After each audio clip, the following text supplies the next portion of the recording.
Get your Sunday football morning started off right with the Handicappers on Armchair Quarterbacks YouTube, 10 a.m. Eastern to noon Eastern. Your Sunday morning kickoff show where we tackle your NFL lines out in the desert, a 61.2% win rate over the last 6 years. Against the spread, over, under, money line, you name it. And we dive into the world of fantasy football year long and your DFS payouts. Your only true Southern football kickoff show that talks the spreads in Vegas, your DFS and fantasy, in your year-long quest to win that fantasy football championship. Only on the Armchair Quarterbacks YouTube channel. It's the Handicappers on Armchair Quarterbacks YouTube, 10 a.m. Eastern to noon Eastern. Sundays, all NFL season long.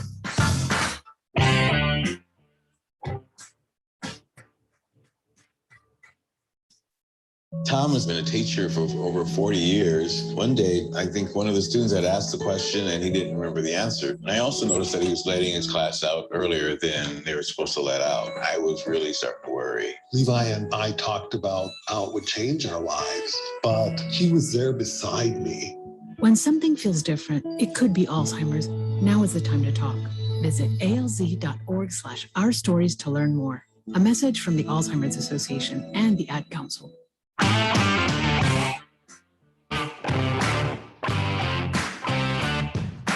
Get your Sunday football morning started off right with the Handicappers on Armchair Quarterbacks YouTube, 10 a.m. Eastern to noon Eastern. Your Sunday morning kickoff show where we tackle your NFL lines out in the desert, a 61.2% win rate over the last 6 years. Against the spread, over, under, money line, you name it. And we dive into the world of fantasy football year long and your DFS payouts. Your only true Southern football kickoff show that talks the spreads in Vegas, your DFS and fantasy, in your year-long quest to win that fantasy football championship. Only on the Armchair Quarterbacks YouTube channel. It's the Handicappers on Armchair Quarterbacks YouTube, 10 a.m. Eastern to noon Eastern. Sundays, all NFL season long.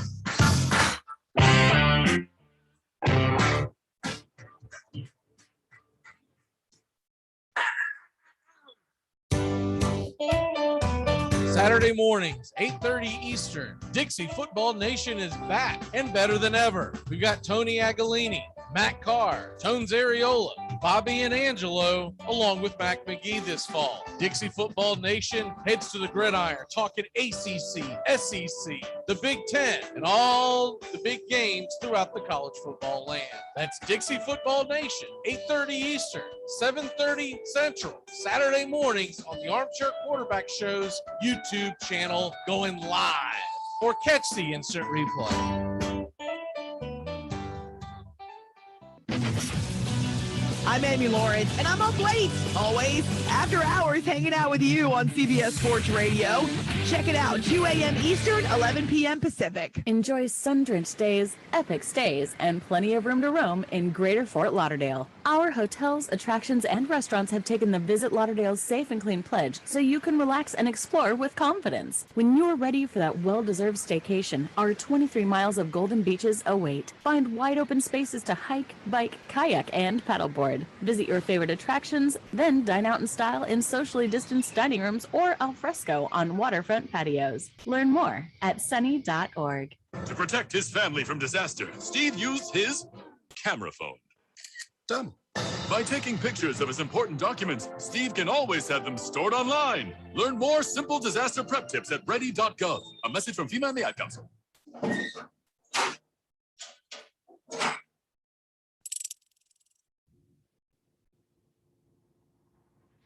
You're talking about a bunch of unproven kids who were in the prom. You know, literally, they were in the prom like 6 months ago at their high school. No, they weren't because they were on lockdown. Exactly. Okay, they were at a. These are promless teenagers. If he's from a Big Ten state, they were at a. If he's from a Big Ten state, he didn't have prom. I can guarantee you that. They were at a virtual prom. Anyway, so yeah, it's tough for Wisconsin. That's called porn. That's called porn. Stop it. They get a break this week because I got a mess to clean up, guys. Yeah. Virtual. There's my walk off for the day. Thanks, Mac. I gotta dry my keyboard out now. Armchair. Remember, if for any reason you must leave your radio, please have the man at the door stamp your ear so you can listen again later. Saturday mornings, 8:30 Eastern. Dixie Football Nation is back and better than ever. We've got Tony Agolini, Matt Carr, Tones Ariola, Bobby and Angelo, along with Mac McGee this fall. Dixie Football Nation heads to the gridiron, talking ACC, SEC, the Big Ten, and all the big games throughout the college football land. That's Dixie Football Nation, 8:30 Eastern, 7:30 Central, Saturday mornings on the Armchair Quarterback Show's YouTube channel, going live. Or catch the instant replay. Screen pass to Trayshawn DeAndre on the right side. He dodges Crushman, makes his way to the end zone. Touchdown!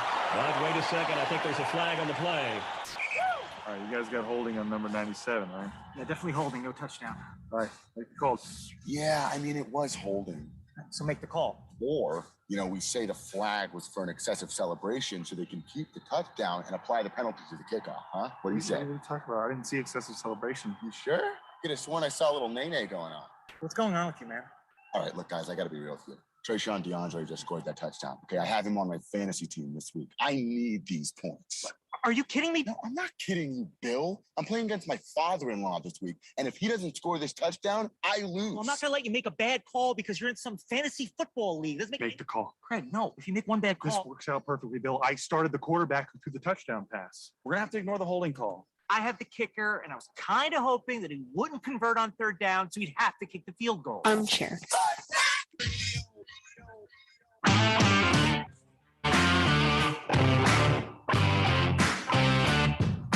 Get your Sunday football morning started off right with the Handicappers on Armchair Quarterbacks YouTube, 10 a.m. Eastern to noon Eastern. Your Sunday morning kickoff show where we tackle your NFL lines out in the desert, a 61.2% win rate over the last 6 years. Against the spread, over, under, money line, you name it. And we dive into the world of fantasy football year-long in your DFS payouts. We're only true Southern football kickoff show that talks the spreads in Vegas, your DFS and fantasy in your year-long quest to win that fantasy football championship. Only on the Armchair Quarterbacks YouTube channel. It's the Handicappers on Armchair Quarterbacks YouTube, 10 a.m. Eastern to noon Eastern. Sundays, all NFL season long.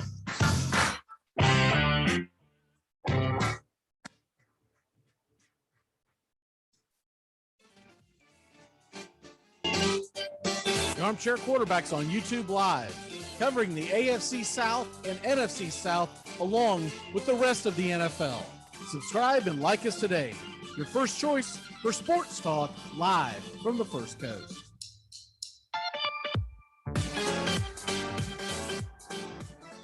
Tom has been a teacher for over 40 years. One day, I think one of the students had asked the question and he didn't remember the answer. And I also noticed that he was letting his class out earlier than they were supposed to let out. I was really starting to worry. Levi and I talked about how it would change our lives, but he was there beside me. When something feels different, it could be Alzheimer's. Now is the time to talk. Visit alz.org/ourstories to learn more. A message from the Alzheimer's Association and the Ad Council. You come at the king, you best not miss. I might audible. If I audible, I'll use Omaha! Red Polly! Red Polly! Blue Poncho! Blue Poncho! Dilly! Rambo! Rambo! Give me Kershaw here, Kershaw! You're listening to the Armchair Quarterbacks. Chop, Japan! Richmond, New York! Richmond, Florida! Cali, Buffalo! Check! Hey, Short Ox! Luda Raiders! Omaha! I'm out! And then last day. You're listening to CBS Sports Radio. We are all sports 24 hours a day, 7 days a week. Strong opinions and your phone calls. Expected here. CBS Sports Radio. Armchair Quarterbacks on YouTube Live. SEC, ACC, and Big Ten coverage like no other. Subscribe and like us today. Your first choice for sports talk live from the First Coast. Hey, Jacksonville, winter is the perfect time to start planning for your healthy, pest-free spring lawn with True Green, America's #1 lawn care company. True Green's science-based approach and local expertise will help give your lawn the year-round care it needs to be thick and weed-free. Go to truegreen.com/radio to save 50% on your first service. Just call 866-946-5956 or go to truegreen.com/radio today and get a lawn to be proud of.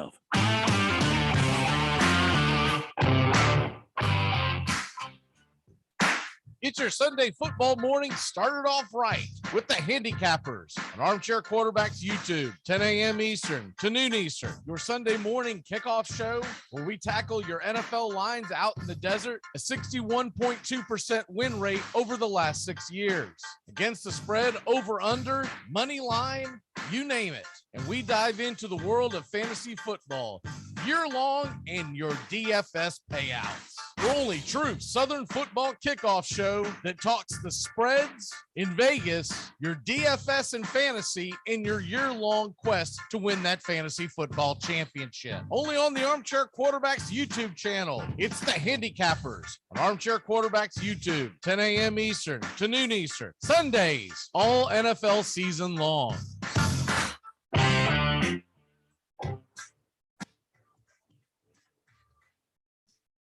At Jewelers Mutual, we're a little obsessed with jewelry. Obsessed like auctioneers with talking fast. 50, we're going to fit sold. Pop stars with auto-tune. Yeah. And dentists with asking questions. So, how did he propose? After they've put their hands in your mouth.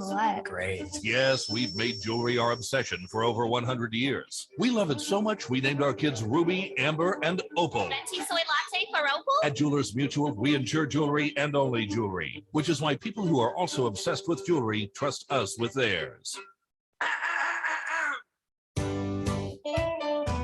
Saturday mornings, 8:30 Eastern. Dixie Football Nation is back and better than ever. We've got Tony Agolini, Matt Carr, Tones Areola, Bobby and Angelo, along with Mac McGee this fall. Dixie Football Nation heads to the gridiron, talking ACC, SEC, the Big Ten, and all the big games throughout the college football land. That's Dixie Football Nation, 8:30 Eastern, 7:30 Central, Saturday mornings on the Armchair Quarterback Show's YouTube channel, going live, or catch the instant replay.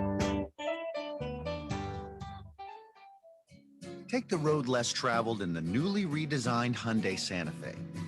With available H-Track all-wheel drive to help you get off the beaten path a little further together. And intuitive safety features that can help you see what's waiting around the bend. Plus, with generous room for 5 and comfortable available Napa leather seating, you can go for more drives as a family without driving each other crazy. Find new adventures together in the Hyundai Santa Fe.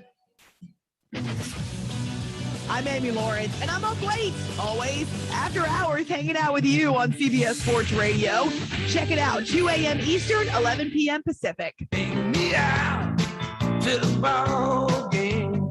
Get caught up with the big stories from around the world in sports in just a few minutes. It's Take Me Out to the Ball Game today, weekdays. Armchair Quarterbacks on YouTube. Baseball, football, basketball, whatever's trending in the world of sports, it's on Take Me Out to the Ball Game today in just a few minutes. It drops weekdays, 9:30 a.m. Eastern, as Wake Up Y'all is ending. Take Me Out to the Ball Game today on the Armchair Quarterbacks YouTube channel. Take me out to the ball game. The Armchair Quarterbacks on YouTube Live, covering the AFC South and NFC South along with the rest of the NFL. Subscribe and like us today. Your first choice for sports talk live from the First Coast.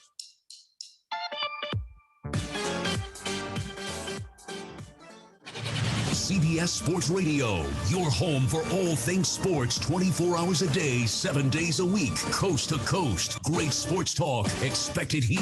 CBS Sports Radio.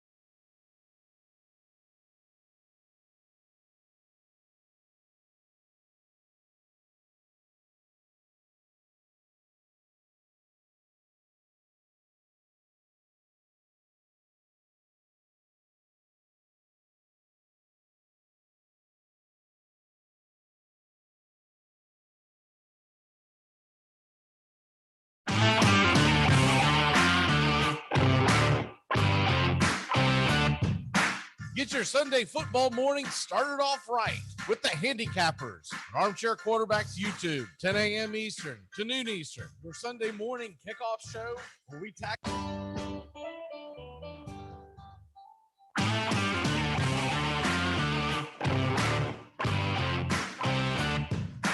Get your Sunday football morning started off right with the Handicappers on Armchair Quarterbacks YouTube, 10 a.m. Eastern to noon Eastern. Your Sunday morning kickoff show where we tackle your NFL lines out in the desert, a 61.2% win rate over the last 6 years.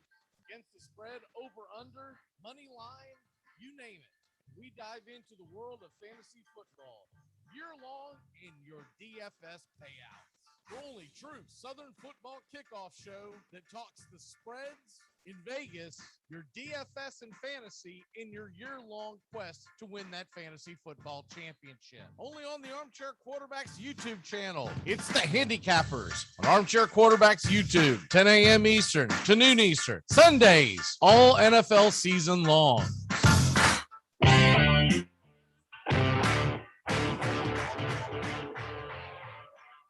Enjoy sun-drenched days, epic stays, and plenty of room to roam in Greater Fort Lauderdale. Our hotels, attractions, and restaurants have taken the Visit Lauderdale's Safe and Clean pledge so you can relax and explore with confidence. When you're ready for that well-deserved staycation, our 23 miles of golden beaches await. Find wide-open spaces to hike, bike, kayak, and paddleboard. Visit your favorite attractions, then dine out in style in socially distanced dining rooms or al fresco on waterfront patios. Learn more at sunny.org.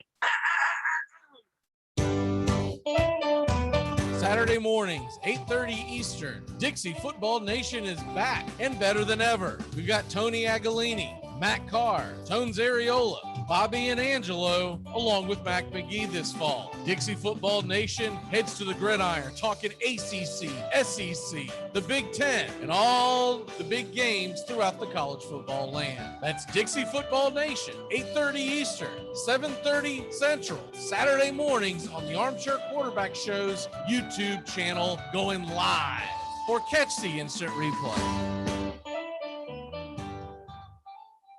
Dread running to the post office? Stamps.com brings post office and UPS services right to your computer. Send letters, ship packages, and get up to 40% off USPS and up to 62% off UPS rates. Nearly 1 million small businesses use Stamps.com to save time and money. It's a no-brainer. So skip the post office and visit Stamps.com. Use promo code LISTEN for a 4-week trial plus free postage and a digital scale. That's Stamps.com, promo code LISTEN. The snapper is Robert Shiver, a sophomore out of Thomasville, Georgia. The holder is Matthew Motley, a senior from Opelika, and Wes Byram, a freshman out of Fort Lauderdale, trying to put it through to give Auburn the win. Here's the snap, the place, the kick is up, the kick is long enough, the kick is good! Good! See you later, Alligator! Tigers win, 20-17! I hope Lee Corso and Kirk Street never pick Auburn to have a chance again.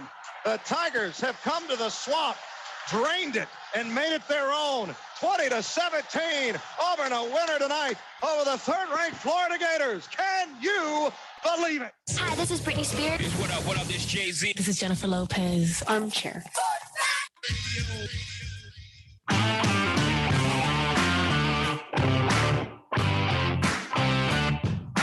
Get your Sunday football morning started off right with the Handicappers on Armchair Quarterbacks YouTube, 10 a.m. Eastern to noon Eastern. Your Sunday morning kickoff show where we tackle your NFL lines out in the desert, a 61.2% win rate over the last 6 years. Against the spread, over, under, money line, you name it. And we dive into the world of fantasy football year-long in your DFS payouts. The only true Southern football kickoff show that talks the spreads in Vegas, your DFS and fantasy in your year-long quest to win that fantasy football championship. Only on the Armchair Quarterbacks YouTube channel. It's the Handicappers on Armchair Quarterbacks YouTube, 10 a.m. Eastern to noon Eastern. Sundays, all NFL season long.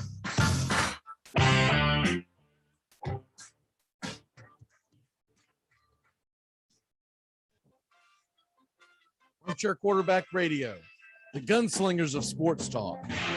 Second-year quarterback Brett Favre out of Southern Mississippi by way of the Atlanta Falcons. They are hopeful he can succeed in the NFL. Here, Brett Favre doing the challenge. Try this one. With the best receiver out of the game from the 35, 1977. Is there a spark of life in Green Bay? Danny Marino! Here's Marino, wide open field, throws for a touchdown. 37 of the season, breaks the all-time NFL record. Going deep and open.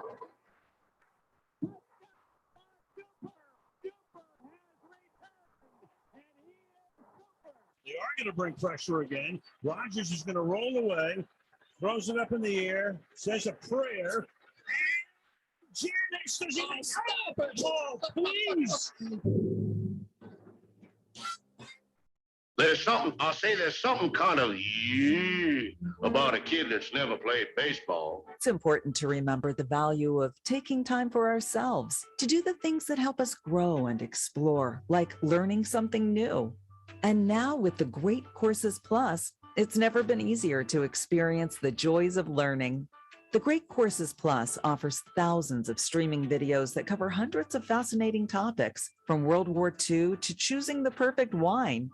You can even take a course on the U.S. government or dealing with stress and anxiety. And because the Great Courses Plus partners with world-class professors and experts, you're always receiving thoroughly vetted, high-quality content from every lecture. Plus, you can watch or listen anytime, anywhere with the Great Courses Plus app. So take a little time for you. Sign up for the Great Courses Plus today for a free month of unlimited access. Visit thegreatcoursesplus.com/radio to get started. That's thegreatcoursesplus.com/radio. Dread running to the post office? Stamps.com brings post office and UPS services right to your computer. Send letters, ship packages, and get up to 40% off USPS and up to 62% off UPS rates. Nearly 1 million small businesses use Stamps.com to save time and money. It's a no-brainer. So skip the post office and visit Stamps.com. Use promo code LISTEN for a 4-week trial plus free postage and a digital scale. That's Stamps.com, promo code LISTEN. If baseball is about caring, about loyalty and rivalry. There's a very peaceful thing. It was created and played in pastures and meadows. There's grass, there's outdoors, there's everything that people thought was American and feel about America. You get in a ballpark, and it's the wonder of walking through that dark tunnel and seeing a huge open space where men play the little boy's game. Baerga is 0 for 3. Left center field. Grissom on the run. The team of the 90s holds its world championship. You're in Braves country.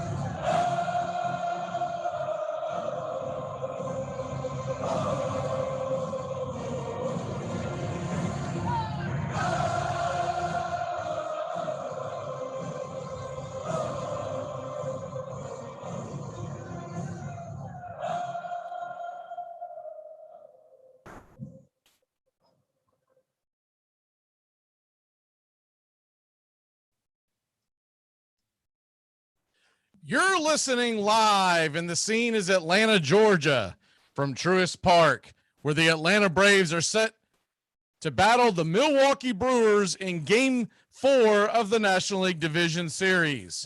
The Atlanta Braves lead the series 2-1 in the best-of-5 series, win this game, and the series is over.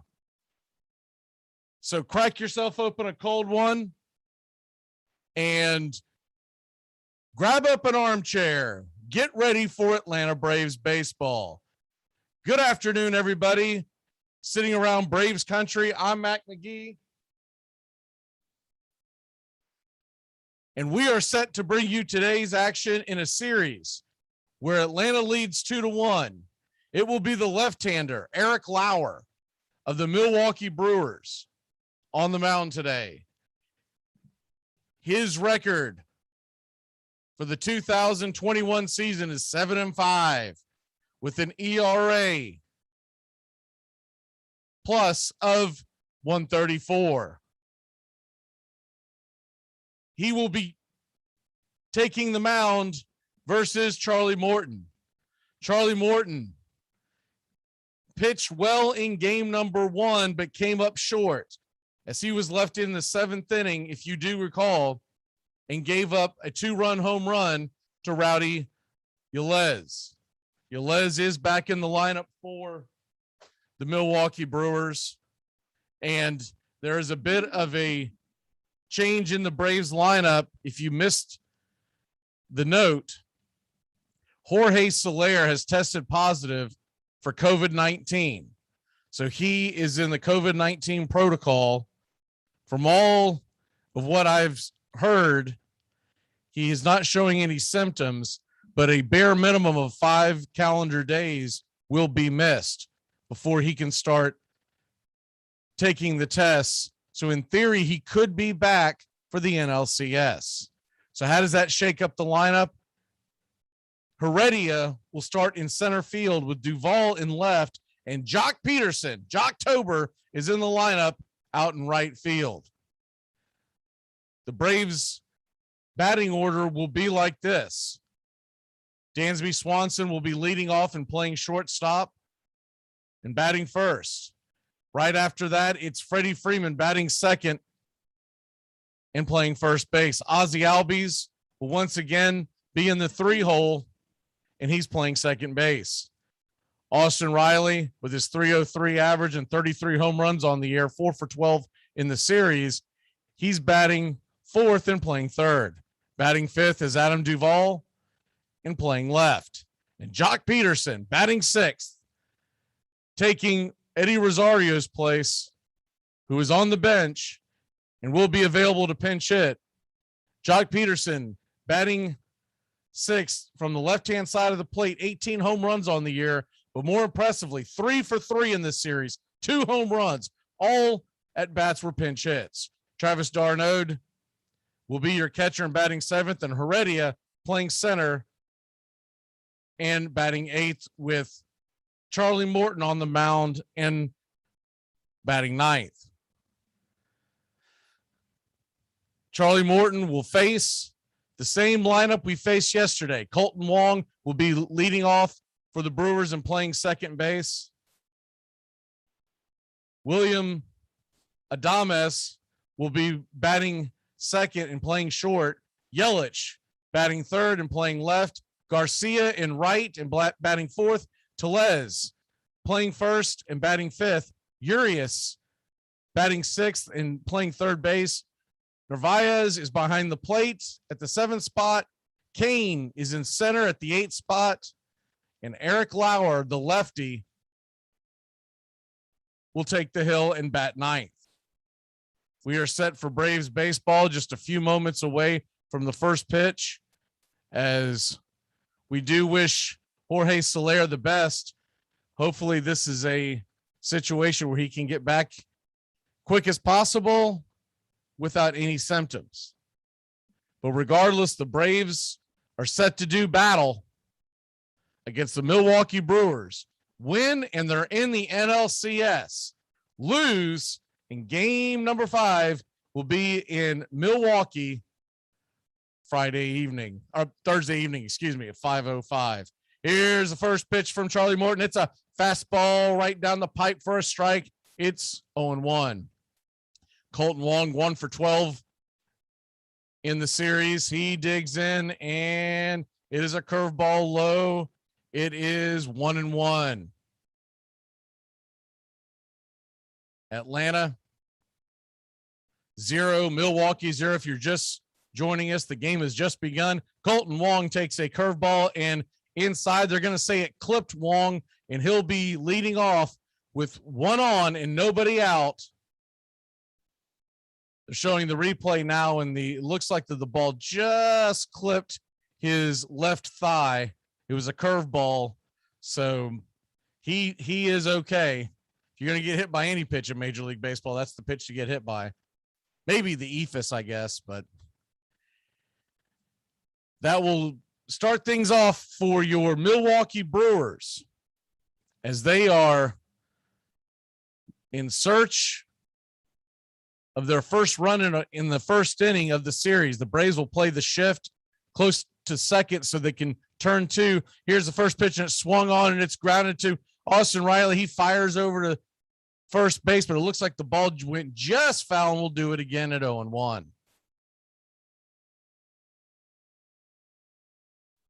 Atlanta nothing, Milwaukee nothing. You're just joining us. We're just getting started.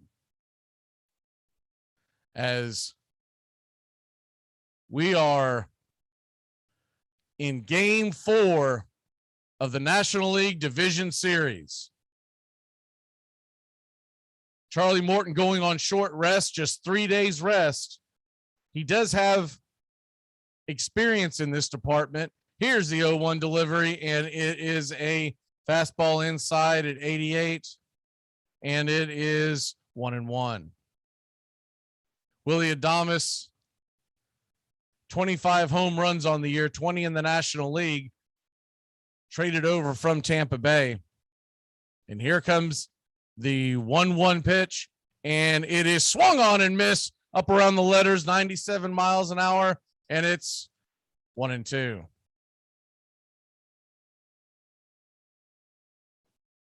Willie Adames digs in. Colton Wong leading, inching his way off of first base. Morton looks over his shoulder, looking back. He fires back over to first. Quick tag applied. Wong just got underneath it, and it will do it again at 1-2. Your umpires today behind the plate, Tony Randazzo. First base is Will Little. Second base, Quinn Wilcott, as the 1-2 delivery comes in from Morton, and he throws a curveball. It's fouled back, and it's still 1-2. Mike Estabrook, game 1's home plate umpire, is at third, and Mike McClinsky is down the left field line with Alfonso Marquez, yesterday's home plate umpire. He's down the right field line. We're set on the 1-2 pitch. And here's the delivery, and it is swung on, hit over the head of Dansby Swanson just off his glove, and it dribbles into left field. And we're going to have runners on first and second, nobody out. 2 bad luck plays for the Atlanta Braves to start off. They hit the leadoff hitter, and then a play that normally Dansby gets, but just out of his reach. Mistimed his jump by maybe a half step. And Charlie Morton's in the thick of it now with runners on first and second, nobody out, and the dangerous Christian Yelich coming to the plate.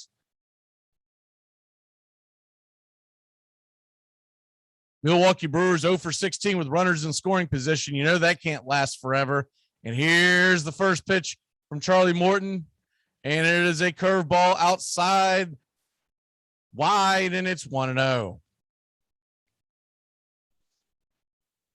Brewers nothing, Braves nothing, top of the first inning. In the ALDS, Houston leads the White Sox 6-1 in the 7th. Here's the 1-0 pitch. It swung on and missed, curveball in the dirt, and it's 1-1.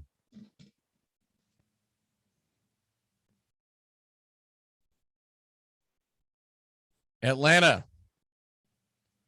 nothing, Milwaukee nothing.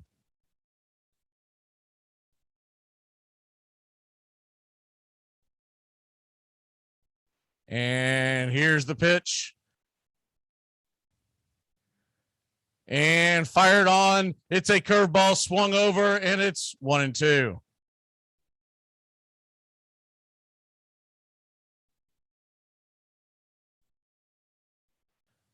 Swung right over it. Charlie Morton has a 1-2 count on Yelich now as Yelich digs in. Runners on first and second, nobody out. And it's a curveball in the dirt. It's 2-2.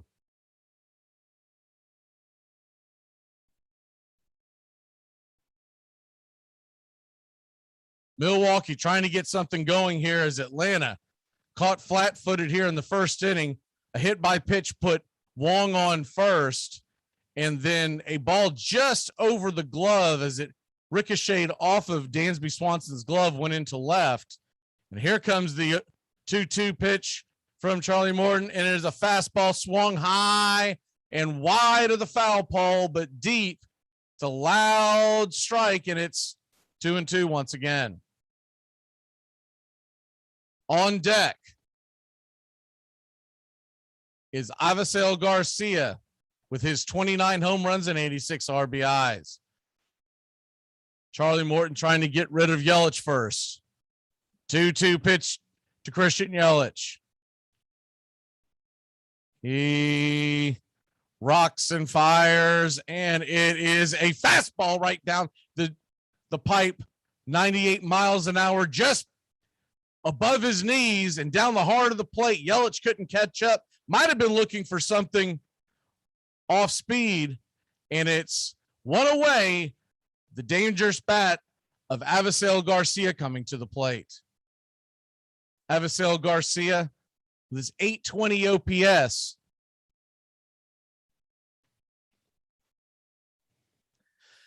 Major League Baseball released the information about Solaire's COVID-19 test fail about an hour and 15 minutes before first pitch. Here comes the pitch from Charlie Morton, and it is wide and outside the zone. It's 1-0. You would think they would get these things done much earlier in the day. So Snicker had to scramble, get a new starting lineup together, and he put Dansby Swanson at the top of the order to replace Soler, and Heredia will play in center field. Here's the 1-0 pitch, and it is wide and in the left-handed batter's box. Nice play by Darno to keep it from going back to the screen, and it's 2-0. So essentially what you have, if you've been following the Braves, it's the same batting order with Dansby Swanson, who normally bats eighth, going to the very top, and Heredia replacing Soler, who normally hits at the top, and he'll hit at the very bottom just in front of the pitcher at the 8 spot. Here's the 2-0 pitch from Charlie Morton, 97 miles an hour, fouled back, and it's 2-1. Charlie Morton does have experience pitching on short rests. He did it in the 2017 World Championship run of the Houston Astros. He had not done it in about 10 years prior to that. Now, Charlie Morton did coming out of the bullpen, so he is familiar with what they're looking for. Morton today is 3, maybe 4 innings. You can't expect much more than that. Here's the 2-1 pitch, and it is swung on, fouled down the third base line, and it will do it again at 2-2. Rowdy Tellez is on deck, the hero of game one with this 2-run home run against Charlie Morton. And here comes the 2-2 pitch from Charlie Morton, his 19th offering of the inning. Top of the first, nobody out. And swung on, and it is charged by Riley barehanded. He fires it over to first base, and he is able to get Avisail Garcia on an incredible defensive play, but they were not able to turn 2 as it was a bit of a Baltimore chopper, and Riley had to barehand it to be even able to make that play. Riley's one of the best in the business at doing that, and he gets Garcia by about a full stride. And that'll bring the dangerous bat of Rowdy Tellez to the plate. Rowdy Tellez hit that 2-run blast in the 7th inning against Charlie Morton. If you remember, it was a fastball that just kind of drifted inside and got a little bit too much of the plate. Be interesting to see how they pitch him this first at bat. Tellez is 1 for 6 in the series. That is his only hit, but it was a big one. So here comes the first pitch from Charlie Morton. It's a curveball that hangs inside, and it's called for a strike, and it's 0-1.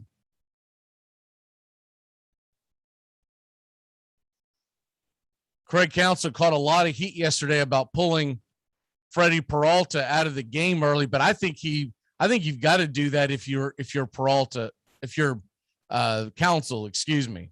The Brewers have struggled to score. Here's the 0-1 pitch, swung on, curveball in the dirt, and it's 0-2. They'd struggled to score, and they had runners on second and third with one away. Their best opportunity to score. At that point, the batter's got to get the ball lifted and get the run in. The media would wanted to kill Counsell over it when they're not really paying attention to the fact the bigger picture as the 0-2 pitch is getting ready to be set. Here's the curveball, and it swung on and missed. Strike 3, and we get out of that inning. The Atlanta Braves will grab the bats. It's 0-0. Brewers and Braves heading to the bottom of the first. This portion of the show is being brought to you by Ed's Almost Good Beer. Remember, Ed's Almost Good Beer was brewed in God's country when God wasn't looking. I might audible. If I audible, I'll use Omaha! Red Polly! Blue Poncho! Dilly! Rambo! Give me Kershaw here, Kershaw! You're listening to the Armchair Quarterbacks. Chop, Japan! Richmond, New York! Richmond, Florida! Cali, Buffalo! Check! Hey, Short Ox! Ludo Raiders! Omaha!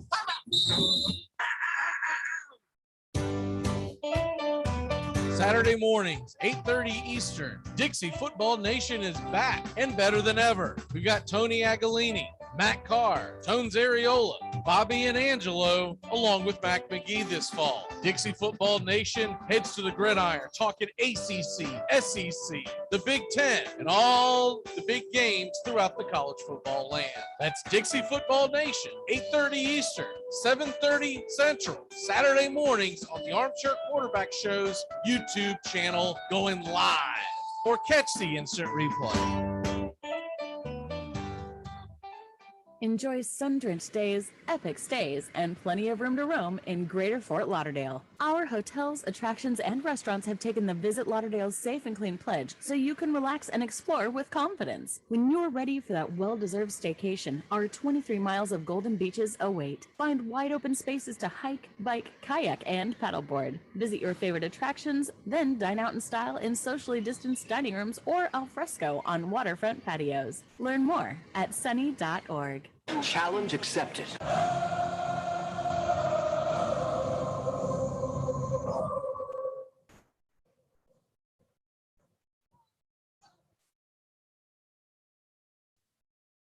Welcome back here to Braves Baseball as the Atlanta Braves grab the bats, getting out of a tight spot there in the first inning. If you're just joining us, Brewers had runners on first and second with nobody out, and Charlie Morton was able to dance out of danger as they got runners to second and third with 2 away and Rowdy Tellez to the plate. And Charlie Morton has started the day with 2 strikeouts already. Dansby Swanson will be leading off. If you're just joining us and missed the news on this, Jorge Soler is out of the lineup. He's off the playoff roster, testing positive for COVID-19. So Dansby takes his spot in the order. Heredia takes his spot in the outfield, and Christian Pache has been added to the Major League Baseball roster for this series. Here's the first pitch, and it's a fastball by the lefty Eric Lauer on the outside part of the plate, and it's 0-1. 0-1 pitch from Lauer, and it's inside, fouled back on the fist, and it's 0-2. Lauer aggressive coming out. Has not pitched in quite a few days. He's got a 3.19 ERA on the year. And 94 miles an hour fastball fouled back at the knees and outside. It's 0-2.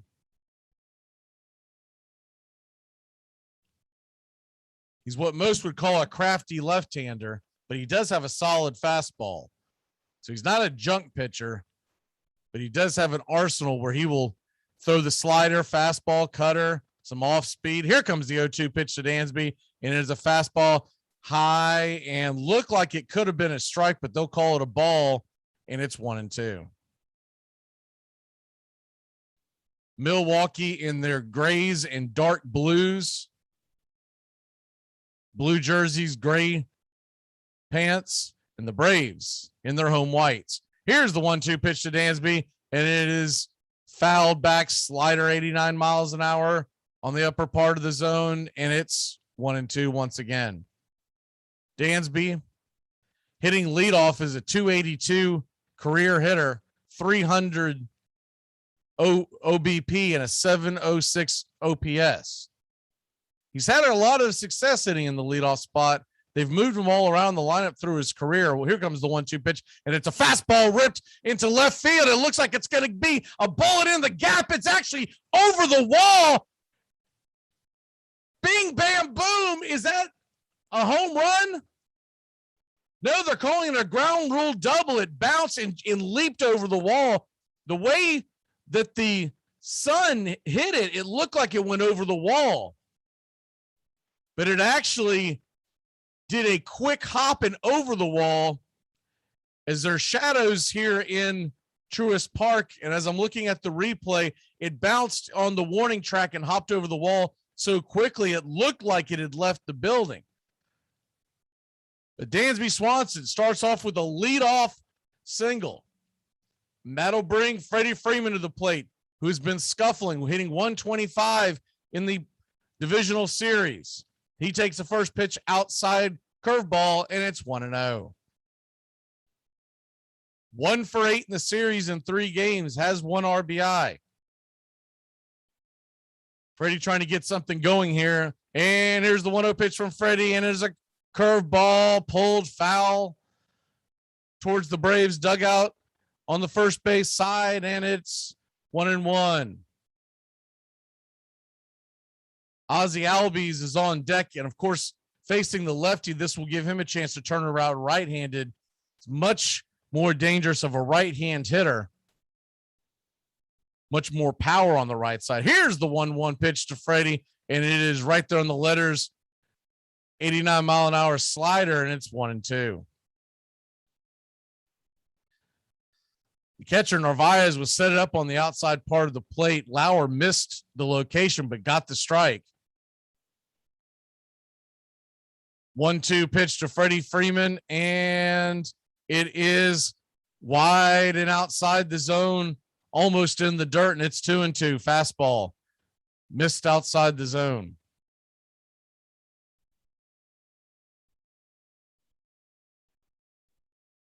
Braves lead the series 2-1.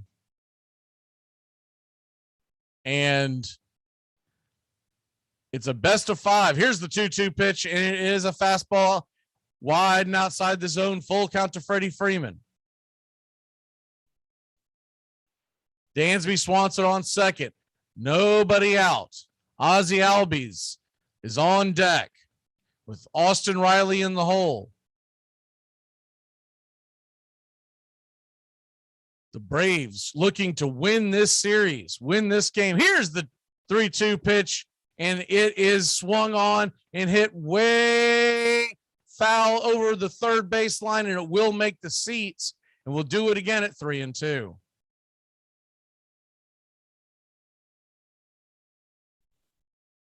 Nothing here. Truist Park in Atlanta, Georgia, bottom of the first, as the shadows are starting to creep across, making it very difficult to see the pitcher. That usually lasts until about 6:30 local time. So here comes the 3-2 pitch to Freddie Freeman. And Lauer spins around to fire over to second. No throw. Dansby does scamper back, but no one covers the bag, so Lauer will put it in his pocket. We'll do it again. 3-2 count from Lauer. Freddie Freeman at the plate. Here's the 3-2 pitch, and it is swung on, hit high, but playable in center field, and they'll be underneath it. But Dansby Swanson's going to tag up and get all the way to third base. He's in plenty of time as Kane is, his throw went up the line. So there essentially was no tag attempted till well after Dansby gets on base. And Kane, normally a very good defensive center fielder. Remember, he had the collision with the wall yesterday. He's wearing tape on his neck almost to alleviate pain or whatnot. You wonder if that affected his throw at all, and if the Braves are looking to possibly take advantage. But nonetheless, Ozzie Albies comes to the plate. First pitch, fastball inside his kitchen. He fouls it back, and it's 0-1. Good bit of base running by Dansby Swanson. Looked like he might have scuffed his face. And the Brewers will bring the infield in, trying to prevent this early run. Can Ozzie wait for his pitch? And here's the 0-1 pitch, and it's a fastball popped high and out of play, and it's 0-2. Milwaukee trying to get Ozzie to chase a high one to pop it up. That one was in the zone. We'll see it again here at 0-2. Trying any way to get Dansby home. Runner on third, one away. Ozzie at the dish. Austin Riley on deck. And it's a fastball swung on and missed, 95 miles an hour. And that'll be out number 2. Missed opportunity there for Ozzie to drive in a run. That'll bring Austin Riley to the plate, where a single would give Atlanta the lead. A number of things would give Atlanta the lead. A single, a balk, a wild pitch, an error. So here we go. First pitch to Austin Riley. It's a fastball outside the zone. They check and see if he went, and they check down there at the first base umpire, and he says he did not go. Will Little, and it's 1-0.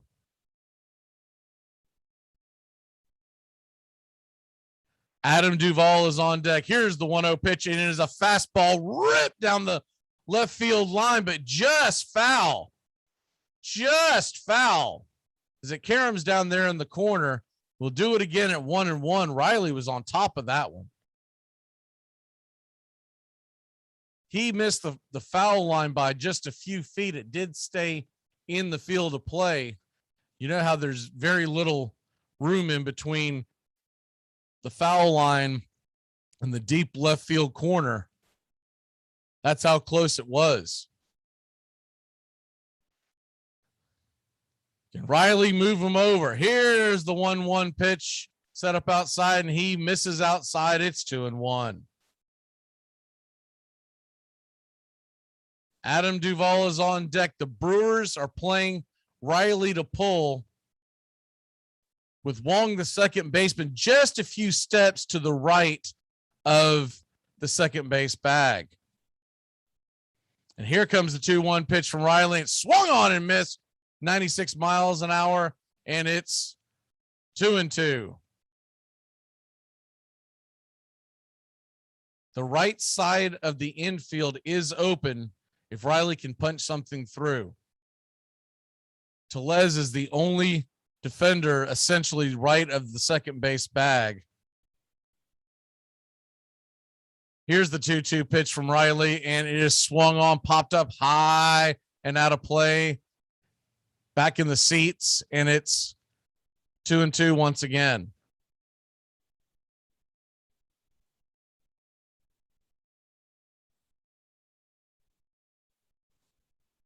Atlanta nothing, Milwaukee nothing. Bottom of the first, elimination game. If Atlanta wins, they go on to the NLCS. Milwaukee wins, we'll do it again Thursday at this same time. We'll have the coverage here for you.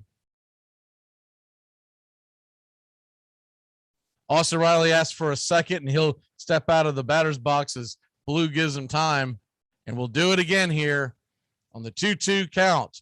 And curveball just missed inside at the knees, and it's 3-2. Crafty little pitch there, just missed the strike zone. I don't know how Riley laid off of that. Update in Chicago, the Astros 6, the White Sox 1 in the 8th inning. Here's a 80-mile-an-hour curveball hit high and deep just before the warning track, and that'll do it. We'll head to the top of the second inning. Milwaukee nothing, Atlanta nothing. You're listening to Braves Baseball, Game 4 of the NLDS. Max, a woman in my section wants to know if we do anything gluten-free. What do I tell her? Tell her she's not allergic to gluten. She's just masking an eating disorder.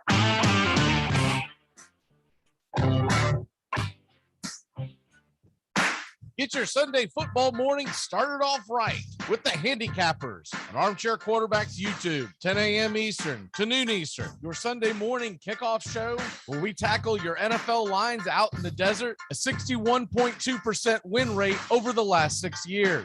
Against the spread, over, under, money line, you name it. And we dive into the world of fantasy football year long and your DFS payouts. Your only true Southern football kickoff show that talks the spreads in Vegas, your DFS and fantasy, and your year-long quest to win that fantasy football championship. Only on the Armchair Quarterbacks YouTube channel. It's the Handicappers on Armchair Quarterbacks YouTube, 10 a.m. Eastern to noon Eastern. Sundays, all NFL season long.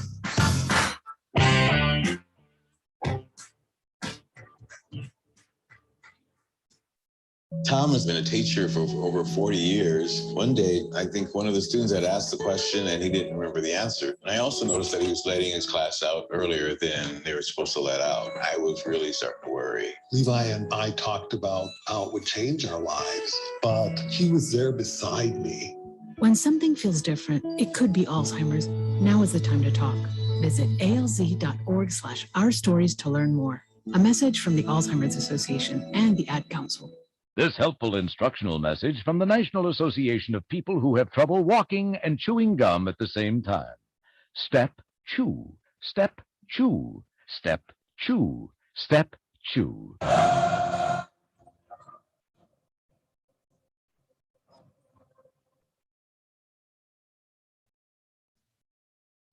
Welcome back here to Atlanta Braves baseball. The Braves and Brewers are tied at 0-0. We head to the second inning. Both teams threatened in the first. Brewers getting runners on first and second with nobody out. The Braves had a leadoff double. Neither were able to capitalize. So we have a scoreless game in a elimination game where if the Brewers lose, their season is done. If they win, we play game 5 Thursday right here at 5 Eastern. They may move that game back an hour or so. There's been talk about that if the Dodgers and Giants were to end tonight. So keep posted on that. So here comes Charlie Morton's ready to start off the top of the second. He fires a first pitch. Fastball just missed the inside part of the plate, and it's 1-0. Morton will welcome in Luis Urias and his 249 average on the year. Here's a slider at the knees, and it's 1-1. Nice pitch by Charlie. Braves are hoping to get around 60 to 70-ish pitches from Morton tonight.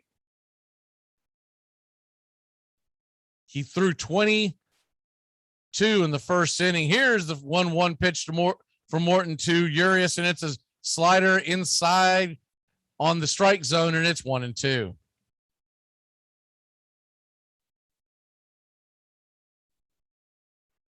Depending on where they are in the lineup,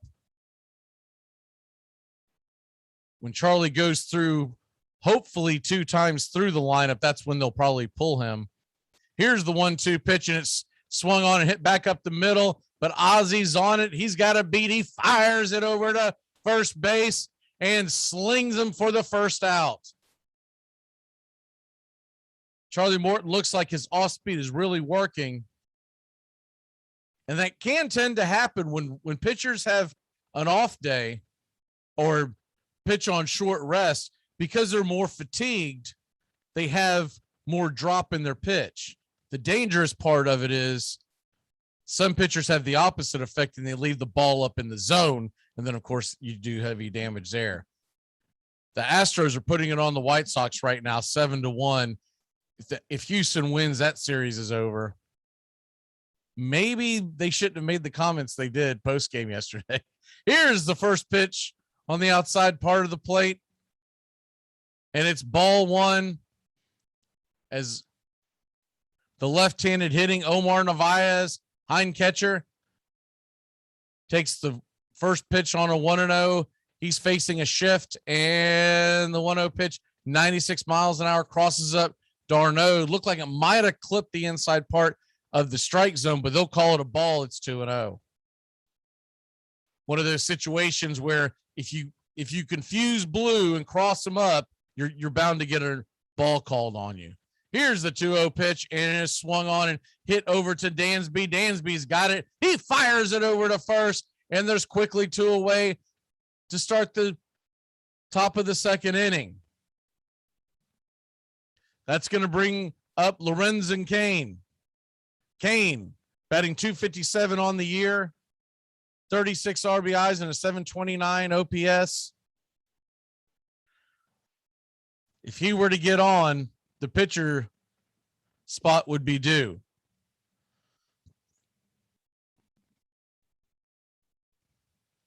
There has been no talk of how long they expect Lauer to go, but he is a traditional starter and one of the better left-handed starters in the National League. So you'd think he would at least see two times through the order unless there's trouble. Here's the first pitch by Charlie, and it's a slider on the outside part of the zone, and it's 0-1. Braves nothing, Brewers nothing. Top of the second inning. There's 2 away in the 0-1 count to Cain, and it is a fastball at the knees right inside the zone. Are they going to call that a ball? They did. I think Blue might have missed that one. Here's the 1-1 count from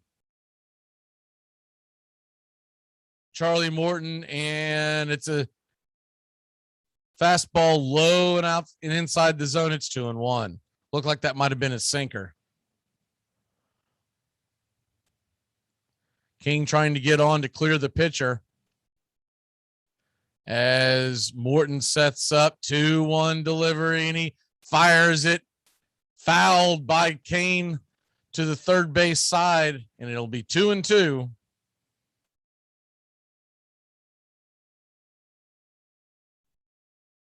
We have a capacity crowd in Atlanta as they're starting to file in, trying to beat that 5 o'clock traffic in downtown Atlanta. Looks like most of the seats are full.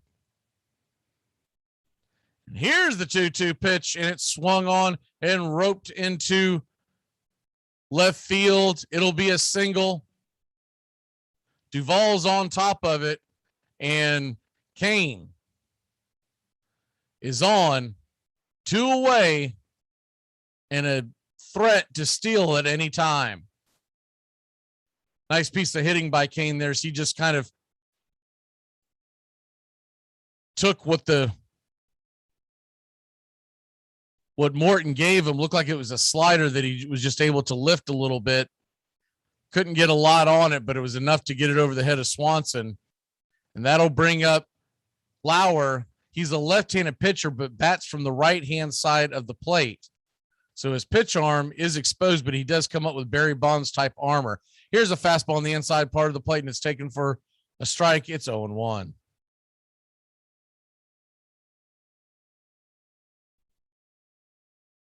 Brewers and Braves scoreless, top of the second inning. 2 away. And slider called a strike. Kane went on the play, but Darnaud was unable to get the ball out of his glove. So he just keeps it in his back pocket. Doesn't want to cause any more issues than he could, as he went to let go, and he just couldn't get quite the right grip on it.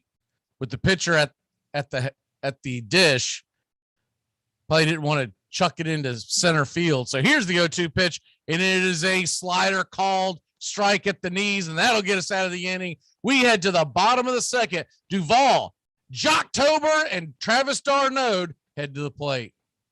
Make sure when your shift is over, you go home alive. Look at that. The Hendersons are getting a new fence. Ah, who cares? They're swingers. I want a new fence. That's it. We're never having sex again. Need a home loan fast? At the American Bank of Los Santos, we'll help you get the debt you need to make life easier. We'll show you how to look richer and be poorer. You need to impress people fast, not in 20 years. It's only a risk if you get into money troubles or the economy changes. Call American Bank of Los Santos. Now that the kids have moved out and have drug problems of their own, maybe it's time to install a luxury marble wet bar so you can get drunk in private. American Bank of Los Santos. Why worry about tomorrow if you look inadequate today? To protect her home and family in a disaster, Karen was willing to wade through water, mud, and insurance paperwork. Yeah, I can do this. You go, Karen! By simply understanding and updating what her insurance covers and doesn't cover now, she'll be better prepared no matter when disaster strikes. Learn other simple ways to protect your home and family before a natural disaster at ready.gov. That's ready.gov. A message from FEMA and the Ad Council. Lose some weight. Oh, come on, quickly, will you? Don't give me that. Look at me, 92, and I still enjoy swimming and golfing, and biking, all sports. Whoopee. That too. Come on, at the roll at your age, must be down to a handshake, huh? Yep, before and after. I'm Amy Lawrence, and I'm up late, always, after hours, hanging out with you on CBS Sports Radio. Check it out, 2 a.m. Eastern, 11 p.m. Pacific.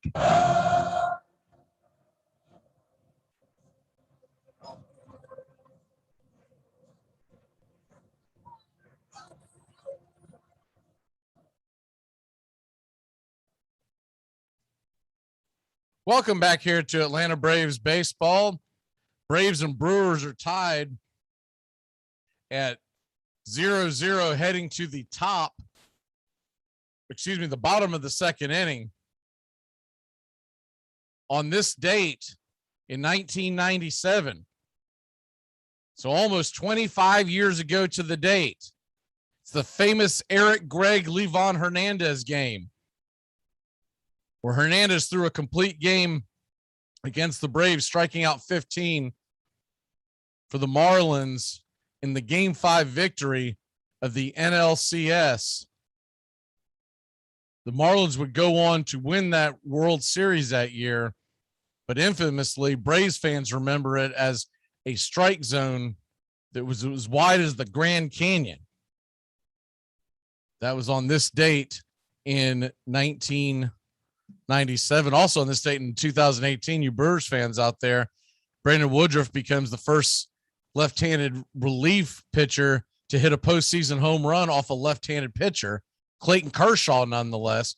Here we start the bottom of the second inning, and it's a called strike to Duvall, and it's 0-1.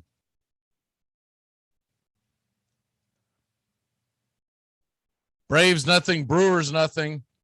And here's the delivery to Duvall. He pops it up, Will it get down? It just gets under the glove of a diving Yelich, and Duvall, probably gun shy from what happened in yesterday's game, slams on the brakes at first, not to get thrown out to start the inning off.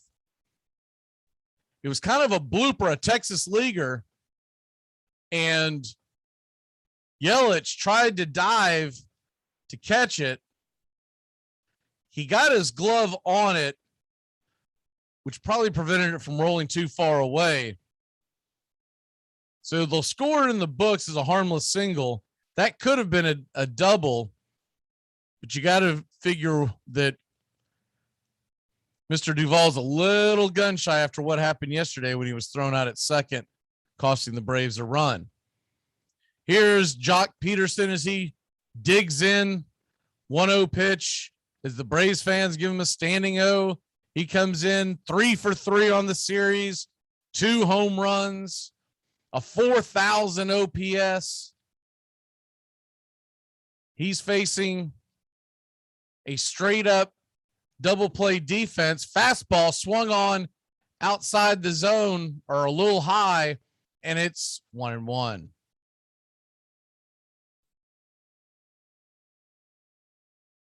Atlanta.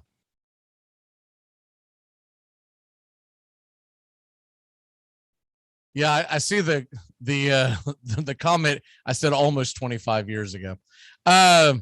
Atlanta 0, Milwaukee 0. Here's the 1-1 pitch, and swung on and missed. It's 1-2.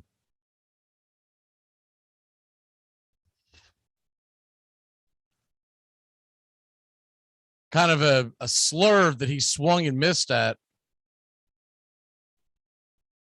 And the 1-2 pitch to Jock Peterson with the pearl necklace around his uni as the catcher sets up on the outside part of the plate, and it's a fastball swung on and fouled back into the seats. It's 1-2.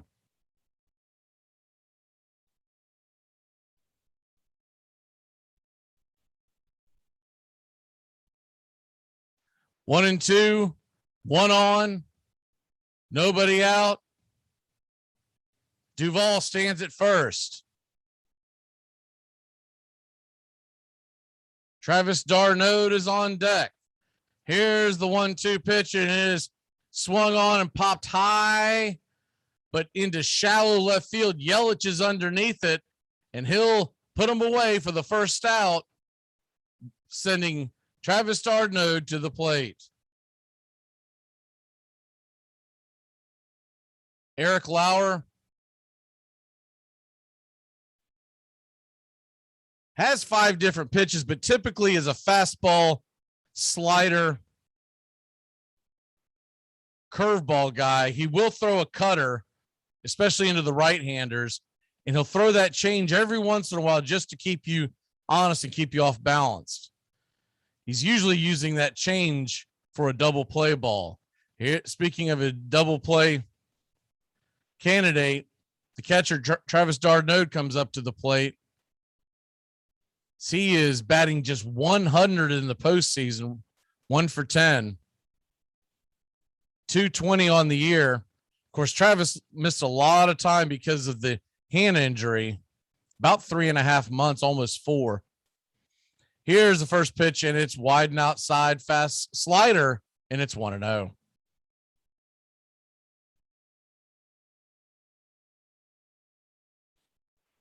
Braves trying to get something going here, trying to get the early lead. Can d'Arnaud come out of his slump? Here's the 1-0 pitch, and it's a fastball swung on and missed just inside the outside part of the zone. And it's 1-1. Guillermo Heredia stands on deck. He is in the lineup because of Soler testing positive for COVID-19. 1-1 pitch, and it is a fastball wide and outside the zone. It's 2-1. Lauer's 4-seamer tends to rise. That one almost took off.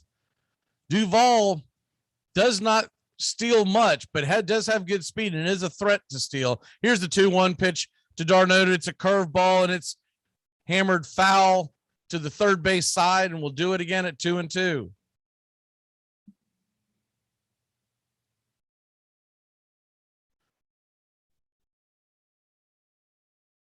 The Atlanta Braves trying to punch their ticket to the NLCS. The Houston Astros very close to doing that.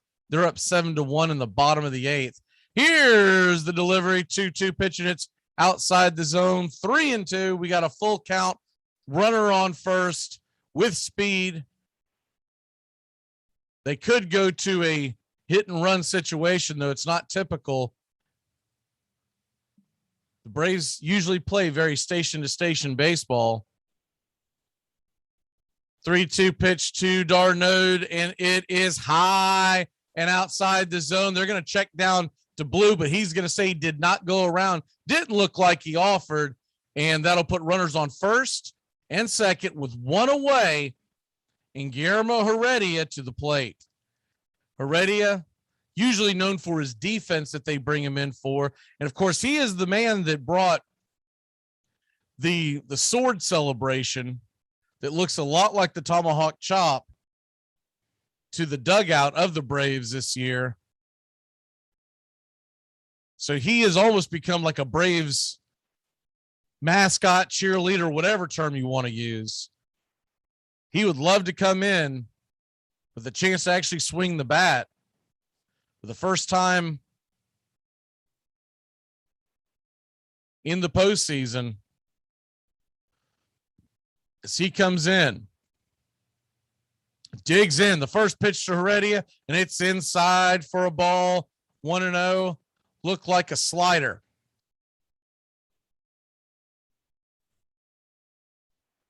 Lauer looking to try to induce the double play, but Heredia does have good speed.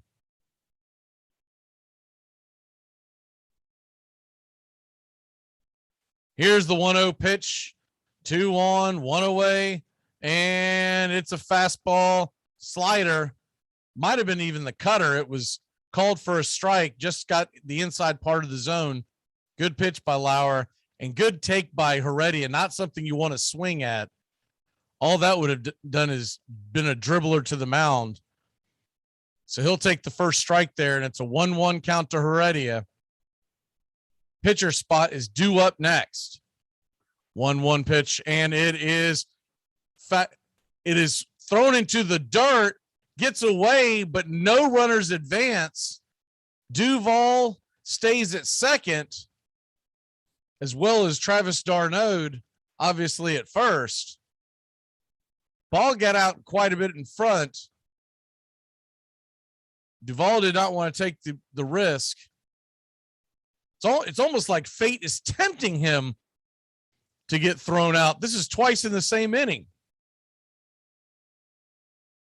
2-1 pitch to Heredia, and he gets set, and it's swung on fastball, and it's fouled back out of play, and it's 2-2. Heredia does have 5 home runs on the year.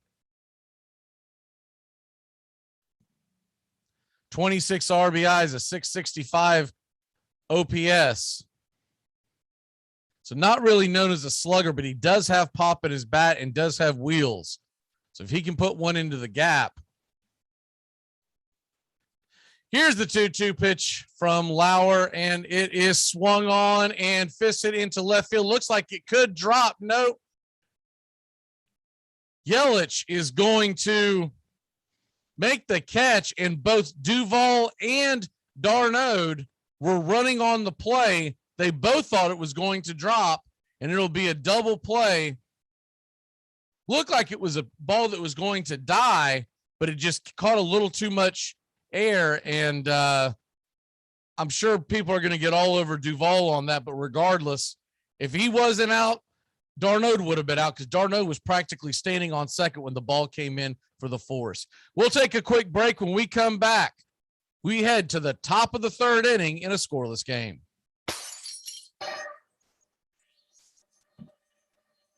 You just robbed a house. You have all this great stuff that now belongs to you, but you got this annoying pang of guilt nagging at you. Well, worry no more, because your friends at Cell Block Greeting Cards have the answer for you. Introducing our new line of petty crime thank you cards. Before you smash and grab one of our cards and leave it behind on your next heist. Choose from any of these fine heartfelt cards like thank you for the plasma TV, or thanks for the PlayStation, alcohol, and penny jar, and don't use your toothbrush, or limited time introducing I'm still in the house, and many more sentimental petty crime thank you cards. Available at any back alley, shadowy parking lot, or armchair.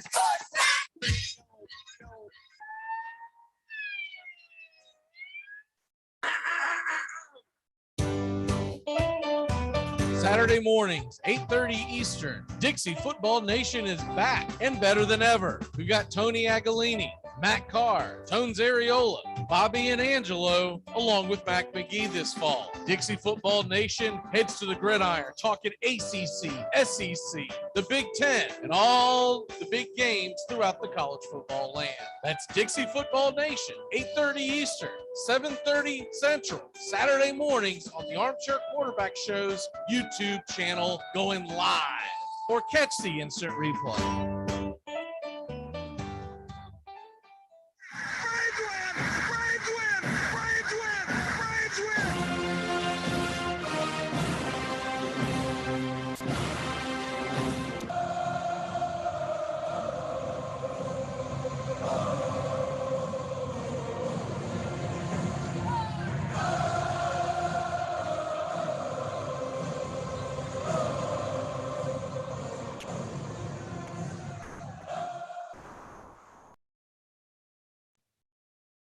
Welcome back here to Atlanta Braves baseball. The Braves and Brewers are tied at 0-0 as we head to the top of the third. Got some birthdays in the world of sports. Major League Baseball. Remember, Jose Valentin played for the Milwaukee Brewers, an infielder.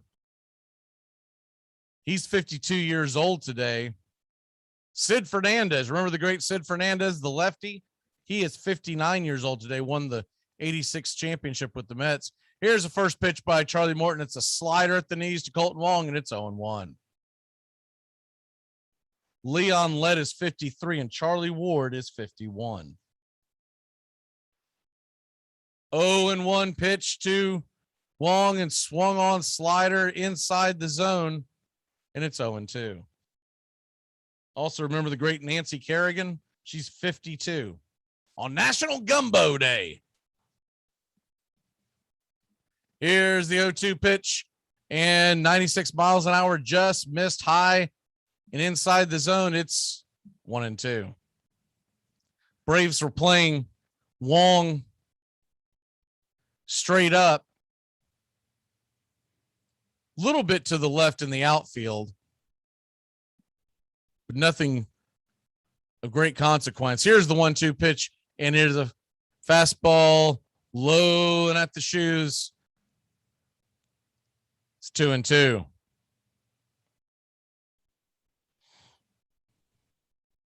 Two delivery from Morton, and it is a curveball fouled back, and it'll do it again at 2-2.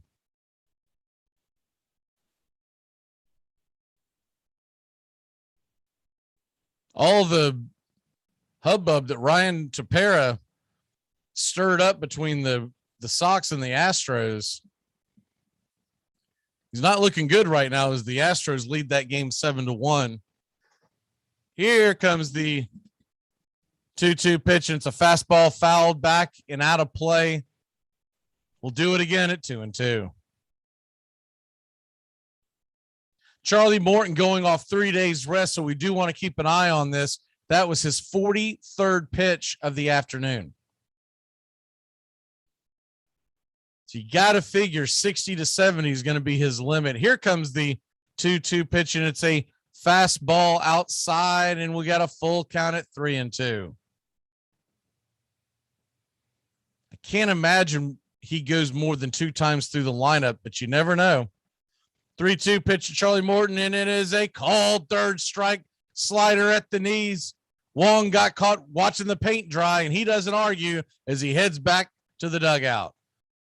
Nice pitch by Charlie Morton. Just kind of buckled him.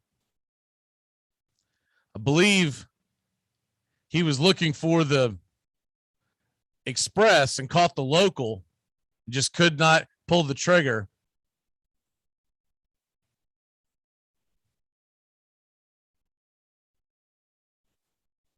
And we get set for the next at bat, and it's Willie Adames. He takes the first ball high and outside the zone. It's 1-0. Adames swings at the next pitch, and it's nothing but a bunch of air, and it's 1-1. Later on this evening at 9:00 Eastern, Giants and Dodgers are back at it. If you missed it late last night, the Giants held on in a phenomenal 1-0 win. Here's the 1-1 pitch, and Adames hits it to the right side of the infield, and Austin Riley grabs it, fires back over to first, but it looks like that ball went foul, so we'll do it again at 1-2. Austin Riley grabbed it about 7-8 feet in front of the bag, and third base umpire had already called it foul, but he fired it over there for good measure just in case. 1-2 count as Adames works his way back to the batter's box. Thanks for tuning in here to Braves Baseball. If there's a game 5, we'll have it on Thursday. Here's the 1-2 pitch from Charlie, and it is a fastball just missed outside the zone, and it's 2-2.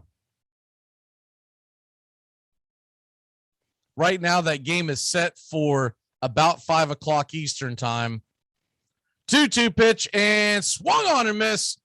Fastball whiffed, and it's a strikeout for out number 2. Charlie Morton's got 5 punchies on the afternoon already.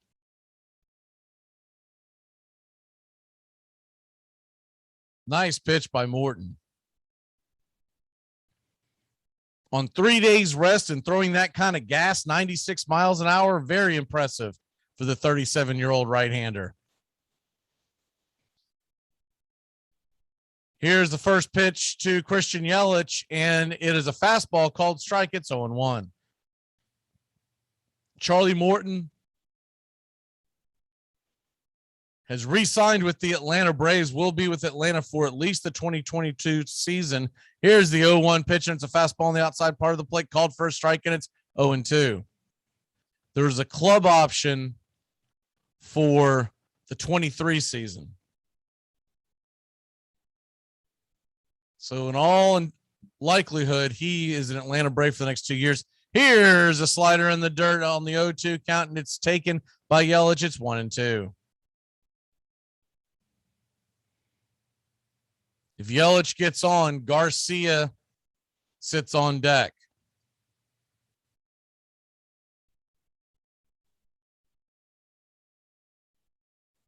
Here's the 1-2 pitch from Morton, and it is a slider at the shoes, and it's 1-2. 2-2, excuse me.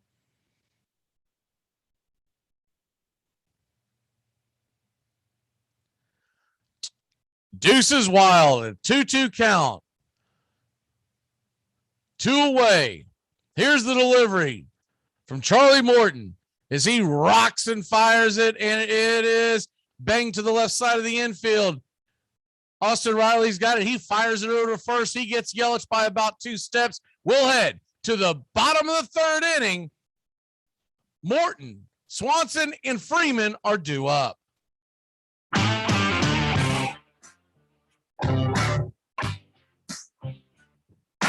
Get your Sunday football morning started off right with the Handicappers on Armchair Quarterbacks YouTube, 10 a.m. Eastern to noon Eastern. Your Sunday morning kickoff show where we tackle your NFL lines out in the desert, a 61.2% win rate over the last 6 years. Against the spread, over, under, money line, you name it. And we dive into the world of fantasy football year long and your DFS payouts. Your only true Southern football kickoff show that talks the spreads in Vegas, your DFS and fantasy, and your year-long quest to win that fantasy football championship. Only on the Armchair Quarterbacks YouTube channel. It's the Handicappers on Armchair Quarterbacks YouTube, 10 a.m. Eastern to noon Eastern, Sundays, all NFL season long.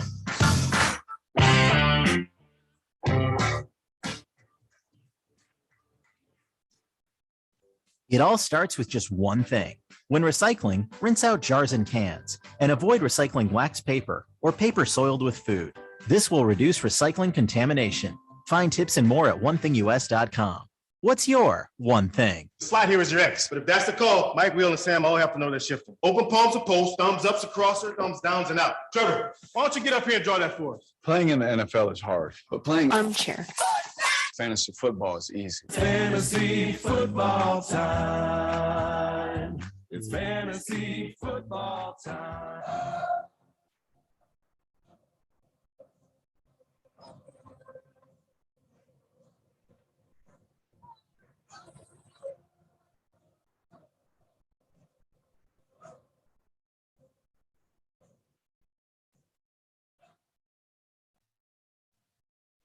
Welcome back here to Atlanta Braves baseball. We've got a scoreless game as we head to the bottom of the third inning. And it's going to be the pitcher spot, Charlie Morton due up. And after that, you'll get Swanson and Freeman. It does look like they will leave Charlie in as he's pitching well, but you don't know how long of a leash he's going to have going off of 3 days rest, but he looks like he's pitching fine. In fact, the issue he got into in the top of the first inning really was kind of just two goofy plays that put runners on. So you can't even say that he was getting hit well. So far, so good. And he gets the first delivery from Lauer, and it is a called strike at the knees, fastball, and it's 0-1.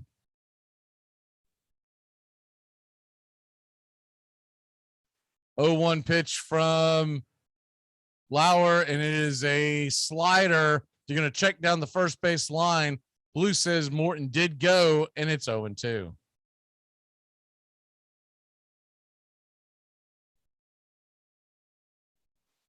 Count.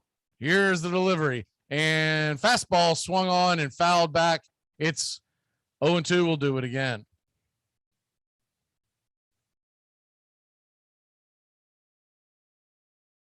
Braves nothing, Brewers nothing. And it's a curveball, and it's hit to the right side of the infield by Charlie. Charlie hustles down first base line, kind of a light jog as he gets gunned down easily, and that'll be one away with the top of the order due up with Dansby Swanson. Looks like Dansby might have cut his chin or his lip. When he went to slide into third in the top of the first, he kind of did a belly flop and banged his face on the dirt. He does appear to be okay, thankfully.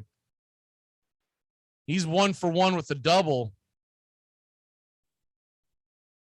He digs in from the first pitch from Lauer. Lauer has to step off the mound, takes his hat off and puts his face in his glove. I don't know if he got something in his eye or if he's got contacts or something. There's a bit of a delay as he looks like the trainer's going to go out there and see what's going on with him. Looks like he got something in his eye.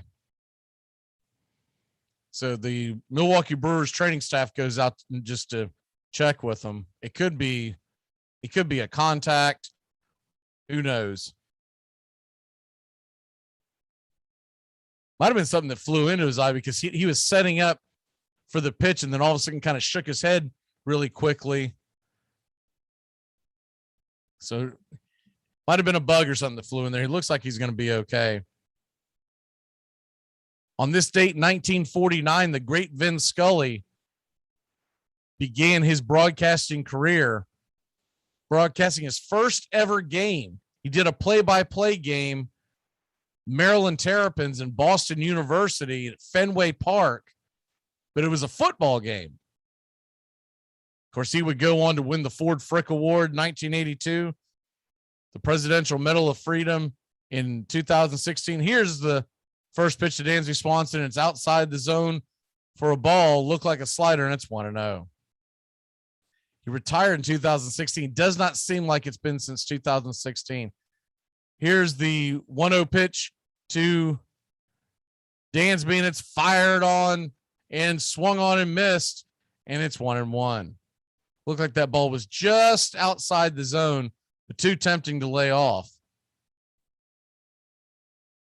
Here's the 1-1 pitch, and it is a slider in the zone, and it's 1-2.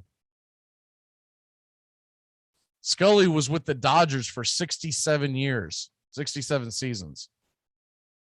Also broadcasts for CBS and NBC in the 70s and 80s. Here's the 1-2 pitch, and it is a cue shot foul. Dansby trying to drive it the other way, kept his hands inside, but just missed it foul, and will do it again at 1-2. Arguably the greatest to ever do it, Vin Scully, this date in 1949. Of course, he was in the booth with Red Barber, and here's the 1-2 pitch, and it's fouled back 94 miles an hour up against the screen, and it's 1-2.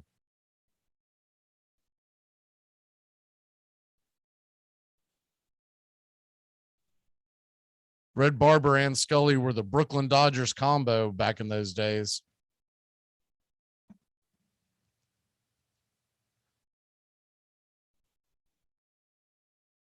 And Red Barber, here comes the 1-2 pitch, and it's outside for a ball, and it's 2-2.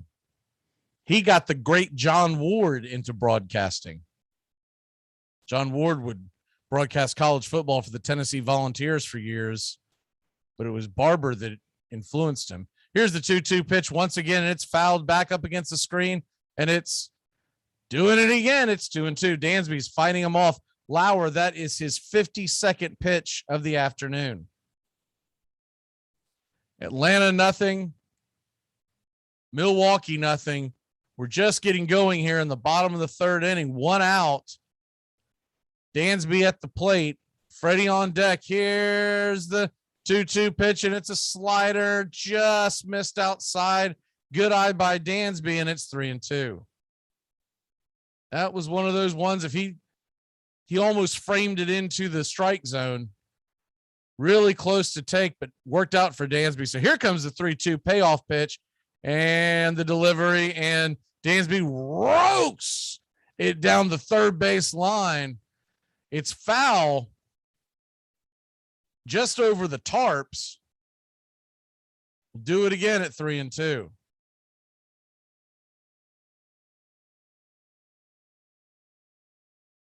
Milwaukee's infield defense is playing a slight shift to the left side. 3-2 pitch to Dansby, and he swings and misses. Curveball in the dirt, and that's out number 2. Just dropped off the table, and Dansby could not get a piece of it. Nice pitch by Lauer. That'll bring Freddie Freeman to the plate.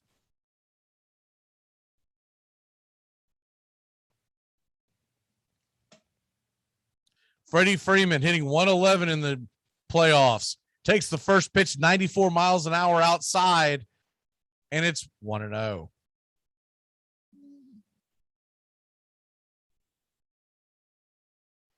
Brewers playing a shift.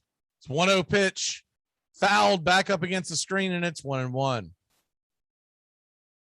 Just Adames is on the left side of the infield. The rest of the defensive alignment for the Brewers sits to the right of the bag, of the second base bag.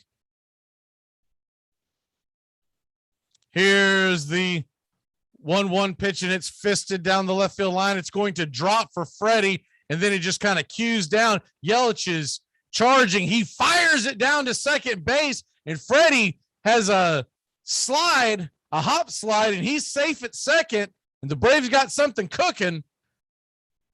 Bottom of the third, 2 away, but Freddie stands in scoring position. Kind of just fought it off. Looked like that was probably a slider that Freddie was able to just fight off, and it was more of a cue shot. So when it hit the ground, it almost had backspin English on it. Almost like a cue ball would on a pool table. Freddie's able to take advantage of that, and he's standing at second. The right-handed Aussie Albies comes to the play, and it's first pitch 0-1. That's a wide and high strike, but nonetheless called first strike. Osby looks back at Blue in disbelief. He is 0 for 1 for the day with a strikeout, batting just 151 in the series. Here's the 0-1 pitch from Ozzy, and it is fastball foul back to the screen. It's 0-2.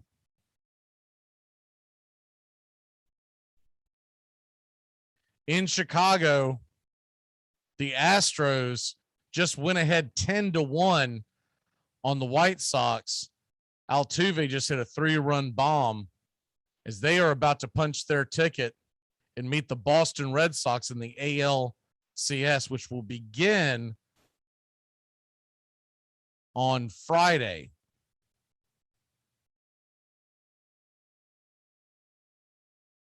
Here comes the 0-2 pitch to Ozzy. It's a high pop foul, can of corn just inside the first base bag, and Yelez is underneath it. It's an easy out, and we'll head to the top of the fourth inning.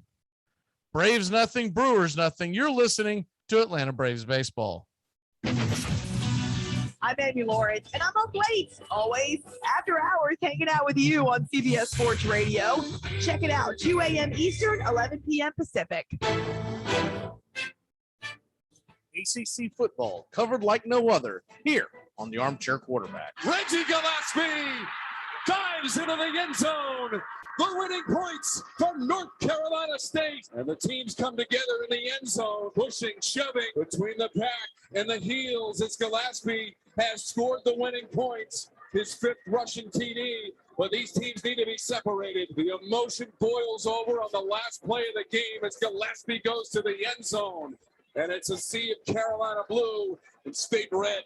And Carruthers gets into it, and they've doused him, and now we've got a big brawl out of the field, marring the 200th victory for Bobby Bowden. Look at this. That's an ugly mess down there. This is ugly.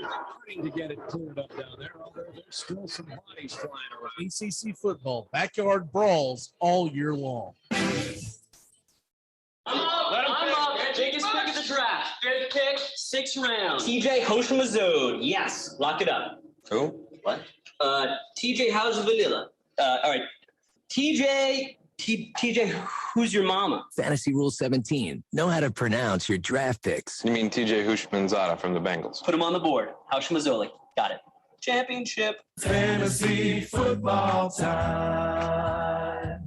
It's fantasy football time. This is Jim Rome. Join me in the jungle for your phone calls and the biggest names in sports. Stop by weekdays, noon until 3 Eastern, 9 to noon Pacific.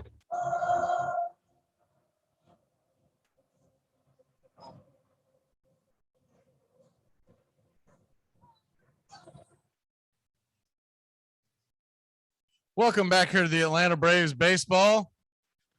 We are heading to the top of the 4th inning, and it's a 0-0 tie. Charlie Morton will be heading back out to the mound. We'll keep an eye on his pitch count as he's going off of just 3 days rest. They are heading to the bottom of the 9th in Chicago. The White Sox trail 10-1. And Morton will come back out. He's thrown 29 strikes so far in his 55 pitches. Very good outing so far.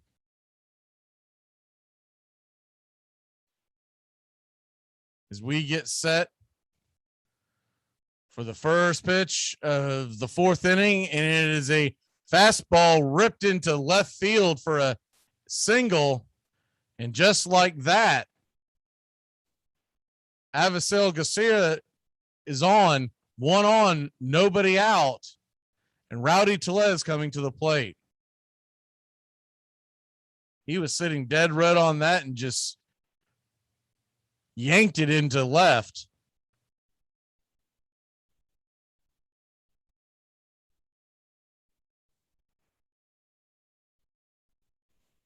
Garcia leads off.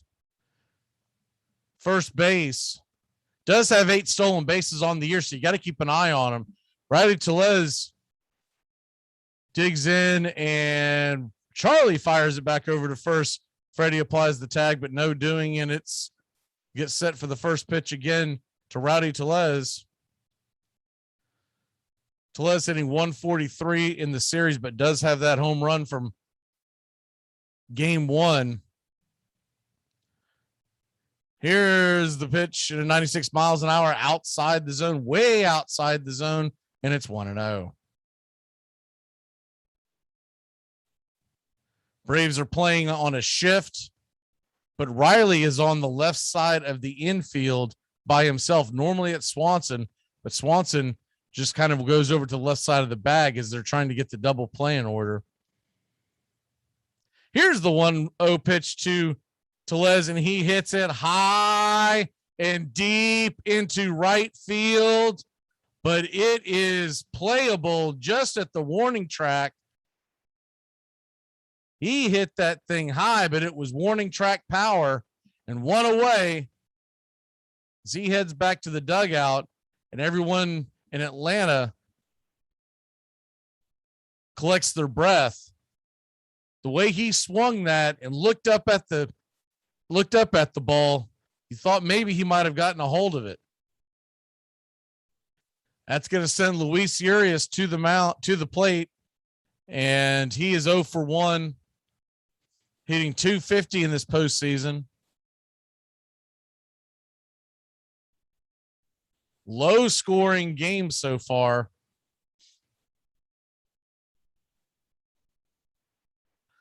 On both sides. Here comes the first pitch from Charlie Morton, and it is a curveball missed inside. It's 1-0.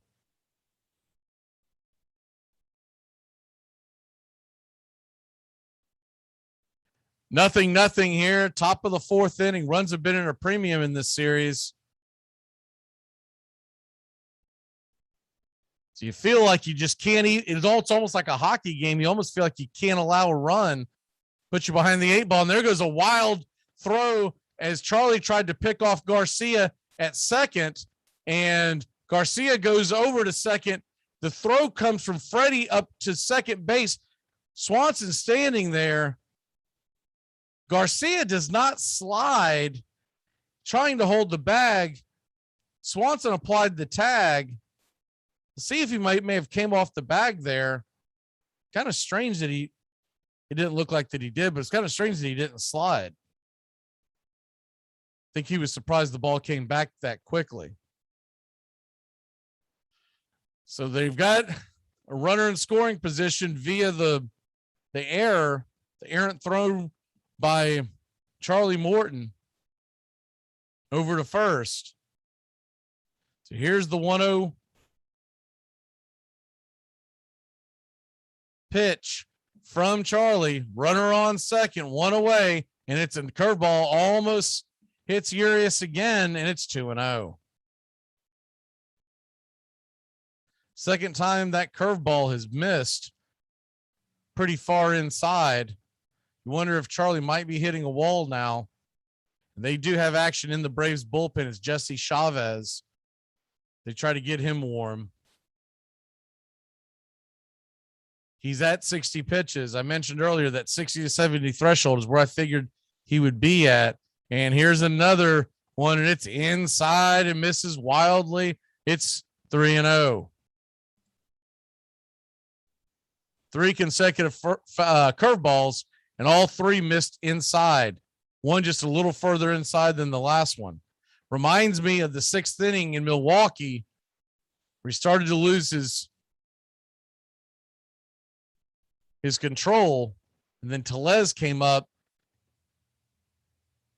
and put the 2-run shot on. Here's the 3-0 pitch. It's a fastball on the outside part of the plate, called for a strike. Just nipped inside, and it's 3-1.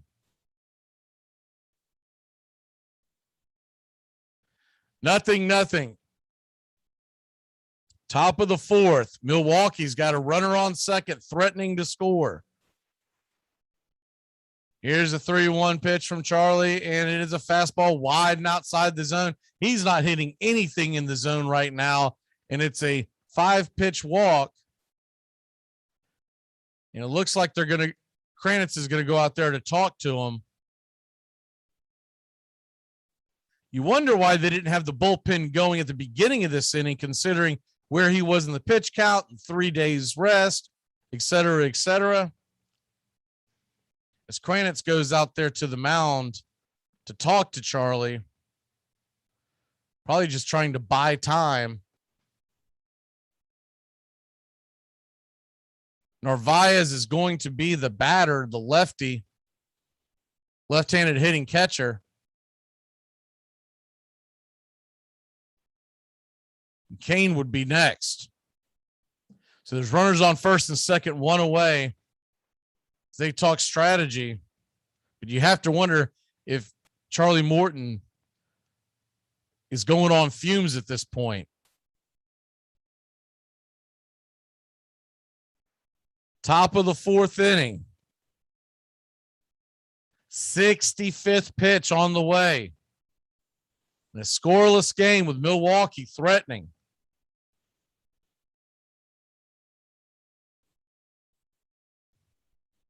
Here's the first pitch from Charlie as they play a slight shift, but are set up for the double play. And it is a curveball outside again. It's 1-0. How long is Snicker going to let this go on? 1-0 pitch from Charlie. Narvaez digs in. Here's the 1-0 pitch, and it is a slider swung on and missed inside, but Narvaez gave it chase, and it's 1-1. White knuckle time here in Atlanta.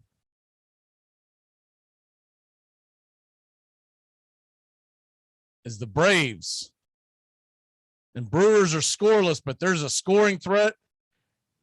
Narvaez is going to ask for time, steps out of the box. We'll start it again at a 1-1 count.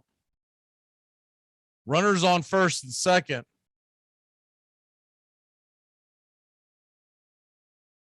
Just 1 away. Bottom of the order for the Brewers. Here's the 1-1 pitch, and it is low and inside, and it's 2-1. Kane is on deck. If he were to get on, Eric Lauer would be due up the pitcher, but would they pull him? His runs have been at a premium. Here's the 2-1 pitch, fastball, crossed up Darnode, but it is called for a strike. And Charlie has just been extremely all over the place this inning. As they show the replay, that ball may have been inside. It looked like it clipped the zone. But regardless, it's 2-2. And here's the 2-2 pitch from Charlie Morton. It's a fastball. It's outside the zone, but Narvaez fouls it back, so we'll do it 2-2 once again. Charlie Morton trying to muster anything he can to get through this inning, to get through this at bat. Braves fans on their feet trying to root them on.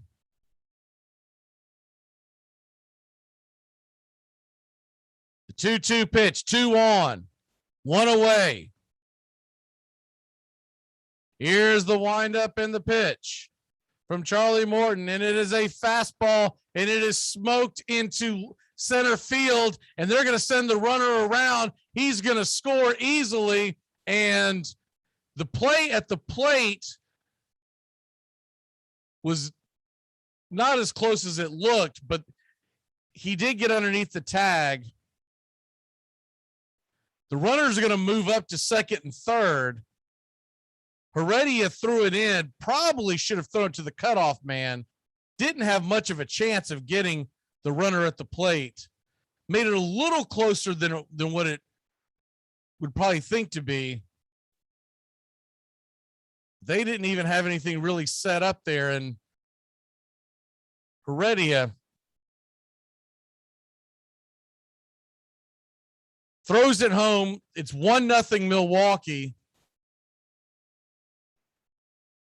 Garcia may have jammed his hand, and they'll finally take Charlie Morton out as they'll go get Jesse Chavez out of the pen. Braves trail 1-0. Runners on second and third, one away. You're listening to Braves Baseball. We'll be back in a flash.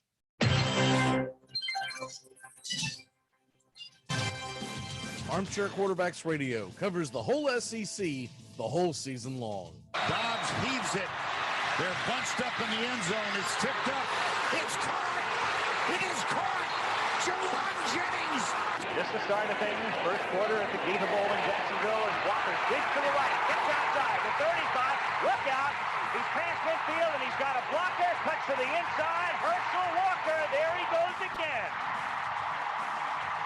Straight up the middle. Touchdown. Delayed reaction, but Tebow got in. Oh, jump pass. How about that? Oh, my! That looks like 1955. Holy cow. Are you kidding me? Armchair.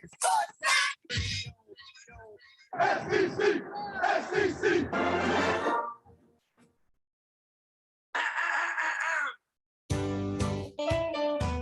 Saturday mornings, 8:30 Eastern. Dixie Football Nation is back and better than ever. We got Tony Agolini, Matt Carr, Tones Areola, Bobby and Angelo, along with Mac McGee this fall. Dixie Football Nation heads to the gridiron, talking ACC, SEC, the Big Ten, and all the big games throughout the college football land. That's Dixie Football Nation, 8:30 Eastern, 7:30 Central, Saturday mornings on the Armchair Quarterback Show's YouTube channel, going live, or catch the instant replay.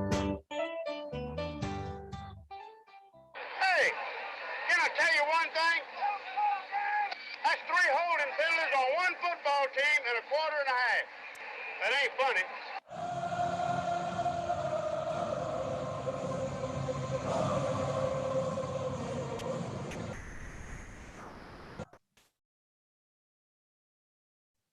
Welcome back here to Atlanta Braves baseball. Jesse Chavez comes into the game and he'll face Lorenzen Cain. Remember, Lorenzen Cain was up with second and third yesterday's game and lined out to Dansby Swanson, and he'll take the first pitch, swung on and miss, and it's 0-1.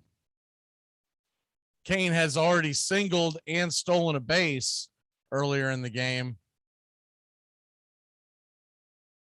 And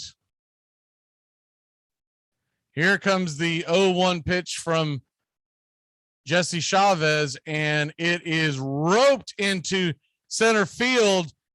1 run scores. Here comes the throw from Heredia, and the catcher Narvaez will slam on the brakes at third. So you got runners on the corners, 1 away, and the pitcher spot due up. We'll see if he does come to the plate. It does look like it will be Eric Lauer to the plate. They will not pull him as the Brewers lead 2-0. Snicker late on pulling Charlie Morton out of the game again. If you're just joining us, so both of those runs will be charged to Charlie. He gave it a valiant effort, but you could tell at the beginning of the inning he did not have it. And here comes the first pitch. It is bunt by Lauer, and it's straight to Freddie. Freddie flips it over to first to Ozzie Albies, and you'll have runners on second and third with 2 away in the top of the order, and Colton Wong coming to the plate. That'll set up a righty-lefty matchup. Wong hitting 270 2 on the year, 0.77 in the postseason so far. The Houston Astros did knock off the White Sox, so they'll head to the American League Championship Series Friday night for game 1. Time has not been released, but probably 8 p.m. Eastern. Here comes the first pitch to Wong by Chavez, and it's outside the zone. The cutter missed, and it's 1-0. Willie Adames is next. Chavez does have a base open if he wants to load the bases to face Adames. That could be a dangerous situation. Here's the 1-0 pitch, cutter on the outside once again. Looks like they're pitching around Wong, and it's 2-0.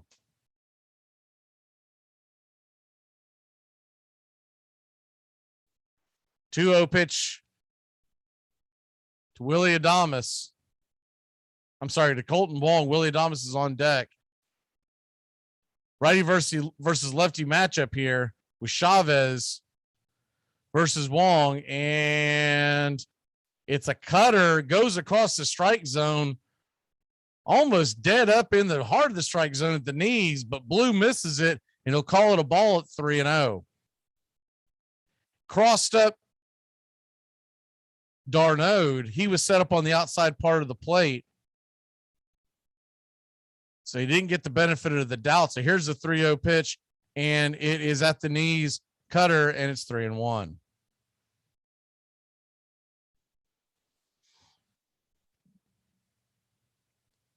Chavez, 3-1 count to Wong. Kind of been nibbling with the right-hander on deck. Here's the 3-1 pitch, and it's a changeup outside the zone, and it's going to load the bases with the walk. As much as he nibbled on the outside part of the plate, I think that was the plan, or at least it looked to be the plan. It's either that or he's terribly wild coming in. So Chavez will face Adames with the bases loaded. The Braves down 2. Can ill afford to get much farther behind. They've struggled to score in their own right. They're missing Jorge Soler in the lineup. Here's the first pitch to Willie Adames, and it's fouled back, cutter, and it's 0-1. If you missed that earlier, Jorge Soler is out because of COVID-19. He will be out a bare minimum of 5 calendar days. At that point, he can start taking tests. But he's done for this series, so they brought in Christian Pache to add to the roster, but Heredia is in the lineup. Here's the 0-1 pitch, and it's swung on and missed just outside the zone, cutter, and it's 0-2.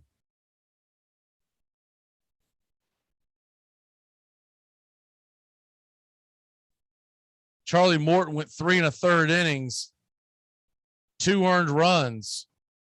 He is responsible for the man on third.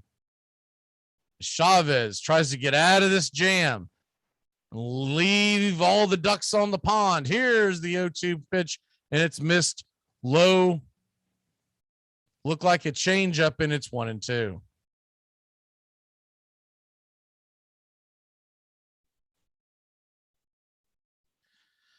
Here comes the 1-2 pitch to Willie Adames. The bases are juiced. 2 outs. The delivery swung on and hit down the left field line, but it is foul towards the dugout. We'll do it again at 1-2.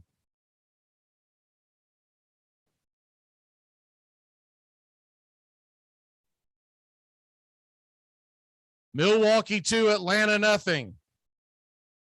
We're in the top of the 4th inning. A lot of baseball left to play. Would love to get out of this mess to keep it just a 2-run game. Here's the 1-2 pitch, and it is a called strike 3. Inside corner, cutter. And Adames got caught watching the paint dry, and that'll end the inning. But not before Milwaukee scores 2. Riley, Duvall, and Jocktober are due up. You're listening to Braves Baseball. God would never let me be successful. He'll kill me first. He'll never let me be happy. I thought you didn't believe in God. I do for the bad things. Armchair Quarterback Radio, your home for the SEC. Back third down on the 8. In trouble. Got a block behind him. Going to throw and a run. Complete to the 25, to the 30. Lindsey's got 35, 41. Lindsey, 25, 20, 15, 10, 5. Lindsey's got. Lindsey's got. Lindsey's got. Second down from the 3. Comes the blitz. Quick flip. Caught. Did he hold it long enough? The official says yes. Oh, boy, is that going to be controversial. Gaffney, the freshman. My goodness. If he had it, he didn't have it very long, that's for sure. And this one's in the history books. And inexplicably, the Florida Gators go 91 yards to come from behind and edge the Tennessee Volunteers in an ending that will be talked about for years. SEC! SEC! Armchair. 1-1 pitch. A long drive to right. Ramirez turns to the track. She's gone. Day of justice. All is forgiven in Atlanta. Bob, it's okay to talk the talk if you can walk the walk. Every morning, the Armchair Quarterbacks will be headed to Braves country. Along with the big headlines of the day, the Armchair Quarterbacks will be leading off with the Atlanta Braves. That's Braves country, weekdays on the Armchair Quarterbacks. Baerga is 0 for 3. Left center field. Grissom on the run. The team of the 90s proves its world championship.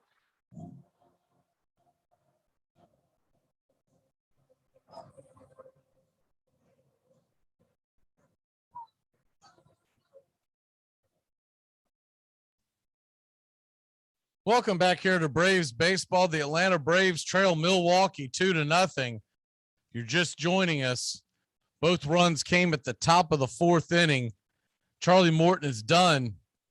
He went off of just 3 days rest, gave it all he had. 3 1/3 innings, 2 earned runs, 5 strikeouts. That's the bad news. The good news is that's all the scoring they got. They had the bases loaded.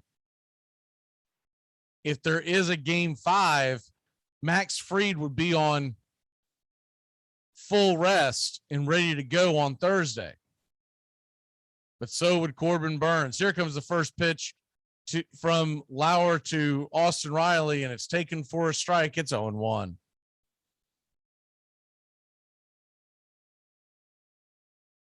Austin Riley digs in, and it is a slider in the dirt. It's 1-1.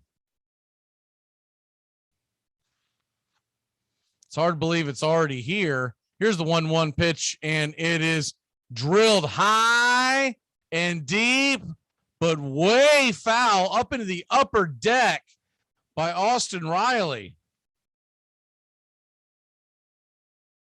Looked like it was a cutter, and he absolutely smoked that. Here comes the 1-2 pitch. Well, that should actually be 1-1 pitch coming to. They have it written down as 1-2, but it's 1-1 to Riley. And the delivery, and he roasted into left field for a single. Yelich is on it quickly. Riley will stop at first. We've got a runner on, nobody out to start the bottom of the 4th inning. And that's going to bring Duvall to the plate. Jock Peterson is on deck, and Travis Darnold, if anything gets past.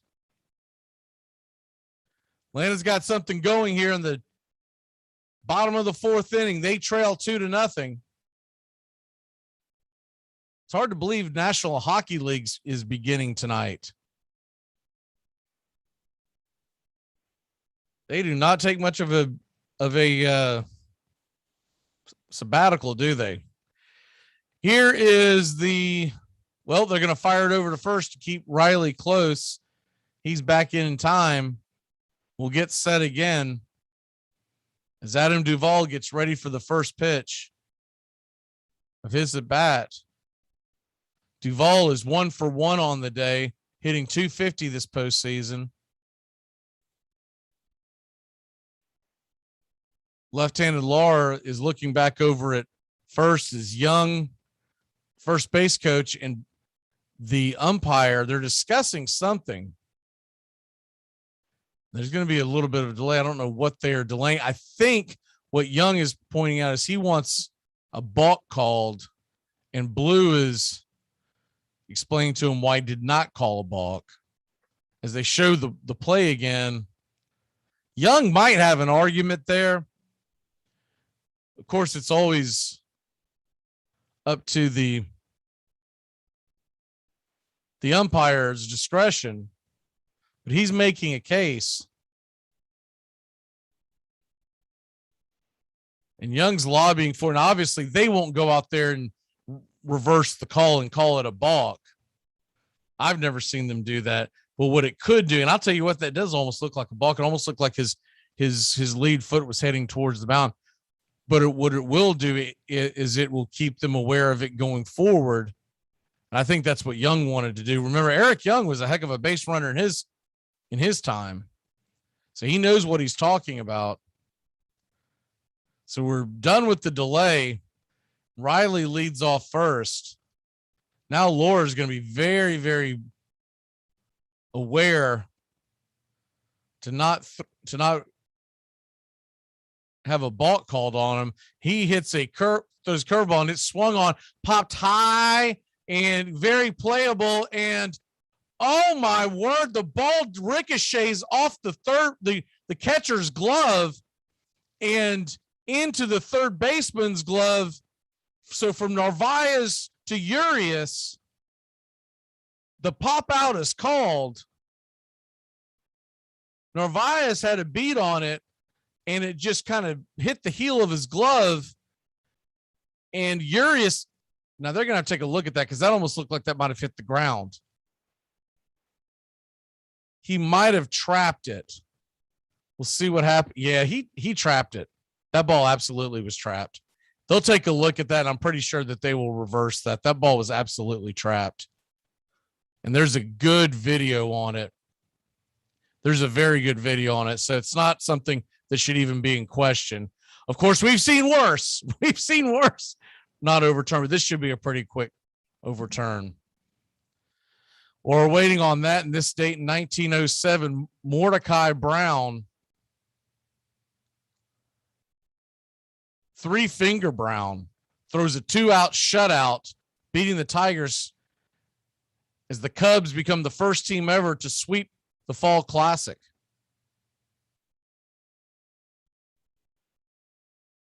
And they're coming over talking to Snicker.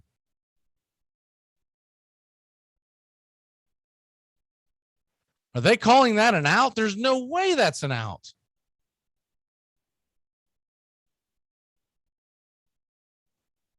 There's no way that is an out, and Snicker is furious.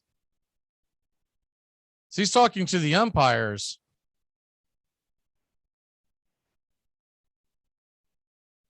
That ball absolutely hit the ground. It absolutely hit the ground. It's not even close. That ball absolutely hit the ground. And then he just kind of scooped it up in his glove off the ricochet. There's no way that ball was caught. This is a terrible call. They took the out off the board, so it's a little confusing, but I think they did call him out, as even the replay knew that they're calling him out.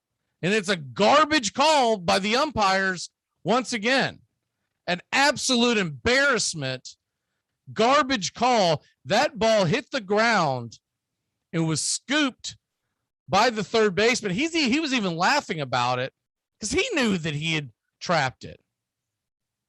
An absolute garbage call by New York. Once again, they are an embarrassment to Major League Baseball. They have been since they've started this entire replay situation. And if that costs the Braves the game, There's no way to know realistically, but it is a terrible call. Here's the first pitch to Jock Peterson, swung on and missed, and it's 0-1. I can't put into words how poor of a call that was. The ball hit the ground and then scooped up and was flipped up. Pathetic. Here's the 0-1 pitch to Jock, and it's a pop-up. It's inside his kitchen. It looks like it's going to be caught by Yelez, and 2 away here in the bottom of the 4th. What a garbage call by Major League Baseball umpire. It's bad enough that they missed it at the actual site, but you could understand why they missed it. But to miss it back in New York when you have all the camera angles, that is just ridiculous. And Duvall is ticked off. The Braves dugout is ticked off. They've got to get focused again. And what a clown show this has become. When it's all said and done, Mike Estabrook and Alfonso Marquez are the 2 lead umpires in this crew, and they dropped the ball. And then the replay officials in New York are just, they've got to be embarrassed. You see it bounce, and then it's pushed into the glove. What a terrible call. Here's the 0-1 pitch to d'Arnaud, and it's wide and outside the zone. It's 1-1. Got to move on from that and hopefully find a way to score some runs. Duvall is making his case down there in the dugout with everyone that'll listen. I don't blame him. That was a unreal. 1-1 is the count. So an inning that looked pretty promising a little while ago. Here's 79-mile-an-hour curveball. It misses, and it's 2-1. You still have 1 on and 2 away. d'Arnaud is at the dish with Heredia on deck. Biggest thing you miss with, here's the 2-1 pitch, and it is wide and high. It's ball 3. We'll get a 3-1 count. Biggest thing Atlanta misses by not having Soler in that lineup is that when you go to d'Arnaud to Heredia, it's a lot different than deciding to pitch around d'Arnaud and going to having to get Dansby Swanson right there. So you got Heredia on deck. The pitcher spot would be next. They would definitely pinch hit if it got to that. Here's the 3-1 pitch, and it's wide and outside the zone. So that'll send d'Arnaud down to first base. You'll get runners on first and second. 2 away.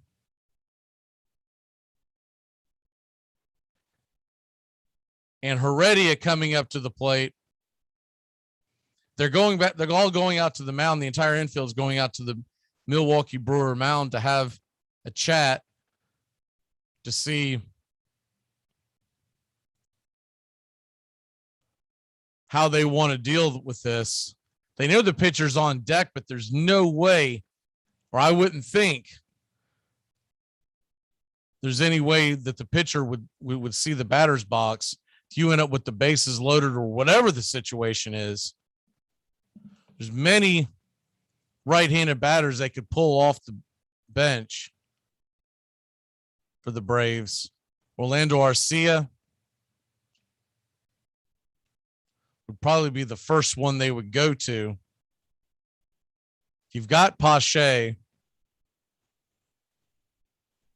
but I think Arcia would be the guy.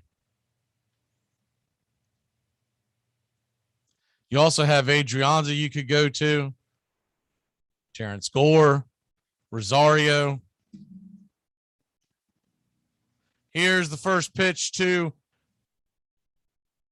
Heredia, and he gets hit by the pitch, and that's going to load the bases.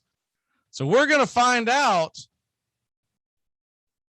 as that will send Craig Counsell to the mound. He clips him in the elbow, right on the elbow pad. So Heredia should be okay. But what we have here is a bases loaded situation, 2 away. And that gaff by the umpires looms even larger. And it will bring Orlando Arcia to the plate. 198 hitter on the season with 2 home runs. It'll be a righty-lefty matchup if they do keep him in the game. But it looks like Counsell could be going back out, and he is going to make the pitching change. He's going to go get the righty out of the pen. So we'll reset and we'll come back. We come back, bases are loaded, bottom of the 4th inning. There's 2 away, and Arcia heading to the plate. You better get that checked out. Better get that checked out? I would. What kind of a therapist are you? I'm telling you, I'm scared that something terrible is going to happen to me right away. You start looking for tumors? I'm trying to help you. I bet you're rooting for a tumor. I think you better go. Oh, I'm going, baby. I'm going. It's important to remember the value of taking time for ourselves to do the things that help us grow and explore, like learning something new. And now with the Great Courses Plus, it's never been easier to experience the joys of learning. The Great Courses Plus offers thousands of streaming videos that cover hundreds of fascinating topics, from World War II to choosing the perfect wine. You can even take a course on the U.S. government or dealing with stress and anxiety. And because the Great Courses Plus partners with world-class professors and experts, you're always receiving thoroughly vetted, high-quality content from every lecture. Plus, you can watch or listen anytime, anywhere with the Great Courses Plus app. So take a little time for you. Sign up for the Great Courses Plus today for a free month of unlimited access. Visit thegreatcoursesplus.com/radio to get started. That's thegreatcoursesplus.com/radio. I'm up. Biggest pick of the draft. 5th pick, 6th round. TJ Hoshimazode. Yes, lock it up. Who? What? TJ, how's vanilla? All right. TJ, who's your mama? Fantasy Rule 17. Know how to pronounce your draft picks. You mean TJ Hushmanzada from the Bengals? Put him on the board. Hoshimazole. Got it. Championship. Fantasy football time. It's fantasy football time.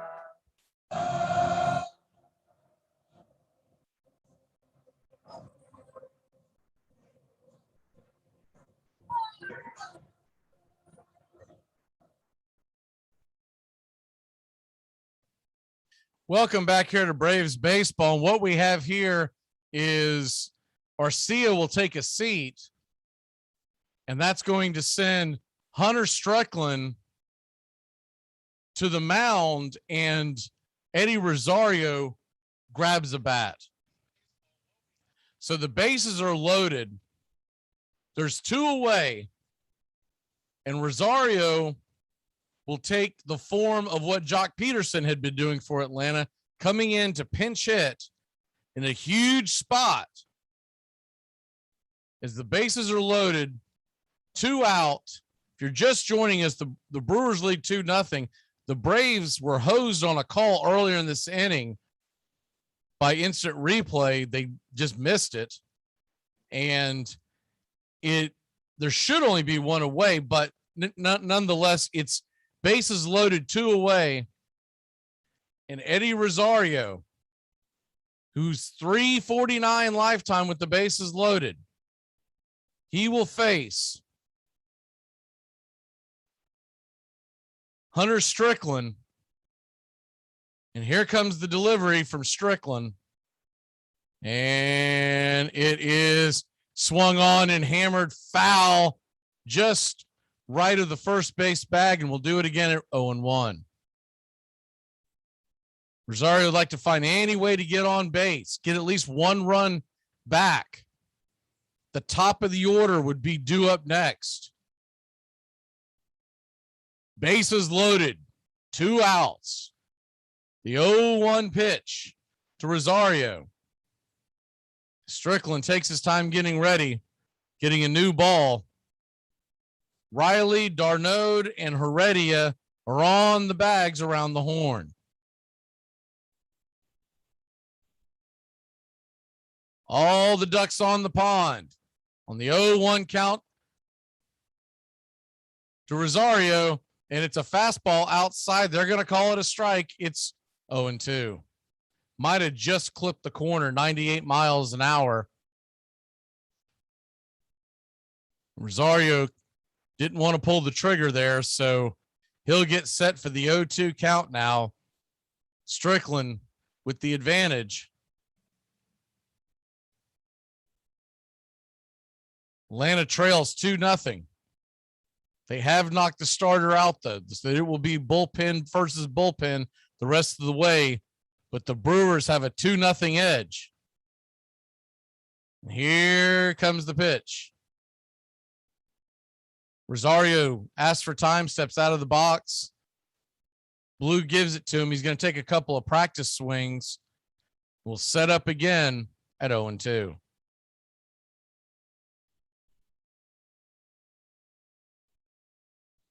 Rosario getting set on the 0-2 delivery from Hunter Strickland.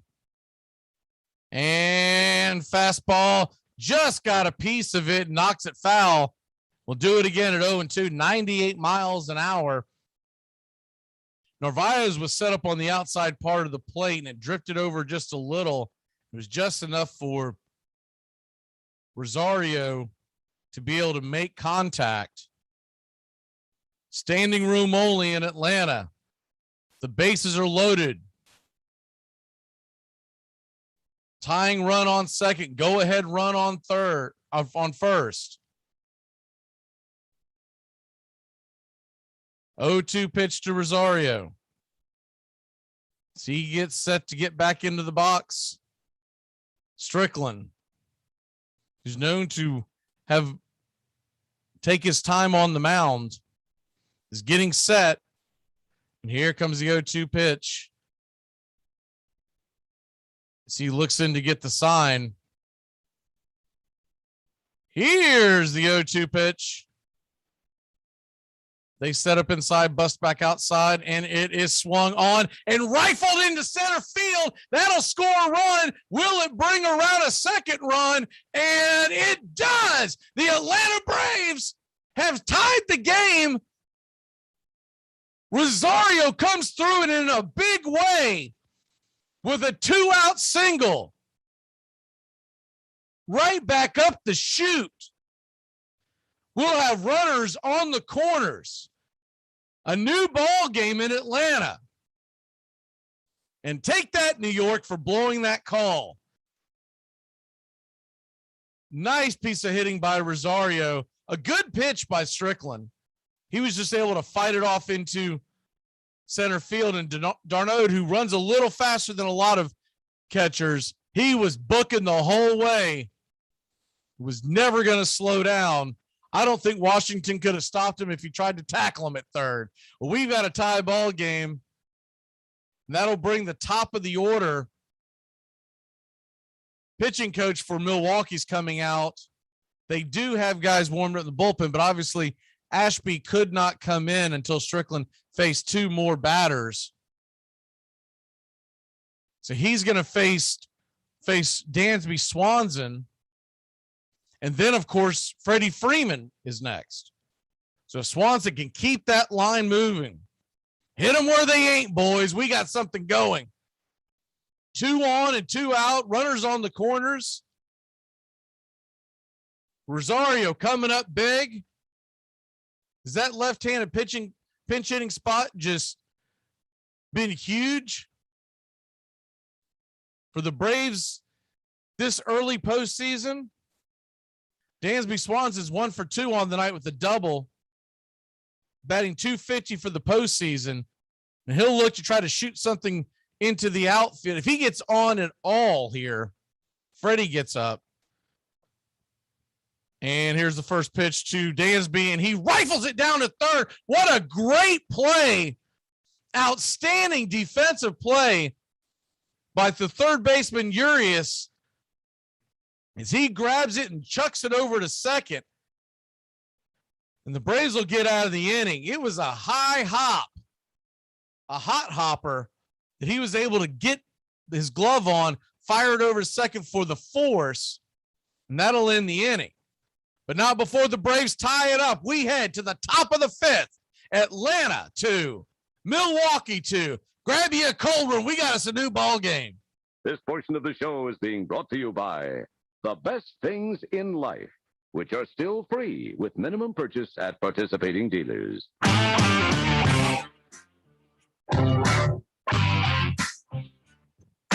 Get your Sunday football morning started off right with the Handicappers on Armchair Quarterbacks YouTube, 10 a.m. Eastern to noon Eastern. Your Sunday morning kickoff show where we tackle your NFL lines out in the desert, a 61.2% win rate over the last 6 years. Against the spread, over, under, money line, you name it. And we dive into the world of fantasy football year-long and your DFS payouts. The only true Southern football kickoff show that talks the spreads in Vegas, your DFS and fantasy, in your year-long quest to win that fantasy football championship. Only on the Armchair Quarterbacks YouTube channel. It's the Handicappers on Armchair Quarterbacks YouTube, 10 a.m. Eastern to noon Eastern. Sundays, all NFL season long.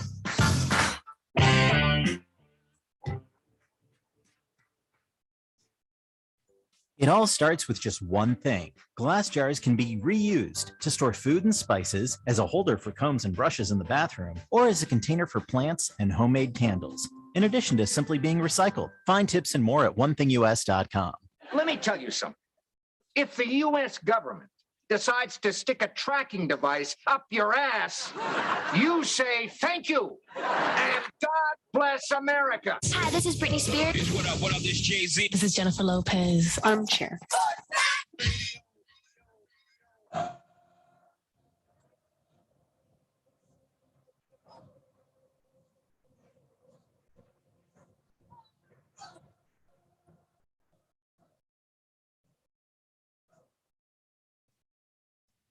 Welcome back, Braves country. If you're just joining us, the Atlanta Braves and Milwaukee Brewers are tied at 2 apiece, both scoring their runs in the 4th inning.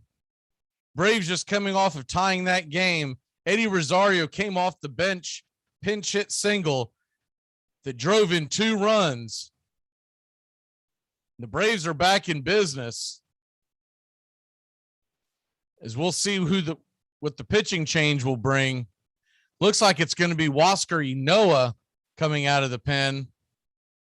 Huascar Ynoa, 4.05 ERA on the season. First pitch is high and called for a ball. It's 1-0. They've brought Eddie Rosario into play left. Duvall is now playing center.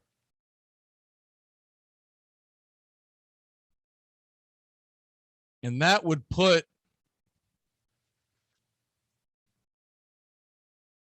Heredia out of the game.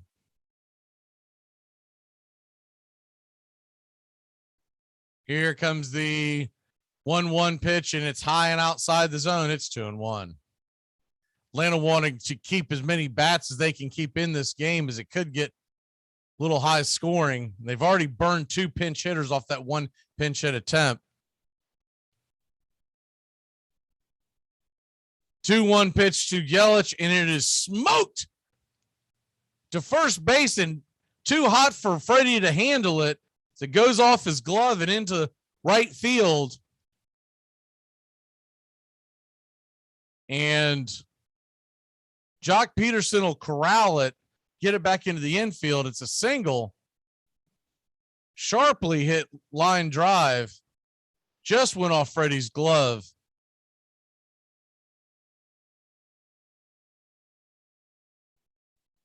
Tough one is Huascar Ynoa is set to face Avisail Garcia, who's 1 for 2 on the night, a single and a run scored. Tie ball game here in Atlanta. It's 2-2. Top of the 5th. Nobody out for the Milwaukee Brewers. Yelich leads off first. Braves do have a shift on the left side of the infield. Here's the first pitch from Huascar Ynoa out of the pen, and he throws a slider, swung on and missed, and it's 0-1. Tellez is on deck. The left-handed power hitting first base hero of game one. Urias is in the hole. 0-1 delivery from Ynoa. He turns and flips it back over to first. Yelich slides under the tag, and it's we start this again at 0-1. Garcia batting 154 in the postseason. 262 on the year, 29 home runs. Here's a slider swung on and missed just outside the zone, and it's 0-2. Righty versus righty matchup here. That slider just spun out on the outside of the zone. Nice pitch. When Ynoa's got that going, he's hard to hit, especially from the right-handed side of the plate. Comes the 0-2 from Ynoa. And here's the delivery on the 0-2. Yak him! Strike him out! Swung on and missed. And it's in the dirt. Darno is able to stay in front of it, and that'll keep the runner at bay at first. And there's one away.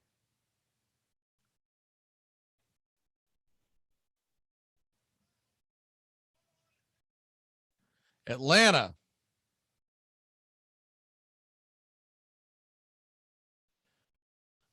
tied up with the Brewers at 2 apiece, and the dangerous Rowdy Tellez comes to the plate, just hitting 125 on the postseason, but he's got that home run. He digs in,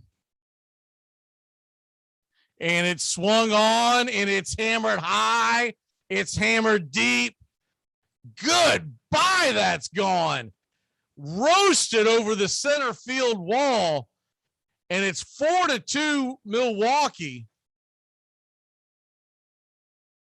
That was just laid in there. It was a slider that didn't slide. And Ynoa quickly has given up a 2-run bomb. And the Braves trail it once again by 2. It's 4-2. A lot of baseball left in this game, but that was just a slider that did not slide, and he was sitting on it. Came across about belt high, and he belted it over near the Evan Williams bourbon sign in deep center field. So it'll reset the inning.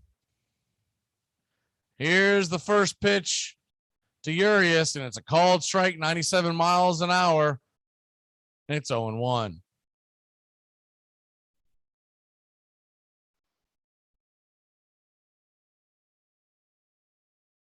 Four to 2 Milwaukee. Top of the fifth. Fastball way outside the zone, 99 miles an hour, and it's 1-1. Urias at the bat. Navarez is on deck with Kane in the hole. 1 away. 2 in. And fastball fouled back and out of play.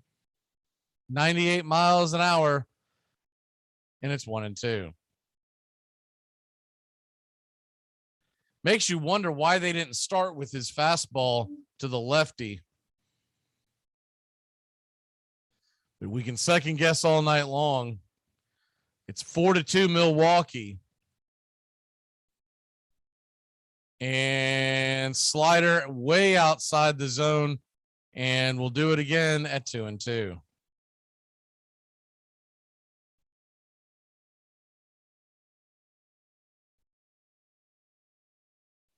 Tellez, the nemesis, once again.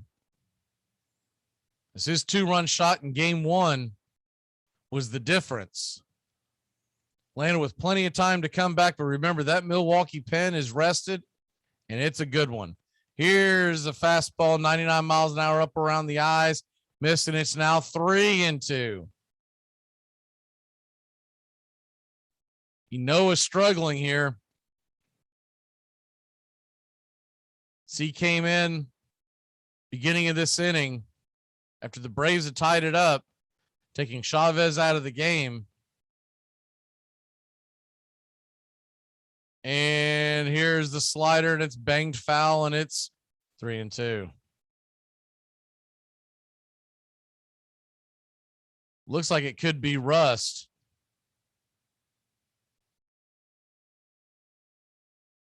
Enoa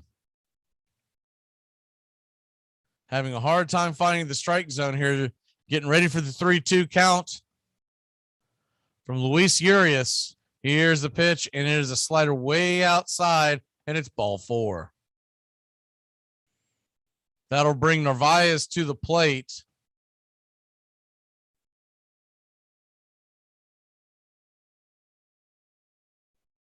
The Braves would love to win this game and end the series, but they do have a 1-game advantage. If they have to go back to Milwaukee, Max Fried will be your game 5 starter.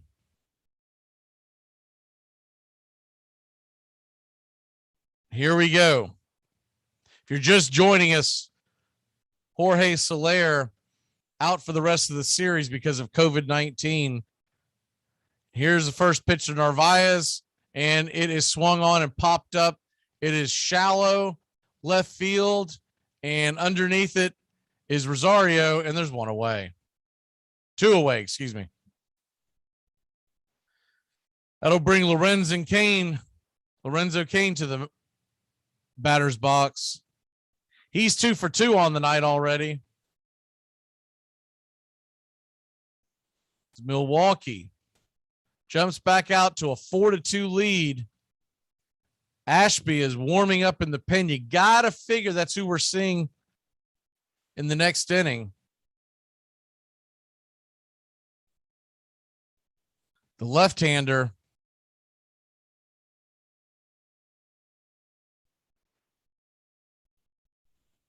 And here comes the first pitch from Enoa, and it is a slider outside the zone. It's 1-0.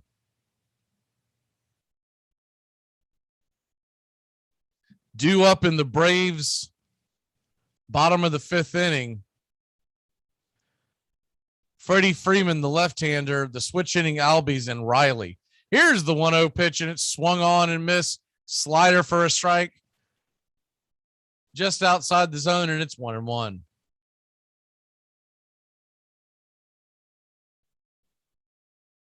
Vogelbach stands on deck to pinch hit.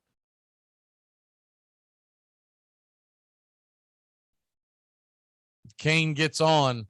The pitcher spot is due up. The big left-hander Vogelbach will come to the plate. And here comes the next pitch. It's a slider, missed, low, and outside. It's 2-1.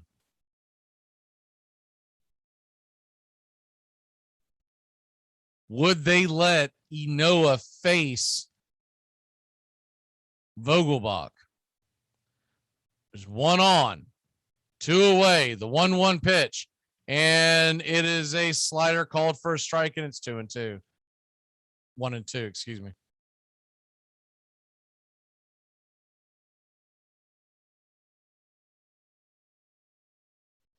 Braves fans are on their feet.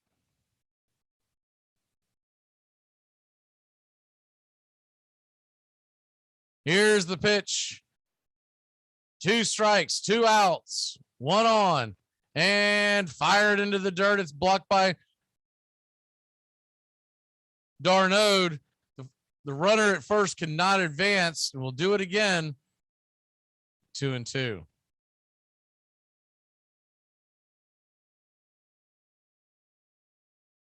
Nice play by Darnode. He's able to jump up and keep it from going to the backstop,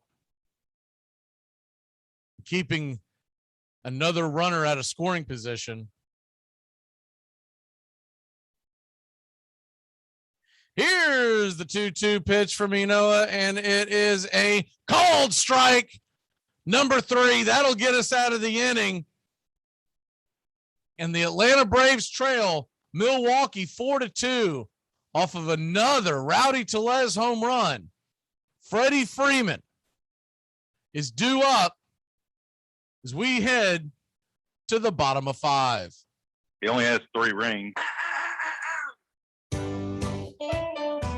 Saturday mornings, 8:30 Eastern. Dixie Football Nation is back and better than ever. We've got Tony Agolini, Matt Carr, Tones Areola, Bobby and Angelo, along with Mac McGee this fall. Dixie Football Nation heads to the gridiron, talking ACC, SEC, the Big Ten, and all the big games throughout the college football land. That's Dixie Football Nation, 8:30 Eastern, 7:30 Central, Saturday mornings on the Armchair Quarterback Show's YouTube channel, going live. Or catch the instant replay. I'm not playing your stupid game. My hotel's nice, and I was in the elevator. There's a sign in the elevator that said maximum capacity 12 persons. 12 persons. Somebody needs to tell the folks down at the elevator company that the plural of the word person is people. It's not persons, right? The hotel pool had a similar sign. It said maximum capacity 180 people. Do we really need legislation for that sort of thing? Doesn't it kind of govern itself? Don't most of us just hang back and go, I don't want to get in the pool with that many people. It's not going to be refreshing, knocking up against other people's arms and skin. Move, I have a legal right to be here. Banging elbows, move. I did a head count. Like in the bathroom stall, we don't put a sign that says maximum capacity 1 person. I just see the shoes and I keep on moving. I'm Amy Lawrence, and I'm up late, always, after hours, hanging out with you on CBS Sports Radio. Check it out, 2 a.m. Eastern, 11 p.m. Pacific.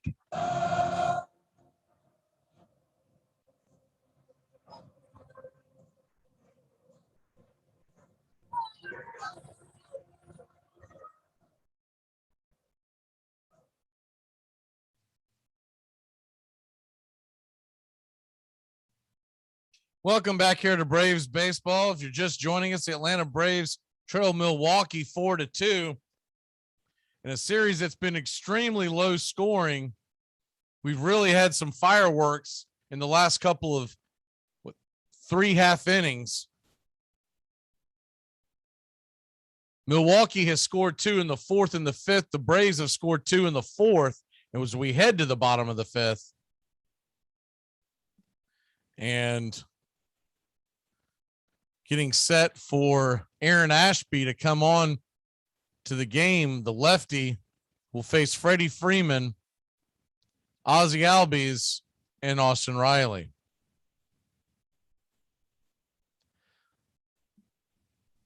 This date in 1979, both Larry Bird and Magic Johnson made their debuts in the NBA, and it's also the first time a three-pointer was made in the NBA. It was in the Boston Garden by Chris Ford as the first pitch comes to Freddie Freeman. He holds up, but third base umpire is going to say he went around, and it's 0-1.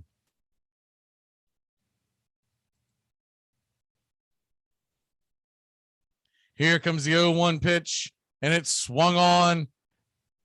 Looked like the slider, and it's 0-2. 0-2 pitches. Ashby works much faster than Strickland, 98 miles an hour outside the zone, and it's 1-2. 1-2 pitch. Freddie swings on and misses. Strike 3, 97 mile an hour fastball. Blew it right by Freeman. So he continues to struggle here in the series. And that'll bring Ozzie Albies to the plate from the right-handed side. It'll be Ozzie, Austin Riley. If anyone gets on, Jock Peterson.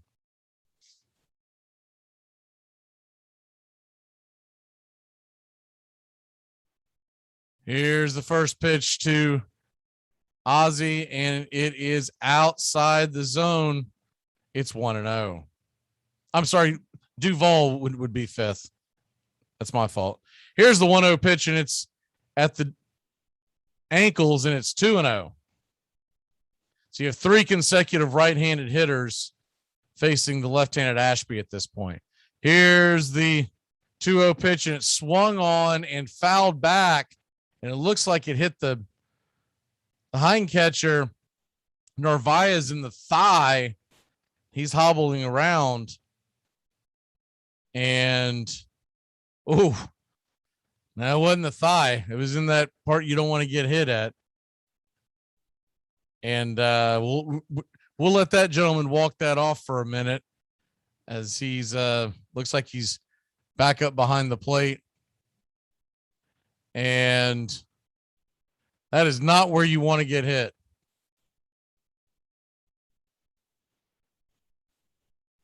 And here comes the 2-1 pitch as Narvaez gets set again.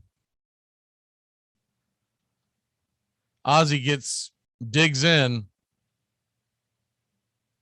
and swung on and hit foul. It'll be 2-2. That was hit towards the Milwaukee Brewers dugout.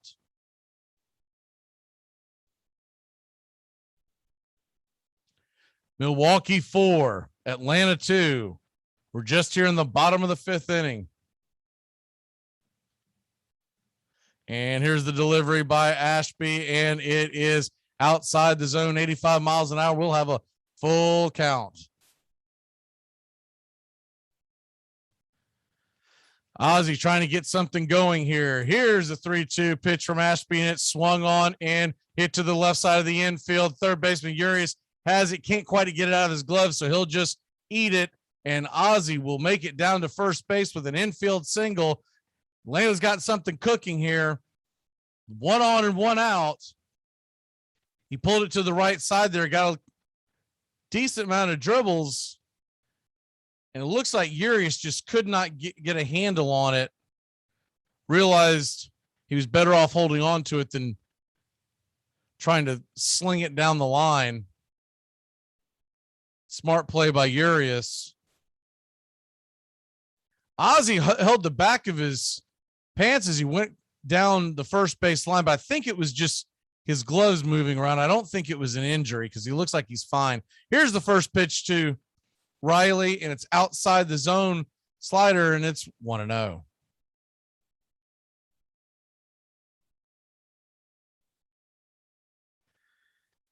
Here's the 1-0 pitch to Riley, and it's fastball high and at the eyes. It's 2-0.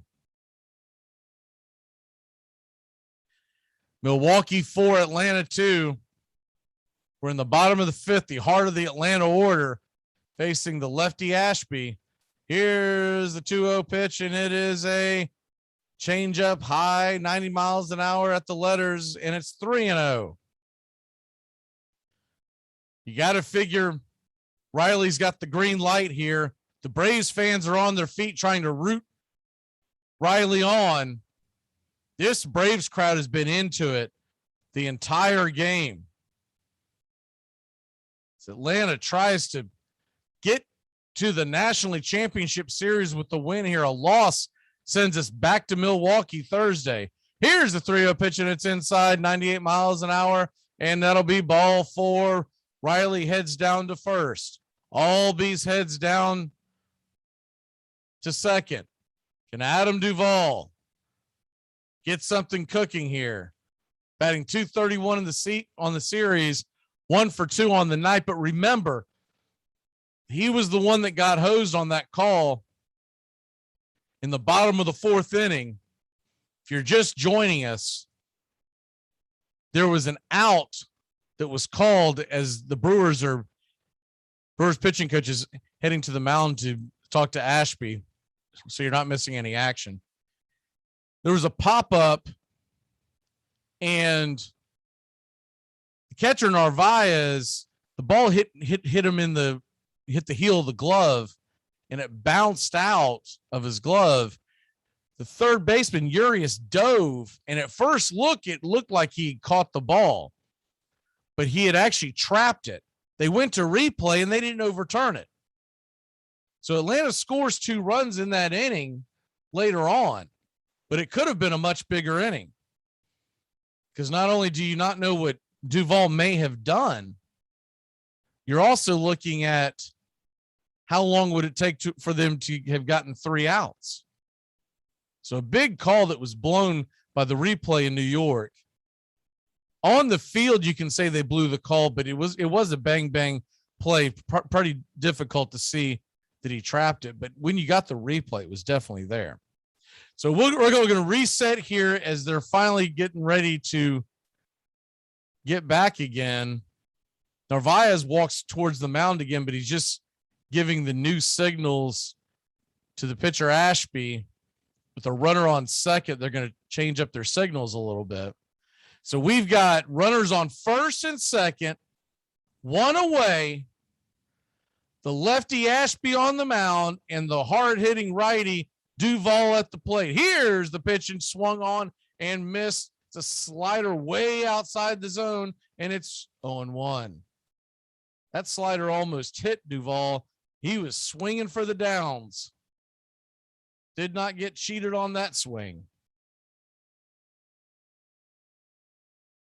Atlanta trails by 2. We're just here in the 5th inning. A lot of baseball to go. Here's the 0-1 pitch, and it is swung on and missed. Slider right across the heart of the plate, right where Duvall normally does damage, but he just missed it. And it's 0-2. That's one where he normally does damage. It's hard to believe he missed that pitch, but he did. Maybe looking for that fastball. And here comes the 0-2 pitch from Ashby. As they set up, catcher sets up inside, and it's a fastball inside, 98 miles an hour. And it hit Duvall. It must have just barely clipped him because he's not having much reaction to it. But they're as they show, it definitely hit him. It hit him right in the elbow guard and just kind of skipped. About the best way to get hit by that fastball. That guy throws some heat, 98 miles an hour on the elbow. That doesn't turn out well 20 years ago. So you're going to have the bases loaded now with 1 away. Jock Peterson's coming to the plate. They'll leave Ashby in because they want the lefty-lefty matchup against Jock Peterson. Can he come through in another big situation? He has been 0 for 2 today in the starting lineup for the first time. Prior to that, 3 for 3 for the series. And here comes the first pitch from Jock to Jock, and it is called 98 miles an hour down the pipe. It's 0-1. Even 1 run getting back here would be huge this inning. As Peterson digs in. They're playing him straight away in the outfield, and on the infield, it's pretty much an honest play with the shortstop cheating a little bit to the second base bag. Here's the 0-1 pitch, and it's a slider at the knees. It's 0-2. Braves down by 2, but they've got runners all across the pond. The bases are loaded. It's an 0-2 count to Peterson. Can he keep it going? Move that line. Hit them where they ain't. He's going to call for a timeout, and he'll step off the batter's box, and we'll do it again at 0-2.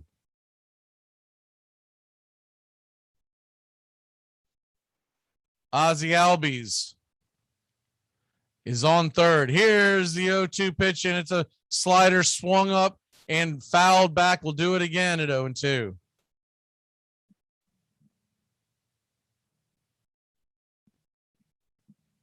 Ozzie Albies sits on third. Riley's on second, and Duvall is on first. There's 1 away. You can get one in the gap. Duvall does have wheels. Here's the 0-2 pitch, and swung on and bounced over into the infield, and they're going to try to turn 2 as He fires it to second, relays down to first, and Ozzie Albies is going to score. Jock Peterson beats the throw, and though there is an out, Atlanta cuts the lead in half. Ozzie comes across to score. We got runners on the corners. There's 2 away.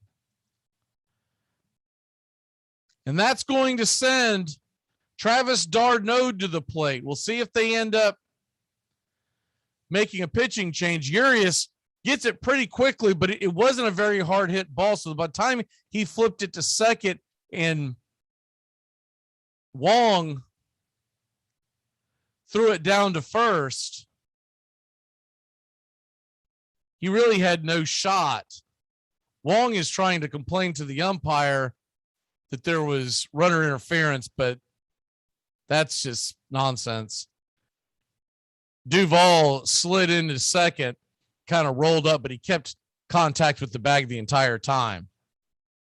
So Urias trying to find a way to, Wong trying to find a way to get out of that inning, but to no avail. This is going to bring Travis Darnode to the plate, who's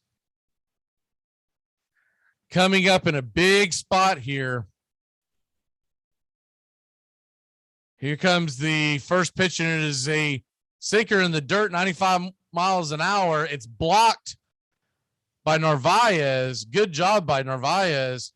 And no runners advance. We'll have the runners on the corners. I think if Jock would have taken off, he probably would have made it. But he may not have been ready, and better safe than sorry. You don't want to kill a rally. So we've got runners on the corners. 4-3 is your score. The Braves have cut this lead in half this inning, scoring 1 run already. Much higher scoring games than we've got in the other games of this series. Fireworks galore. Here's the 1-0 pitch, and it's a fastball at the letters on the outside part of the zone, and it's 1-1. Ashby, 27th pitch of the inning coming up. So he's laboring a little bit. They're trying to get out of this inning with just the 1 run allowed. I don't think they want to go to the pen again just yet. We'll see what happens here. The 1-1 count. Runners on the corners, 2 away. Here's the 1-1 pitch, and it's a fastball high and called for a ball. It's 2-1.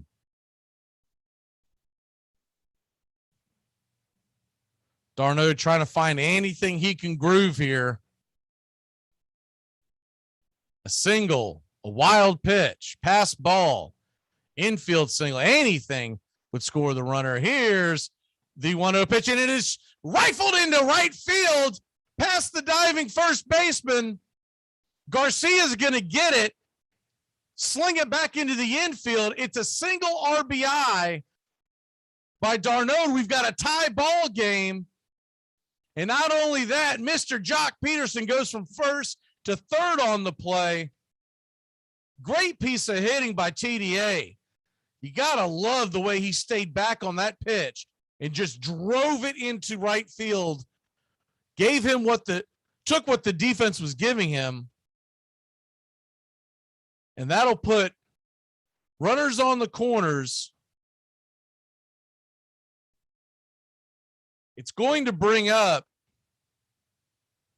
the pitching spot because remember, Heredia was pulled. So it's number 8 in the batting order now, but it is the pitching spot. And the switch hitting Adrian's is coming to the plate. If we burn another bat, I think they did that though, because first of all, not a lot of options on the bench with Soler on the COVID list, but also with the switch hitting Adrianza, no matter what they decided to do there, they could leave him in the pinch hit. So we got a tie game, runners on the corners. There's a curveball called for a ball, 1-0. And of course, if he can get on, that would bring Eddie Rosario back up. Here's the 0-1 pitch, fastball fired right past Adrianza, swing and a miss. That thing was whistling at 97 miles an hour. Adrianza was just a little slow on that. He does have 5 home runs on the year. 247 clip. Has had a couple of big hits over this 2021 season. Here's a fastball at 97 miles an hour. It's popped up and it's bounced over to third, and Urias is able to get it, guns it over to second for the force. That's going to end the inning. But not before your Atlanta Braves have tied it up. It's 4-4. Braves and Brewers. We head to the 6th. To protect his family from disaster, Steve used his camera phone. Done.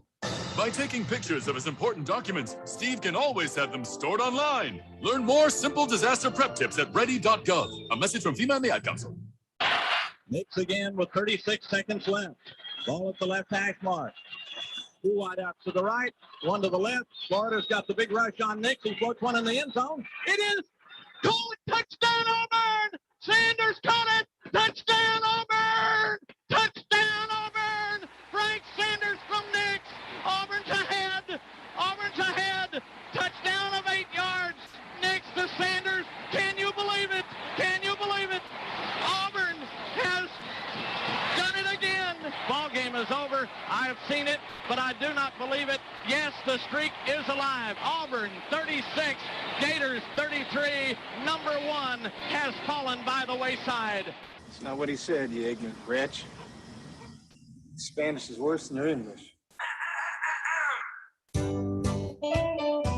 Saturday mornings, 8:30 Eastern. Dixie Football Nation is back and better than ever. We got Tony Agalini, Matt Carr, Tones Areola, Bobby and Angelo, along with Mac McGee this fall. Dixie Football Nation heads to the gridiron, talking ACC, SEC, the Big Ten, and all the big games throughout the college football land.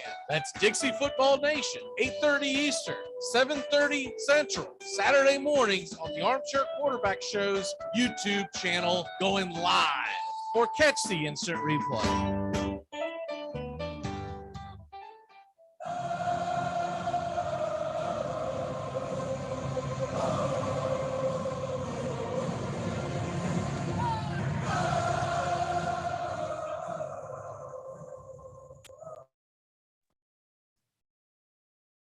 Welcome back here to Braves Baseball. As the Atlanta Braves have tied this puppy up 4-4 as we head to the 6th inning. And it's going to be A.J. Minter coming to the mound for the Atlanta Braves. Hard-throwing lefty. Had an up and down year, but he was an integral part of the Braves' success last postseason. And he will face Manny Pena, the catcher, who is pinch hitting for the pitcher spot. AJ Minter, 3.78 ERA, 52 innings on the year with 57 strikeouts and 20 passes. He has allowed 2 home runs this year. Let's hope we keep away from that. Milwaukee 4, Atlanta 4. Top of the 6th inning. If you're just joining us, you got here at the right time. It has gotten good. 4 runs scored by each team in the last 2 innings. Here comes the first offering from Minter, and it's a 95-mile-an-hour fastball outside the zone. It's 1-0. Pena 189 on the year, but 13 home runs. He's 0 for 3 in the series with 2 strikeouts. And here comes the pitch as the Braves are playing him a little bit to pull. 1-0 pitch, and it is taken for a ball. It's 2-0.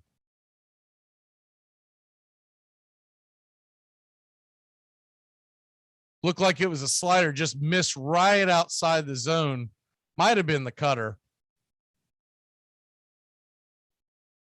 Didn't quite bend like a cutter, but here comes the 2-0 pitch from Minter. And fastball, 97 miles an hour, high on the block, and it's 2-1. Braves would love a shutdown inning here. Would just love a shutdown inning. They've allowed 2 in the last 2 innings apiece and have tied it up each time. Here's the 2-1 pitch and fastball inside the zone. Might have been the cutter, and it's 2-2. Atlanta 4, Milwaukee 4. Top of the 6th inning. Nobody out, nobody on. Just getting started here in the 6th. AJ Minter is in from the pen. He leans over, gets the signal, and he deals. Swung on and missed. Slider at the ankles, and it's a strikeout. Whiffed. And it's the first out of the 6th inning as Manny Pena will take a seat.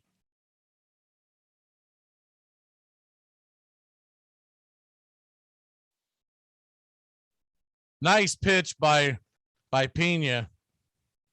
What you got to love about Heredia, even then, even though he's been taken out of the game, he is the Braves' biggest cheerleader on the bench.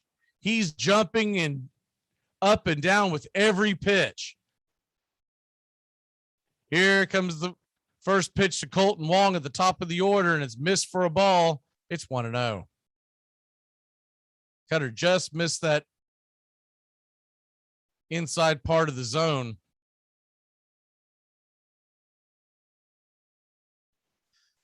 Here's the 1-0 pitch. As TDA sets up outside and swung on and hit foul. Looked like the cutter, and it's 1-1. Foul down the first base side.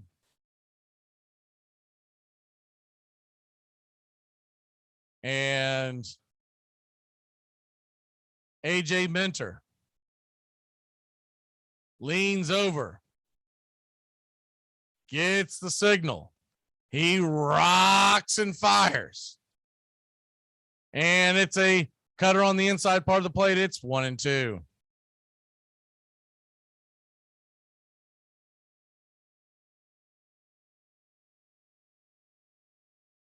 Nobody on, 1 out. We're in the top of the 6th. Atlanta tied with Milwaukee 4-4 in game 4 of the NLDS. Here's the 1-2 pitch. Swung on and missed. He is blown away by a 97 miles an hour in his kitchen. Yak him, he's out. And there's 2 away in the 6th inning.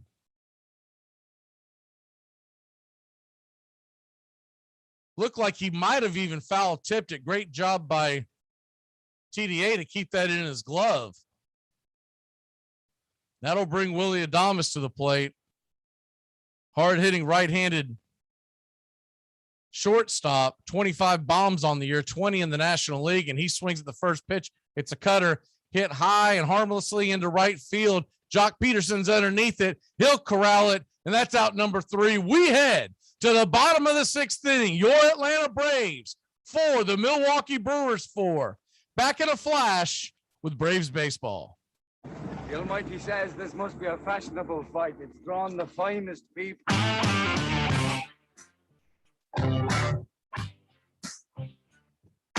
Get your Sunday football morning started off right with the Handicappers on Armchair Quarterbacks YouTube, 10 a.m. Eastern to noon Eastern. Your Sunday morning kickoff show where we tackle your NFL lines out in the desert, a 61.2% win rate over the last 6 years.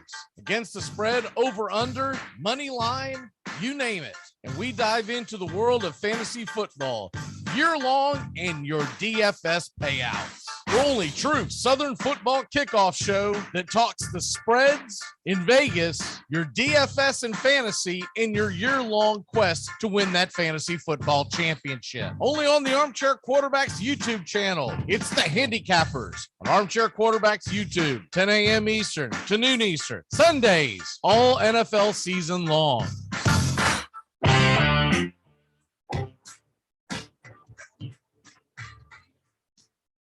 Tom has been a teacher for over 40 years. One day, I think one of the students had asked the question and he didn't remember the answer. And I also noticed that he was letting his class out earlier than they were supposed to let out. I was really starting to worry. Levi and I talked about how it would change our lives, but he was there beside me.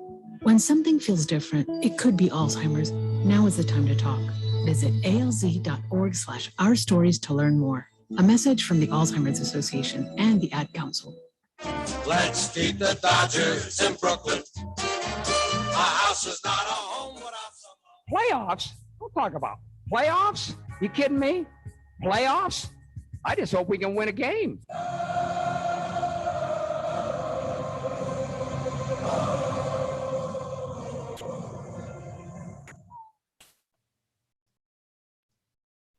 Welcome back here to Atlanta Braves baseball. You're just joining us. What a game we've had so far. It is 4-4 as we're heading to the bottom of the sixth inning. And fireworks galore. 2 runs by Milwaukee in the 4th and 5th. 2 runs by the Braves in the 4th and 5th. The Braves finally get a shutdown inning out of their bullpen in the 6th. And Brandon Woodruff is warming up in the Milwaukee pen. So just be aware of that. They are holding Burns. They said Burns would not be available tonight as they're setting him up for game number 5. He'll probably come in next, Woodruff. Here comes the first pitch swinging by Eddie Rosario, lefty versus Ashby, and he hits a quick ground out, and 1 pitch, 1 away for Ashby here in the bottom of the 6th. Rosario trying to ambush it and swung at a slider. It's going to bring the top of the order and Dansby Swanson to the plate. They will let Ashby face Swanson. But any sign of trouble, they'll be looking for Woodruff to come out of the pen. There's 1 away, slider outside the zone, and it's 1-0 to Swanson. Lefty versus righty matchup. Woodruff pitched on Saturday, so he'd be coming in off of 2 days rest. Here comes the 1-0 pitch, and it's in the dirt, and it's 2-0. They're holding Burns, wanting him to go deep in a game 5, as are the Braves with Max Fried. So if Woodruff were to come in, probably just for an inning, maybe 2. Here comes the 2-0 pitch, and it is slider at the knees. Nice pitch by Ashby. It's 2-1.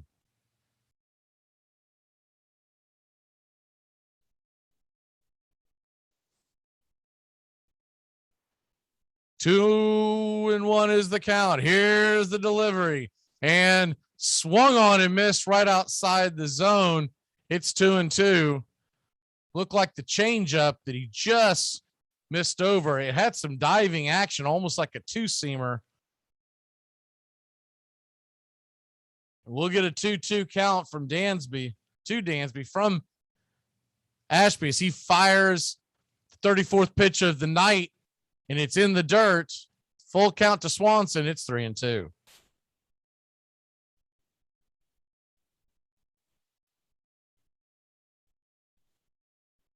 Four is your score. Swanson digs in.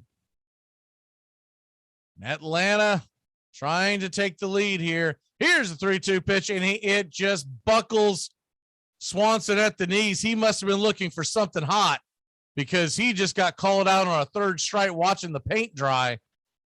Absolutely knee buckler there. And it's 2 away to bring up the left-handed Freddie Freeman. Ashby dialed up nasty slider and don't know what was holding up Swanson, but he just could not pull the trigger, get the bat off his shoulders. First pitch delivery to Freddie Freeman, and it is fouled out of a play. Slider, and it's 0-1. Here's the 0-1 pitch to Freddie, and swung on and missed 97 miles an hour right past him, and it's 0-2. Braves down to their last strike here in the inning. There's 2 away. Tie ball game in Atlanta. Braves lead the series 2-1. Here comes the 0-2 pitch, and it's a fastball roasted into left field. Freddie's on with the 2-out single. Yelich corrals it very quickly. And that'll bring up Ozzie Albies. We'll see if they let Ashby pitch to him. Ozzie, of course, much more dangerous from the right-hand side of the plate. But there are 2 away. And Albies has been struggling. He's hitting 200 in the series. He is 1 for 3 today. Single and a run scored. And here comes the first offering to Ozzie from the left-handed Ashby, and fastball swung and hit foul high and out of play back into the seats, and it's 0-1. Woodruff has to be pretty close to being ready, so I would think that if Ashby cannot get his man here, here's the 0-1 pitch, and it's wide outside the zone. Looks like he just lost the grip, and it's 1-1. With Austin Riley on deck, you would think Woodruff would probably be the next man in. On this is probably Ashby's last batter he faces one way or another. You go on 2 days rest. Typically, they only put you in for 1 inning. So they may be wanting him to pitch an entire 7th inning and not be up and down. Here's the 1-1 pitch to Ozzie. Swings and misses. Slider. Took a valiant swing, but missed badly, and it's 1-2. He was trying to give the Braves a 2-run lead there as he came out of his shoes on that one. So here comes the 1-2 pitch. Freddie on first. The slight lead. Here's the delivery, and it is wide and outside the zone. Slider, and it's 2-2.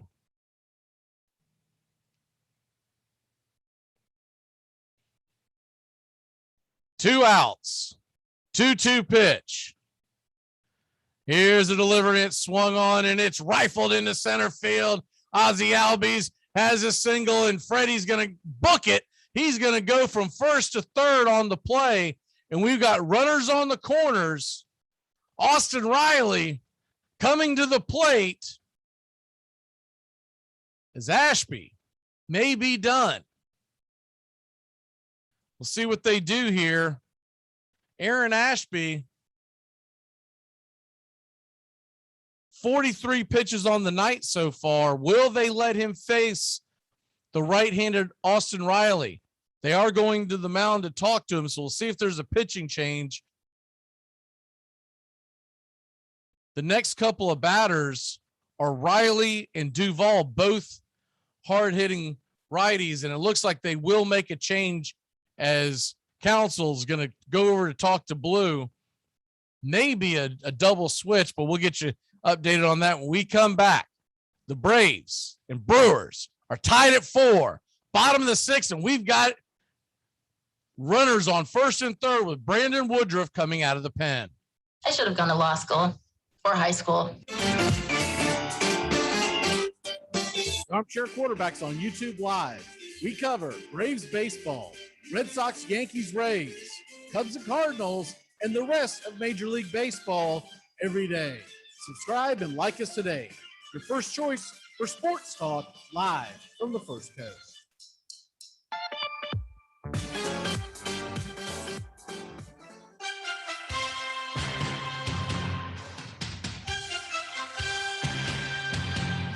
Stay locked in on Armchair Quarterbacks Radio, always just moments away from the big play. There's Cunningham, dodges left, and puts it way downfield for Fred Barnett, who has the catch, and the race is on. There are no flags, a 95-yard touchdown. The ball just over the goal line of the Cowboys. Dorsett, single setback. Big opening for Tony Dorsett. Look out, he's got great speed. 99 yards and a half. Dorsett down the sideline. Stays in bounds. Can you believe that? 99.5-yard run, I think, is the longest run in the history of the league. Here's Cunningham back to throw it and going deep, and he's got Moss, and there's a flag on the play, and Moss has caught the pass and is in the end zone anyway. Touchdown. Just throw it as far as you can. Randy Moss is amazing. Randall Cunningham is amazing. It all starts with just one thing. When recycling, rinse out jars and cans, and avoid recycling wax paper or paper soiled with food. This will reduce recycling contamination. Find tips and more at one thing. We're back here with Braves baseballs. They're making a pitching change. It almost looked like they were about to jump back into the play, so I went and killed that commercial. It looks like Woodruff's going to take a couple more pitches as Riley is getting set to come in. So it's Brandon Woodruff coming to the mound, Riley coming to the plate. Lifetime, Riley is a 1-for-8 hitter against Woodruff. And he digs in with runners on the corners, 2 away. And here's the pitch.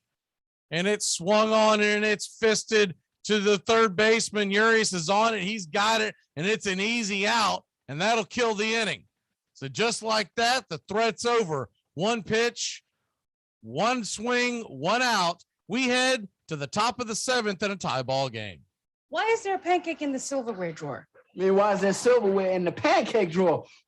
Enjoy sun-drenched days, epic stays, and plenty of room to roam in Greater Fort Lauderdale. Our hotels, attractions, and restaurants have taken the Visit Lauderdale's Safe and Clean pledge, so you can relax and explore with confidence. When you're ready for that well-deserved staycation, our 23 miles of golden beaches await. Find wide-open spaces to hike, bike, kayak, and paddleboard. Visit your favorite attractions, then dine out in style in socially distanced dining rooms or al fresco on waterfront patios. Learn more at sunny.org.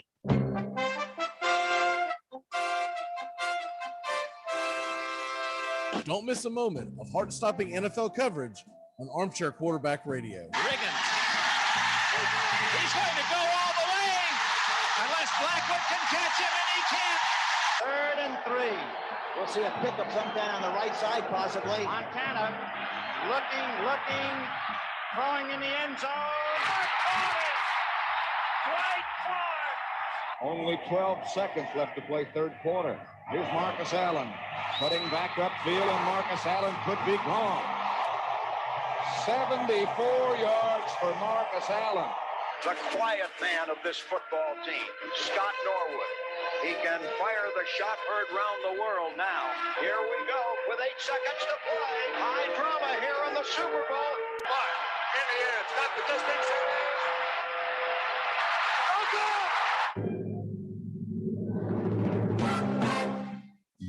It measures just 9 inches in circumference, weighs only about 5 ounces, and is made of cork wound with woolen yarn, covered with 2 layers of cowhide, and stitched by hand precisely 216 times.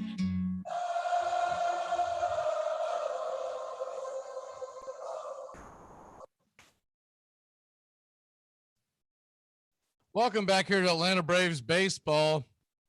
Christian Yelich is due up. Here in the top of the 7th inning, we've got a tie game. Milwaukee 4, Atlanta 4. AJ Minter will stay in the ball game, so you've got the lefty-lefty matchup. Garcia, the righty, and then the lefty Tellez are due up. So we'll see how long of a leash they have for Minter. Capacity crowd at Truist Park in Atlanta. The crowd has been in it all night long. Here's the first pitch from Minter, and it is a fastball cutter fouled back out of play, and it's 0-1. Yelich is 1 for 3 on the night, single and a run, hitting .231 this postseason. They're playing him straight away, but deep in the outfield, deep on the infield for that matter. And here comes the 0-1 pitch to Yelich, and it's swung on and missed for strike 2. Just missed over the top of that.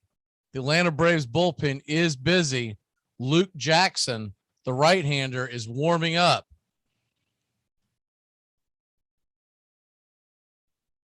You would expect that Woodruff will come back out for the 7th inning. Here's the 0-2 pitch. It's in the dirt. Called for a ball, and it's 1-2.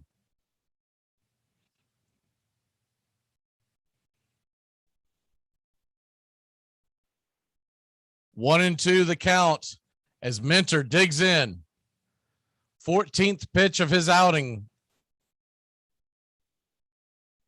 If Atlanta wins, the series is over. If they lose, we head to Milwaukee on Thursday. Here's the cutter inside, and it's fouled back out of play. We'll do it again at 1-2.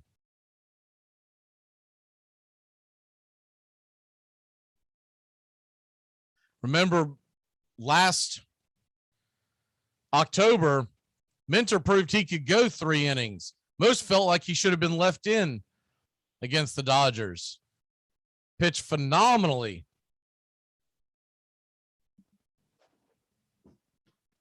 Here comes the 1-2 pitch from Minter, and it's a fastball on the outside part of the plate. And wow, they're going to call it. It looks like he went just around it, and that's what the home plate umpire is saying, is that he did offer at it, and it's strike number 3. Snickers coming out to pull Minter. So he does not want him to face the right-hander. So we're going to take a quick break. When we come back, Avisail Garcia and Tellez are set to face Luke Jackson. Now, if you want to crown them, but they are who we thought they were, and we let them off the hook. ACC football covered like no other here on the Armchair Quarterback. Against the blitz, touchdown, Forte scores the touchdown, and now it's Bowden's decision, and he sends Mowry onto the field right away. Danny Cannell is the holder. Mowry. This game is over. A 31-31 tie. A 31-31 tie. A deep throw by Lawrence, a lot of contact. Justin Ross broke free from it. He's down in the end zone. Touchdown, Clemson. Justin Ross, a freshman wide receiver, big, rangy. If you're a fan of the ACC, pull up an armchair. You're home. To protect her home and family in a disaster, Karen was willing to wade through water, mud, and insurance paperwork. Yeah, I can do this. You go, Karen! By simply understanding and updating what her insurance covers and doesn't cover now, she'll be better prepared no matter when disaster strikes. Learn other simple ways to protect your home and family before a natural disaster at ready.gov. That's ready.gov. A message from FEMA and the Ad Council. Sit shot. It travels 60 feet 6 inches from the pitcher's mound to home and it can cover that distance at nearly 100 miles an hour. Along the way, it can be made to twist, spin, curve, wobble, rise, or fall away.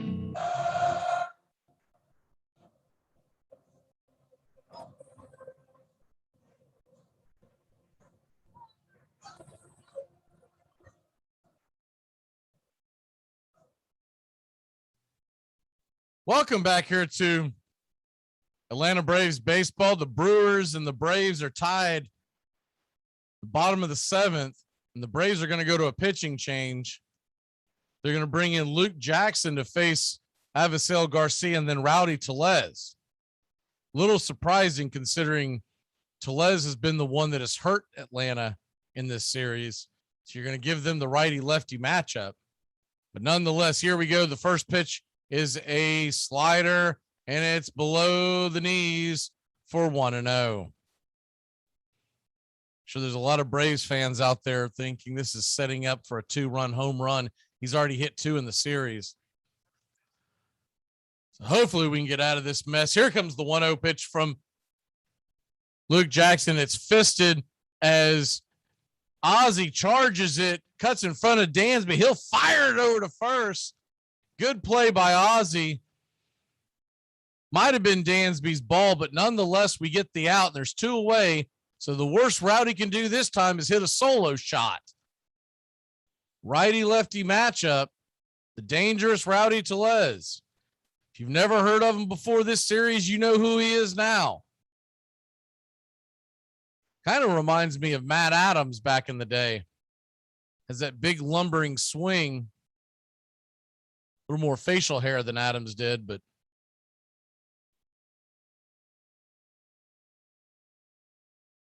Atlanta tied at 4. We get set for Luke Jackson to take on Tellez. Tellez, who's already homered tonight, digs into the plate, and it's a slider in the dirt. It's 1-0. Tellez 1 for 3 on the night. Hitting just .222 on the series, but 2 home runs. Both of them 2-run shots. One of them helped win game 1. Here's the 1-0 pitch, and it is low and outside the zone. It's 2-0. If he decides to pitch around Tellez, Urias would be next, so you get the righty-righty matchup.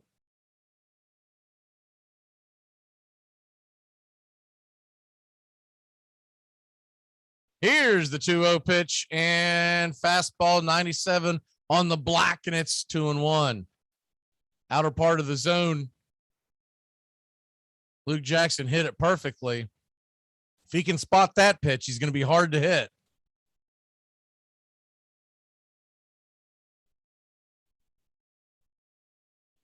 Here's the 2-1 pitch from Luke Jackson, and it's a fastball, same area, but this time it misses. That's going to be 3-1. Can't imagine they'll lay anything in there. You'd almost, with the shift on, and it is a severe shift,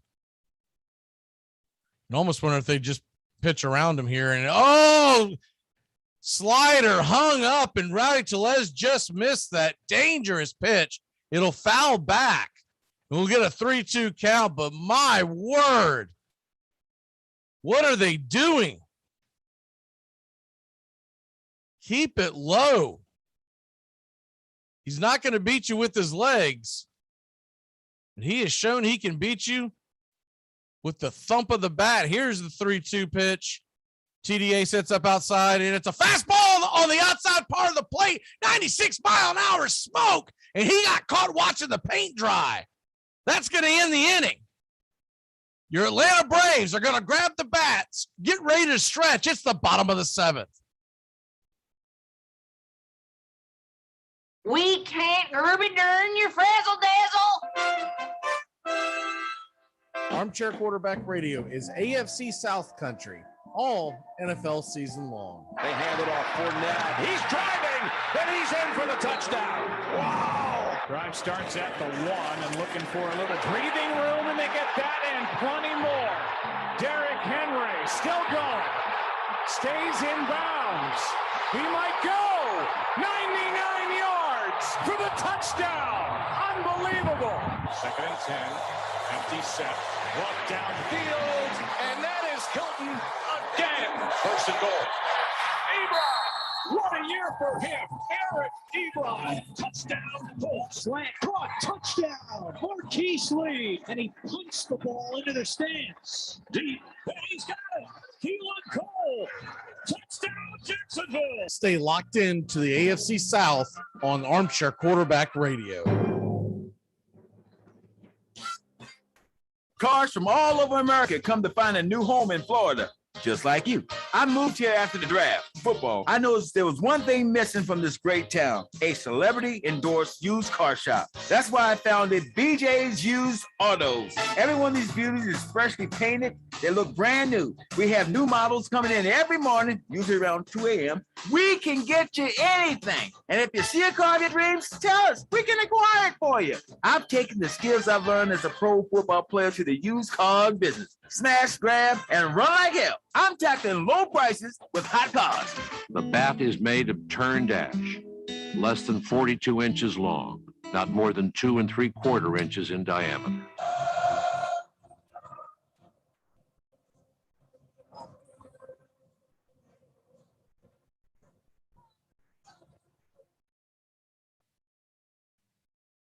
Welcome back here to Atlanta Braves baseball. I'm Mac McGee, bringing you the action. We will have all Braves action this October. So please make sure to like and subscribe to the channel. If there is a game 5, it would be, as of right now, 5 o'clock Eastern on Thursday. It could get pushed back if the Giants were to eliminate the Dodgers. They could push it back a few hours to put it into prime time.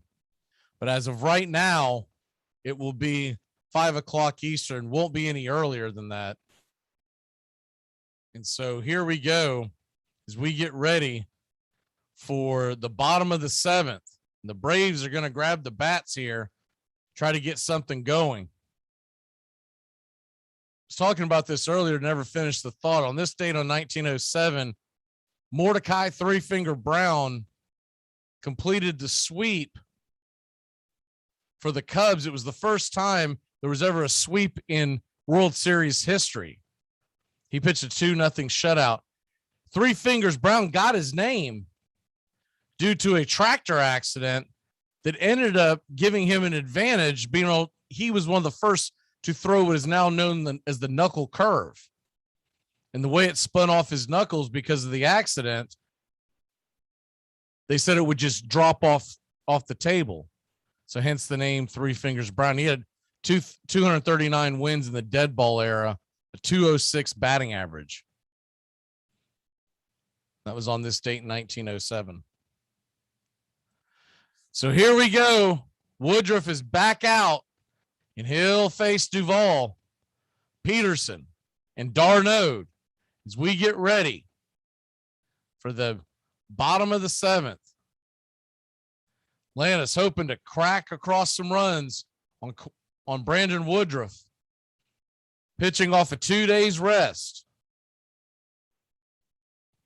He did throw one pitch in the previous inning, so not a long outing in the previous inning, but he did have to warm up, go in, throw the pitch off the mound, go back and sit down and do his warm-ups again. So there may be some fatigue if the Braves can work the count in this inning. We know he's a tough customer. And Milwaukee is set to send him back out there. Here comes the first pitch to Duvall, and he takes it for a low ball 1, 96 miles an hour inside. It's 1-0. Duvall 1 for 2 on the night and was robbed of one of his at-bats by an errant call that was held up by New York replay. Here comes the 1-0 pitch, 98 miles an hour, taken for a strike, and it's 1-1. Woodruff just throws that 98 gas right at your knees.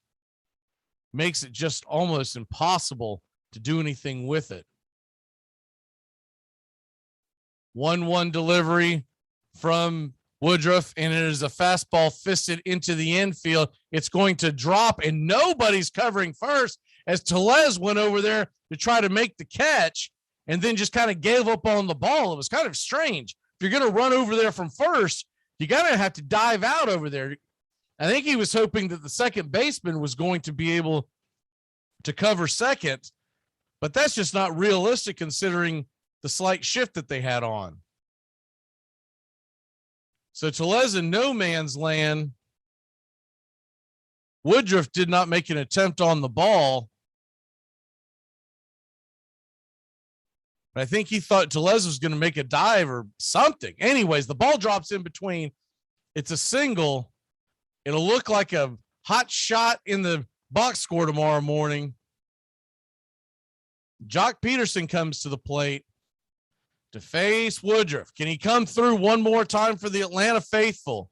Jocktober digs in. Here's the first pitch, and it is swung on, and it is dribbled past the pitcher's mound. Second base, Wong fires it over to first, and you get the first out on the first pitch, but Duvall is able to move from first to second, so we do have a runner in scoring position.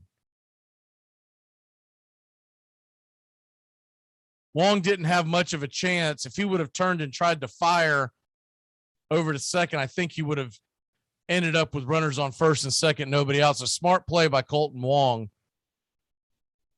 It's going to bring Darnold up to the plate. He's 1 for 1 with 2 walks, a single, an RBI, a run scored. Can he come through again? High scoring game here in Atlanta, especially compared to the others. Here's the first pitch set up inside, and it's a fastball at the fist, fouled back, and it's 0-1. 98 miles an hour right in his kitchen. Atlanta trying to find a way to take that late lead in the ball game. Set up the bullpen. Now, Luke Jackson and Minter have already been burned, so you got to figure you're going to get Matzik in the 8th and Smith in the 9th. Here comes the 0-1 pitch, and it's a fastball fouled back out of play. Couldn't quite catch up to that. 98 miles an hour at the knees inside the zone, and it's 0-2. Darno trying to find any way to push that ball through the infield. Duvall would most likely score on anything hit to the outfield. William Contreras has grabbed a bat, and he is on deck. Here's the 0-2 pitch, and it is slider in the dirt. Darno does not offer at it, and it's 1-2. If you missed it earlier, Houston Astros are on to the American League Championship Series. They punched their ticket this afternoon all over the White Sox. Jose Altuve hit a home run tonight or this afternoon. And they'll take on Boston. That begins on Friday. Here's the 1-2 pitch, and it is a fastball swung on and missed inside. Could not get turned around, could not lay off of it. And that's out number 2. Nasty pitch by Woodruff. Had the advantage in the count, and it was a little bit of a waste pitch, but it was almost like a self-defense swing where you cannot lay off of that. Such a hard pitch to lay off of. And he'll head to the bench. 2 away, Duvall standing on second. Contreras is coming to hit for the pitcher spot. Rosario is going to be on deck once Contreras comes to the plate. And you got to figure they're going to be aggressive towards Contreras. You'd much rather face the righty Contreras than the lefty Rosario, who's already got a single and 2 RBIs when he came off the bench to relieve Heredia out of the lineup. They flip-flopped Heredia's position in the order. So this is the 8th spot in the order, but it is the pitcher's position now. And Contreras steps in and 96 miles an hour inside. It's 1-0. Contreras on the 1-0 pitch. Rosario on deck. Dansby Swanson in the hole. Runner on second. Woodruff steps off, needs a second to regain himself, and he gets the signal from the catcher, and here's the 1-0 pitch to Contreras, and it's taken for a strike, 98 miles an hour inside, and it's 1-1. The Astros all over the White Sox today, 10-1. This is after the White Sox had some snide comments for him after they beat Houston yesterday or in Monday's game, alluding to the Houston cheating from a few years ago, insinuating that it was still going on. As Ryan Tepera, their relief pitcher. If you missed all that, it was pretty entertaining. I thought the best part of it was Dusty Baker saying he'd never heard of Tepera until this series began. So Woodruff steps off. He gets back onto the mound. He's ready to deal. 1-1 pitch to William Contreras, the brother of Wilson, catcher in Chicago. And here's a fastball at the Baltimore chopper up high and trying to beat it out as Contreras busts it down the line, but Adames is going to corral it, fire it across the infield, and just get the slow-footed catcher by about a step. We'll head to the top of the 8th inning. Atlanta 4, Milwaukee 4. We're tied. We'll be back in a flash.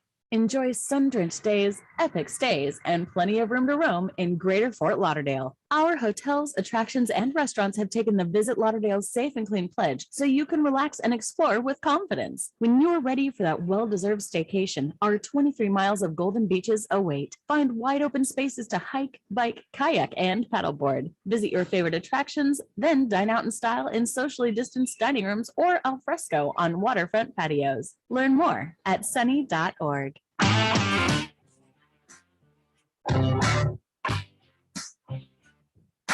Get your Sunday football morning started off right with the Handicappers on Armchair Quarterbacks YouTube, 10 a.m. Eastern to noon Eastern. Your Sunday morning kickoff show where we tackle your NFL lines out in the desert, a 61.2% win rate over the last 6 years. Against the spread, over, under, money line, you name it. And we dive into the world of fantasy football year-long and your DFS payouts. The only true Southern football kickoff show that talks the spreads in Vegas, your DFS and fantasy in your year-long quest to win that fantasy football championship. Only on the Armchair Quarterbacks YouTube channel. It's the Handicappers on Armchair Quarterbacks YouTube, 10 a.m. Eastern to noon Eastern. Sundays, all NFL season long.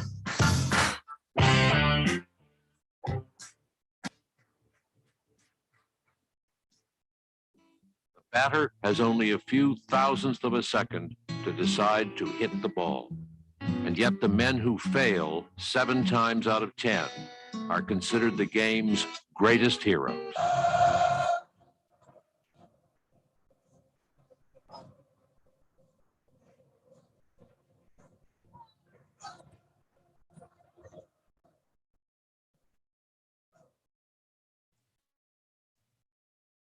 Welcome back here to Atlanta Braves baseball. As the Atlanta Braves, the Milwaukee Brewers are in a dead-footed tie.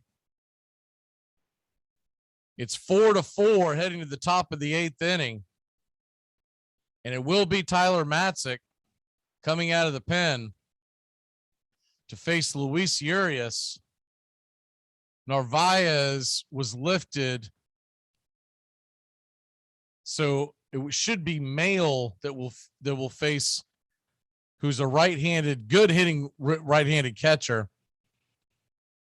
And after that, Lorenzo Cain. So you got righty with Matzik coming up. Mail is probably their best hitting catcher, especially from the right side, but he's not known as the defensive specialist. Here comes the first pitch, and it's on the knees, called for a strike, 96 miles an hour, and it's 0-1. The dreaded Josh Hader is warming up in the Milwaukee bullpen. Big, lanky lefty has been known to go 2 innings. That's probably what Atlanta's staring at, is they'll have the next day off. So why not? Why wouldn't you do it, Milwaukee? 96 miles an hour on the block, and it's 0-2.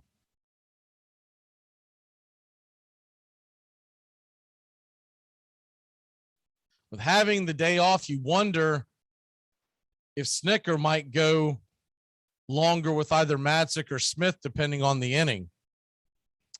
Here comes the 0-2 pitch. And fastball fouled back at the screen. We'll do it again at 0-2. A lot of different options.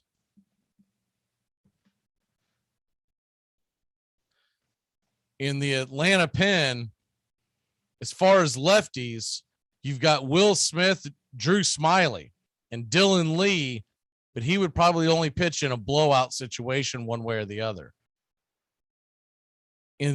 Or a desperate situation.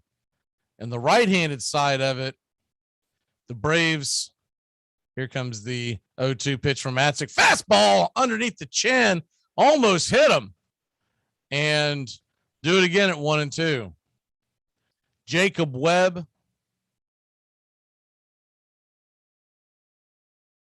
is still in the pen. Enoa has been burned. Jackson has been burned. Chavez has been burned. Ian Anderson would not be available, having pitched yesterday. Here comes the 1-2 pitch, and slider swung on and fouled back. Just got a piece of it, and it's 1-2. So you wonder how long they might go with. In an extra inning situation, it might be Drew Smiley's ball. The Brewers bullpen looks like this. They've got Boxberger, Cousins, Gustave, all right-handers available. Here's the 1-2 pitch, and it's dribbled back to the mound. Matzik's got it. He fires it over to first, and there's one away. As far as the left-handers in their pen that are still available, the Brewers only brought 11 to the party.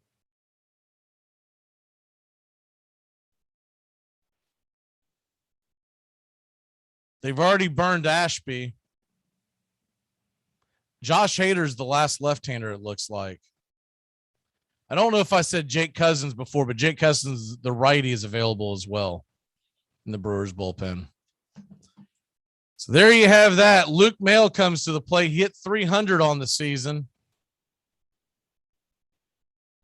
He digs in against Matzik in a big situation. Here's the pitch. Slider on the outside part of the plate, and it's 0-1.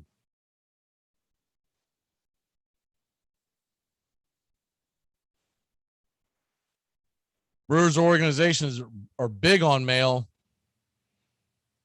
Probably a guy that they will try to build with towards the future. Here's a slider in the dirt, and it's 0-1, and it is missed. He does not offer, so it's 1-1.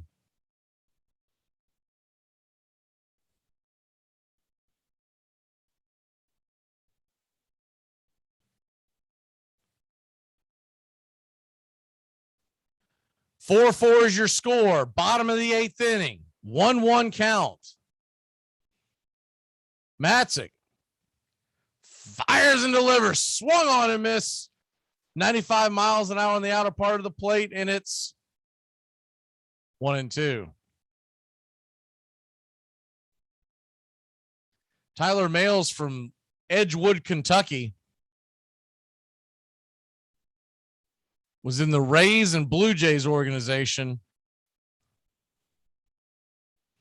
Does have 10 home runs in his career. Here's a fastball on the outside part of the plate, and it's 2-2.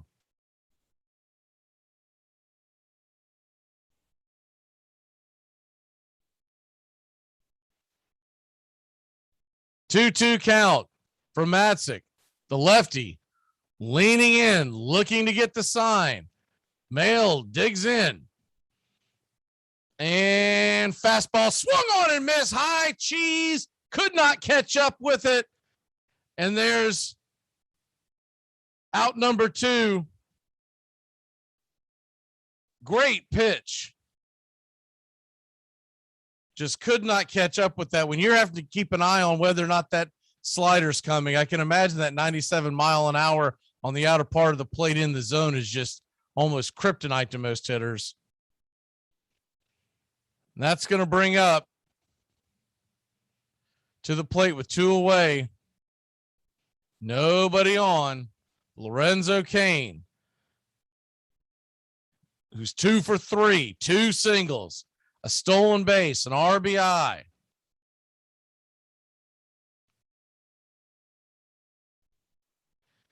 Here's the pitch, fastball high and outside the zone. It's 1-0.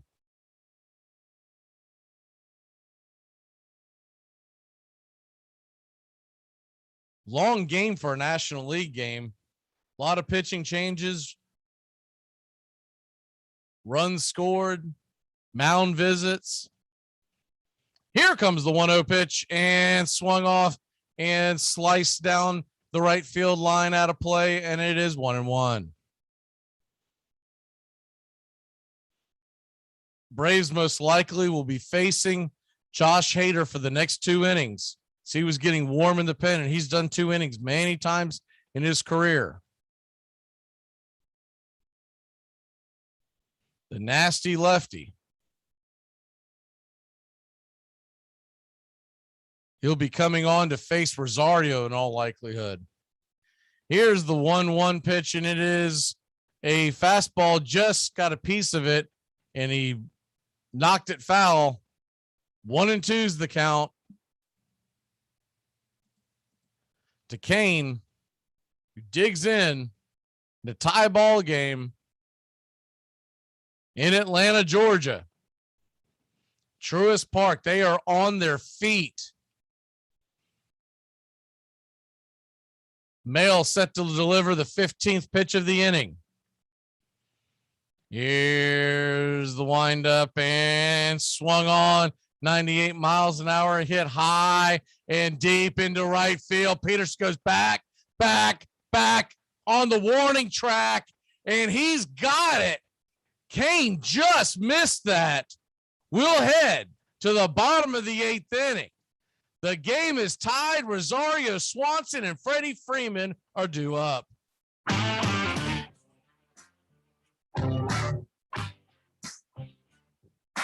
Get your Sunday football morning started off right with the Handicappers on Armchair Quarterbacks YouTube, 10 a.m. Eastern to noon Eastern. Your Sunday morning kickoff show where we tackle your NFL lines out in the desert, a 61.2% win rate over the last 6 years.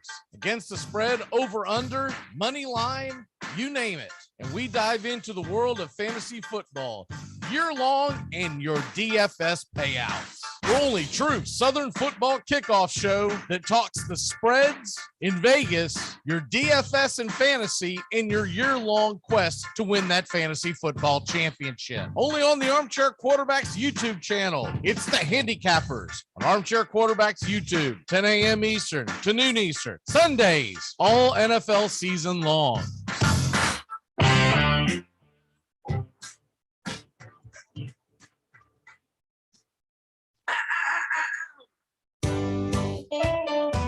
Saturday mornings, 8:30 Eastern. Dixie Football Nation is back and better than ever. We've got Tony Agolini, Matt Carr, Tones Ariola, Bobby and Angelo, along with Mac McGee this fall. Dixie Football Nation heads to the gridiron, talking ACC, SEC, the Big Ten, and all the big games throughout the college football land. That's Dixie Football Nation, 8:30 Eastern, 7:30 Central, Saturday mornings on the Armchair Quarterback Show's YouTube channel, going live.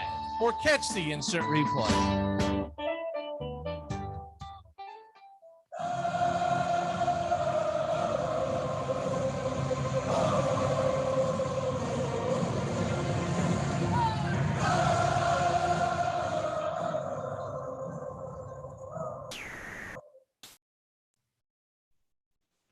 Welcome back here to Atlanta Braves baseball. As the Atlanta Braves and Milwaukee Brewers are all tied up. We're heading to the bottom of the 8th inning.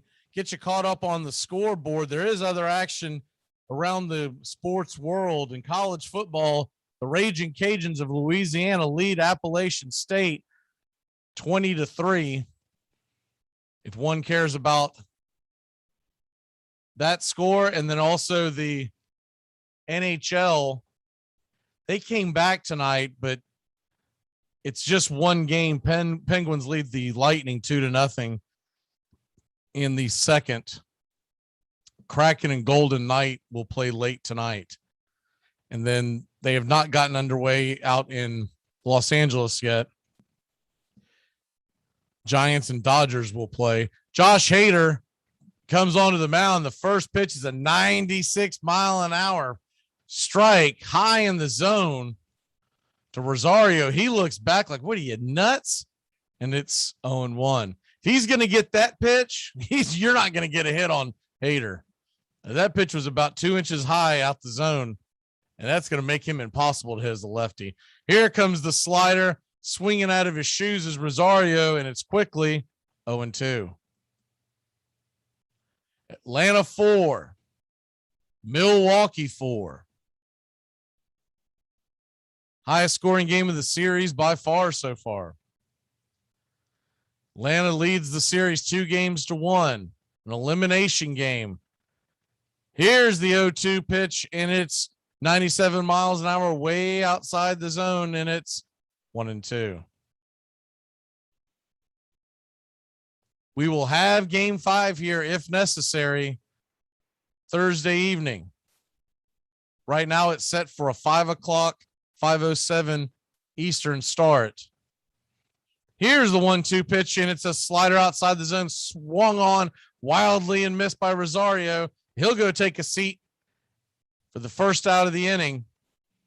And that'll bring the top of the order, Dansby Swanson and Freddie Freeman, to the plate. Josh Hader has pitched multiple innings several times in his career. So you got to figure he's being brought in for the 8th and the 9th. Let's see where to get into trouble. One of the best closers in baseball. Here comes the first pitch, and it is a slider at the knees to Swanson, 82 miles an hour, and it's 0-1. Dansby's 1 for 4 on the night, 214 in the series, trying to find any way to get on. Here's the 0-1 pitch to Dansby, and he swings wildly at a slider in the dirt, and it's 0-2. They did have Hader on the ropes in game 1. Got runners on first and third. Just could not get to cross the plate. It's Hader, one of the nastiest lefties, 1.23 ERA, 34 saves on the year. He doesn't mess up often. Here comes the 0-2 pitch from Hader to Dansby, and it's swung on and in the dirt. Strike 3. The ball gets away a little bit, so Dansby will jog down to first as they'll throw him out.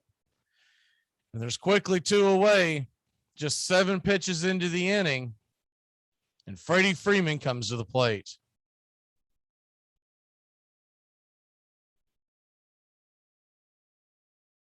Giants and Dodgers will start their own elimination game later on this evening. Giants lead their series 2-1. Here's the first pitch to Freddie Freeman. Fastball hit high and deep into center field. It's going back. Zip, boom, bam, it's gone. Ramalama ding dong. The Braves lead it 5-4. Freddie Freeman comes through in a big way. He takes Josh Hader deep. The Atlanta Braves lead it 5-4 on the bat of Freddie Freeman. The crowd is going bananas. The dugout going wild. High fives all throughout the dugout.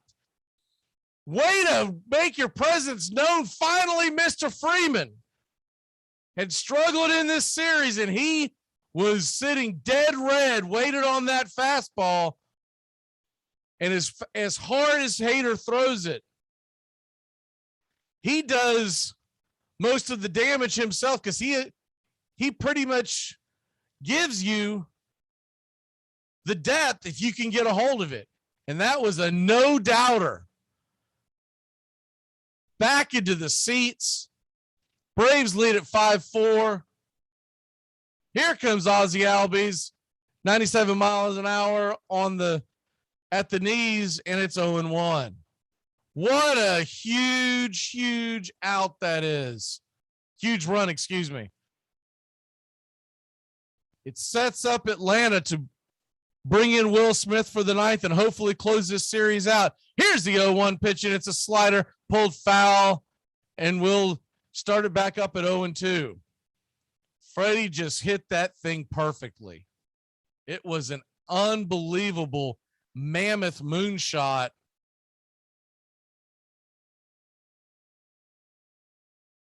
That had to go almost 400. And here comes the 0-2 pitch to Ozzie Albies, and swung on and grounded over to third. Urias gets it, fires it over to first, gets Ozzie by a few steps, and will head to the top of the ninth inning with the division series on the line. Braves 5, Milwaukee 4. Here we go. It's Will Smith time, Braves fans. Saturday mornings, 8:30 Eastern. Dixie Football Nation is back and better than ever. We've got Tony Agolini, Matt Carr, Tones Ariola, Bobby and Angelo, along with Mac McGee this fall. Dixie Football Nation heads to the gridiron, talking ACC, SEC, the Big Ten, and all the big games throughout the college football land. That's Dixie Football Nation, 8:30 Eastern, 7:30 Central, Saturday mornings on the Armchair Quarterback Show's YouTube channel, going live. Or catch the instant replay.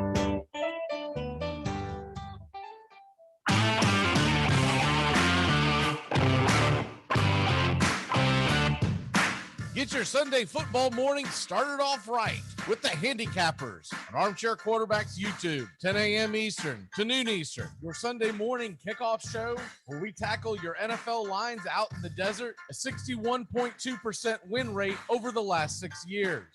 Against the spread, over, under, money line, you name it. And we dive into the world of fantasy football year-long and your DFS payouts. The only true Southern football kickoff show that talks the spreads in Vegas, your DFS and fantasy in your year-long quest to win that fantasy football championship. Only on the Armchair Quarterbacks YouTube channel. It's the Handicappers on Armchair Quarterbacks YouTube, 10 a.m. Eastern to noon Eastern. Sundays, all NFL season long.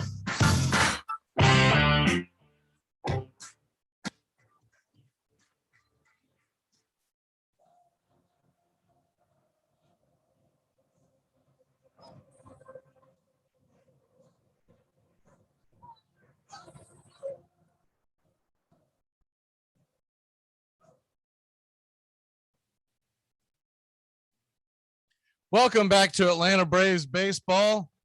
If you're just joining us, the Atlanta Braves just took a 5-4 lead as we head to the top of the ninth inning in a game that has seen it all. The Brewers took the lead in the fourth, 2-0. The Braves tied it in the fourth at 2-2. They took the lead again. The Brewers did in the top of the fifth. In the bottom of the fifth, we tied it. And so now Freddie Freeman hitting an absolute moonshot to deep center field, and hopefully heading towards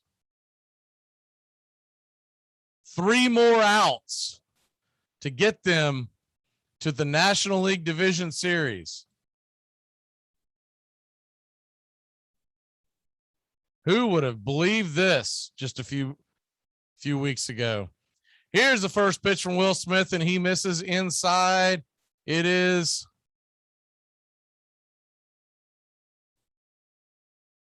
ball 1, and it's 1-0. Will Smith missed that wildly inside, and here comes the 1-0 pitch from Will Smith, and slider banged into the dirt, and we get it at 1-1. It's the one thing that we're trying to avoid, obviously, is Will Smith in his bouts with danger of trying to close out these games.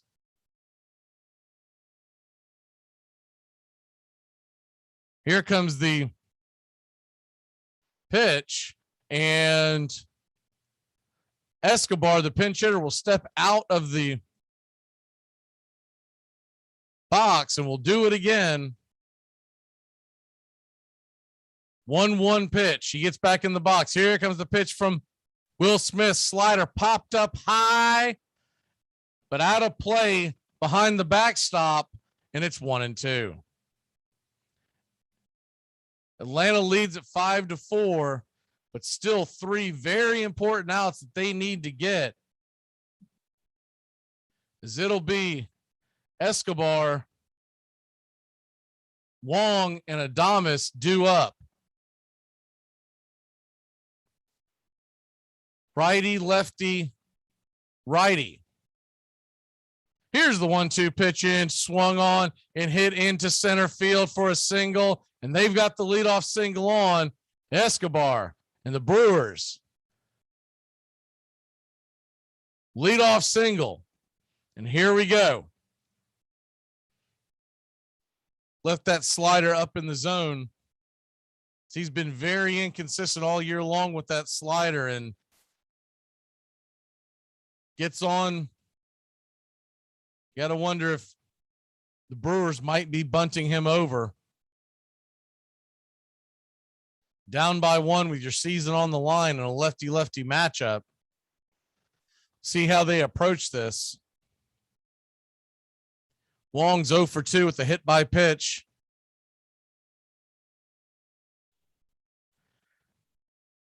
They got Riley over on the left-hand side playing in and playing to pull on the right side. And Wong does set it up for a bunt, and he pops it up, and underneath it is Travis d'Arnaud, 1 away. Fortunate pop-up that was tailor-made for d'Arnaud to just jump back behind the plate.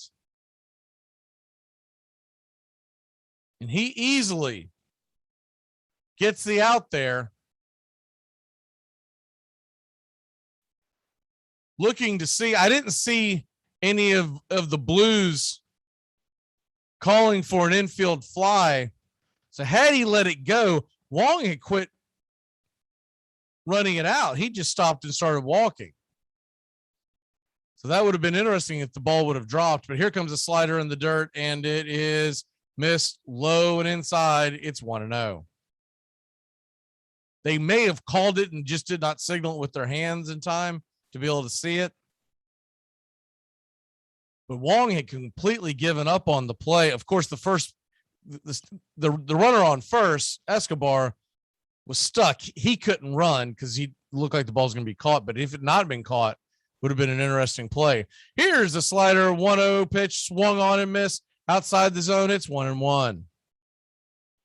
Atlanta 2 outs away from going to the NLCS. Can they hold on? A season that has been about as unpredictable and difficult to navigate as you can imagine. 1-1 pitch and slider inside. It's 2-1.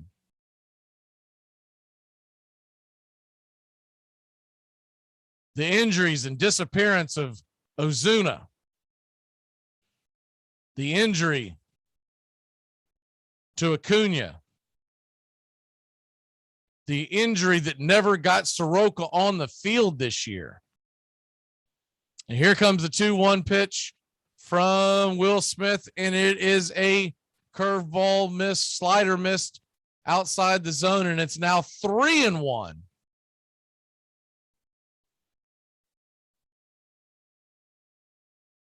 Yelich is on deck. Garcia in the hole. Lefty righty. Will Smith trying to put Thomas away, and fastball on the inside part of the plate. Got a favorable called second strike, and it's 3-2.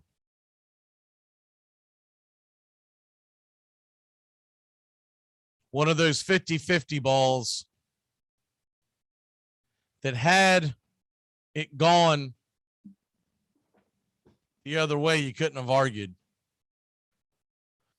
Here's the 3-2 pitch. And swung on, fastball fouled back, out of play. We'll do it again. 3-2 is the count. 1 on, 1 away. The National League Championship Series on the line. Will Smith delivers, and it is swung on in strike 3. Slider right inside his kitchen at the knees. Could not connect and could not lay off it. It's probably just inside the zone, but too close to take. And we are 1 out away from the unthinkable, heading to the National League Championship Series. If you would have taken the Braves to get this far in Vegas back in June, you'd be a very rich person right now. But we still got to get that out. Here's the first pitch, and it's a slider on the outside part of the plate. It's 0-1. The crowd is on their feet. Christian Yelich, 1 for 4. A single and a run. Very dangerous hitter. Here's the 0-1 pitch to Yelich, and it is slider outside the zone, but he offers at it, says the third base umpire, and we've got an 0-2 count. We're down to 1 strike, Braves country. Cross everything. So we're trying to get 1 more strike out of Will Smith. And this pen. So many heroes here. Wow! Called third strike. He got caught watching the paint dry, and that's it. The Atlanta Braves will head to the National League Championship Series. They knock out the Milwaukee Brewers in fine fashion, 5-4. Unbelievable game. The team is rushing the mound, and why not? A team that everyone had forgotten about. Everyone had left for dead. All we heard back in June and July was the Phillies, the Mets. The Atlanta Braves upset the Brewers in this series. They were a plus 120 going into this series. Crack that champagne open, Braves country. Great series, by the way, for the Brewers. The Brewers gave one hell of a fight. You got to love Freddie Freeman getting that home run in the 8th inning. Unbelievable. We know it's not over. We know work is still left to be done. But the fact that we have made it to the NLCS again, considering all the injuries, The future's bright in Atlanta, my friends. And it ain't over this year. If the Giants win tonight, we'll head to San Francisco. That series begins Saturday. If the Dodgers win, they'll play a winner-take-all game 5 in San Francisco. And that game will be at 8 o'clock Eastern, I believe, is where they'll move that up to. The American League Championship Series is set. The Braves have punched their ticket. Unbelievable. And the best news of all of this is Jorge Soler might be able to play at some point in the NLCS. He could, in theory, only miss maybe 2 games. But also, Max Fried will be on the hill in game 1. Charlie Morton would be set to take the ball in game 2.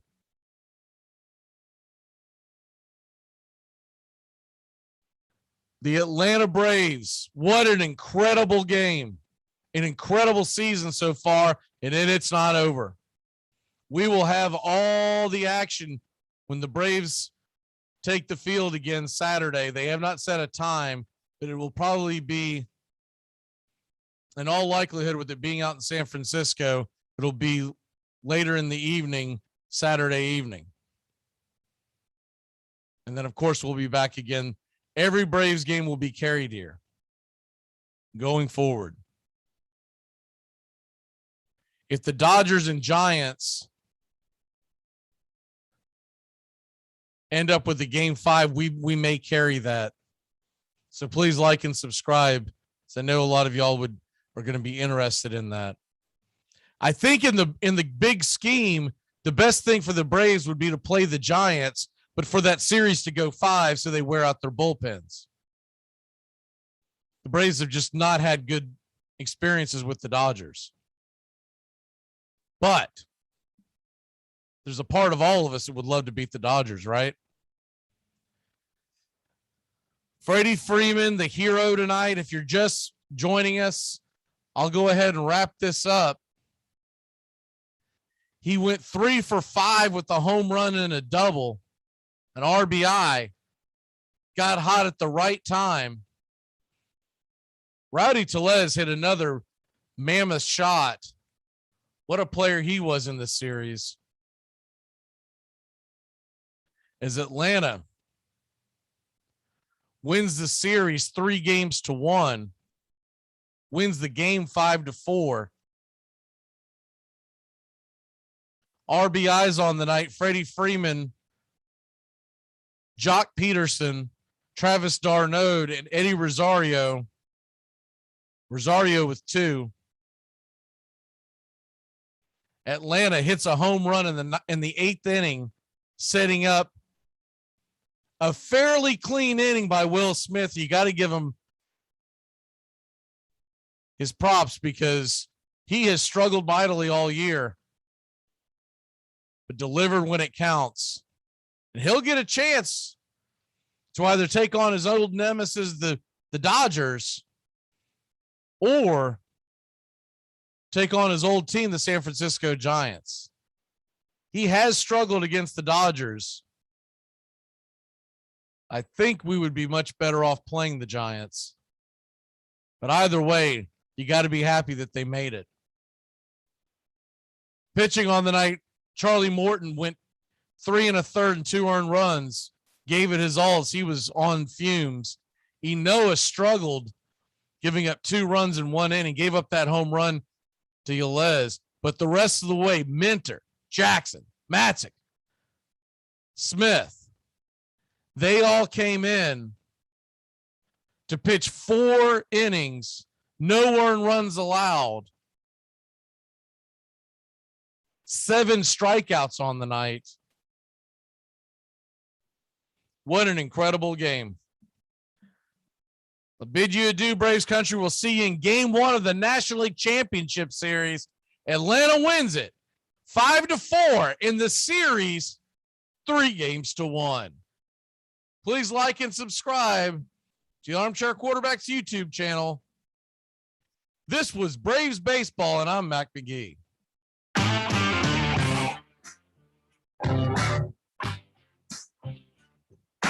Get your Sunday football morning started off right with the Handicappers on Armchair Quarterbacks YouTube, 10 a.m. Eastern to noon Eastern. Your Sunday morning kickoff show where we tackle your NFL lines out in the desert, a 61.2% win rate over the last 6 years. Against the spread, over, under, money line, you name it. And we dive into the world of fantasy football year-long and your DFS payouts. Your only true Southern football kickoff show that talks the spreads in Vegas, your DFS and fantasy in your year-long quest to win that fantasy football championship. Only on the Armchair Quarterbacks YouTube channel. It's the Handicappers on Armchair Quarterbacks YouTube, 10 a.m. Eastern to noon Eastern. Sundays, all NFL season long.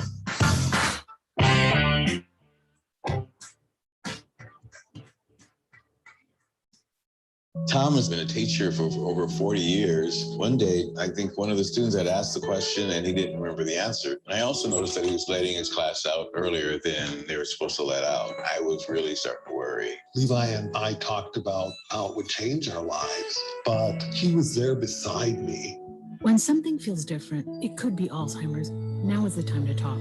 Visit alz.org/ourstories to learn more. A message from the Alzheimer's Association and the Ad Council.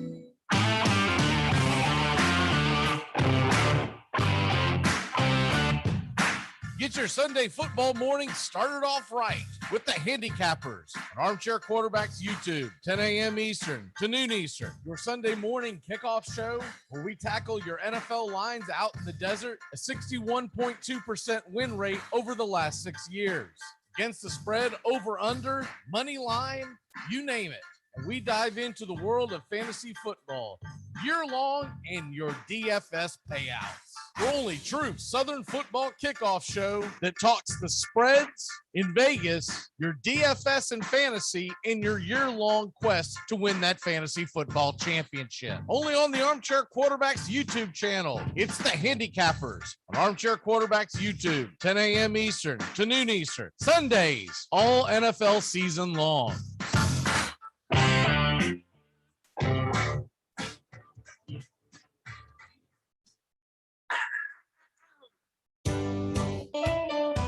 Saturday mornings, 8:30 Eastern. Dixie Football Nation is back and better than ever. We've got Tony Agolini, Matt Carr, Tones Ariola, Bobby and Angelo, along with Mac McGee this fall. Dixie Football Nation heads to the gridiron, talking ACC, SEC, the Big Ten, and all the big games throughout the college football land. That's Dixie Football Nation, 8:30 Eastern, 7:30 Central, Saturday mornings on the Armchair Quarterback Show's YouTube channel, going live, or catch the instant replay. I'm Amy Lawrence, and I'm up late, always, after hours, hanging out with you on CBS Sports Radio. Check it out, 2 a.m. Eastern, 11 p.m. Pacific. Enjoy sun-drenched days, epic stays, and plenty of room to roam in Greater Fort Lauderdale. Our hotels, attractions, and restaurants have taken the Visit Lauderdale's Safe and Clean pledge, so you can relax and explore with confidence. When you're ready for that well-deserved staycation, our 23 miles of golden beaches await. Find wide-open spaces to hike, bike, kayak, and paddleboard. Visit your favorite attractions, then dine out in style in socially distanced dining rooms or al fresco on waterfront patios. Learn more at sunny.org. To protect his family from disaster, Steve used his camera phone. Done. By taking pictures of his important documents, Steve can always have them stored online. Learn more simple disaster prep tips at ready.gov. A message from FEMA and the Ad Council.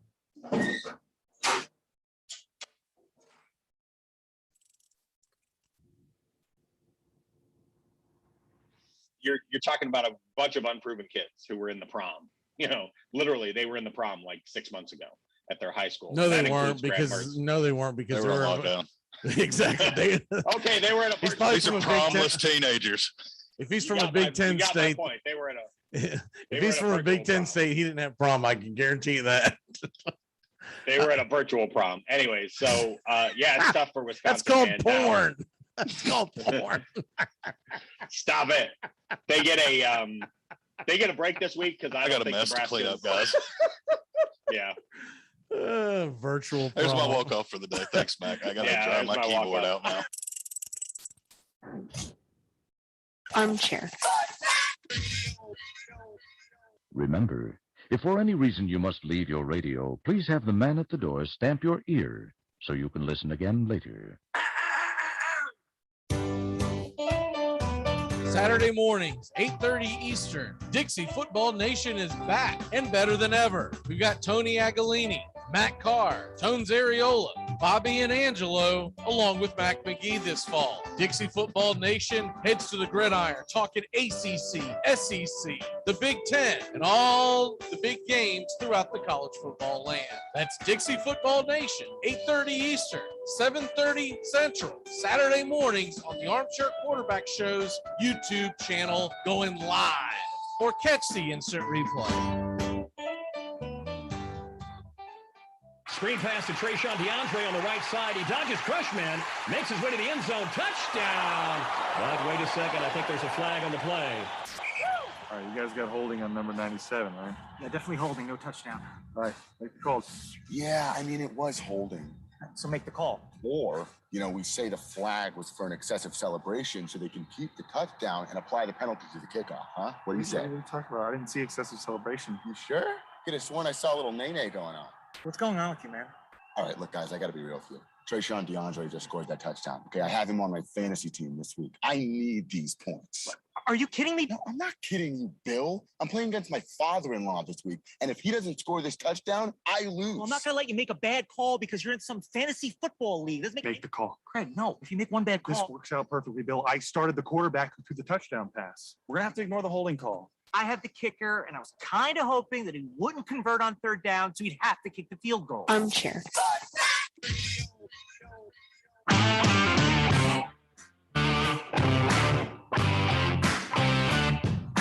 Get your Sunday football morning started off right with the Handicappers on Armchair Quarterbacks YouTube, 10 a.m. Eastern to noon Eastern. Your Sunday morning kickoff show where we tackle your NFL lines out in the desert, a 61.2% win rate over the last 6 years. Against the spread, over, under, money line, you name it. And we dive into the world of fantasy football year-long in your DFS payouts. The only true Southern football kickoff show that talks the spreads in Vegas, your DFS and fantasy, in your year-long quest to win that fantasy football championship. Only on the Armchair Quarterbacks YouTube channel. It's the Handicappers on Armchair Quarterbacks YouTube, 10 a.m. Eastern to noon Eastern. Sundays, all NFL season long.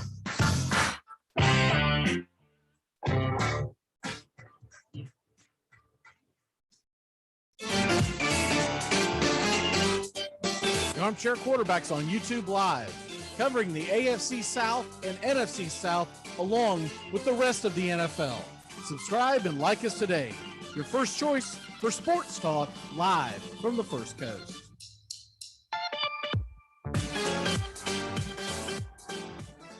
Tom has been a teacher for over 40 years. One day, I think one of the students had asked the question and he didn't remember the answer. And I also noticed that he was letting his class out earlier than they were supposed to let out. I was really starting to worry. Levi and I talked about how it would change our lives, but he was there beside me. When something feels different, it could be Alzheimer's. Now is the time to talk. Visit alz.org/our stories to learn more. A message from the Alzheimer's Association and the Ad Council. You come at the king, you best not miss. I might audible. If I audible, I'll use Omaha! Omaha! Red Polly! Red Polly! Blue Poncho! Blue Poncho! Dilly! Rambo! Rambo! Give me Kershaw here, Kershaw! You're listening to the Armchair Quarterbacks. Stop, Japan! Richmond, New York! Richmond, Florida! Sally, Buffalo! Check! Hey, Short Ox! Ludo Raiders! Red Train! Omaha! And then a lot of states ended up having gay marriage and common law marriage, which I think is very confusing because what happens if you just end up with like two loser dudes sharing the same crappy apartment for a couple years? It's been known to happen. Both working part-time at the pizza place, hanging out every weekend. A few years goes by, boom, they're married. See them at a party, they're newlyweds. I didn't know Tony and Jim were gay. They're married now? When did they fall in love? They didn't. They just never got full-time jobs. Take me out to the ball game. Get caught up with the big stories from around the world in sports in just a few minutes. It's Take Me Out to the Ball Game today, weekdays. Armchair Quarterbacks on YouTube. Baseball, football, basketball, whatever's trending in the world of sports, it's on Take Me Out to the Ball Game today in just a few minutes. It drops weekdays. Take Me Out to the Ball Game today on the Armchair Quarterbacks YouTube channel. Take me out to the ball game. This portion of the show is being brought to you by The Best Things in Life, which are still free with minimum purchase at participating dealers. Saturday mornings, 8:30 Eastern. Dixie Football Nation is back and better than ever. We've got Tony Agolini, Matt Carr, Tones Areola, Bobby and Angelo, along with Mac McGee this fall. Dixie Football Nation heads to the gridiron, talking ACC, SEC, the Big Ten, and all the big games throughout the college football land. That's Dixie Football Nation, 8:30 Eastern, 7:30 Central, Saturday mornings on the Armchair Quarterback Show's YouTube channel, going live. Or catch the instant replay.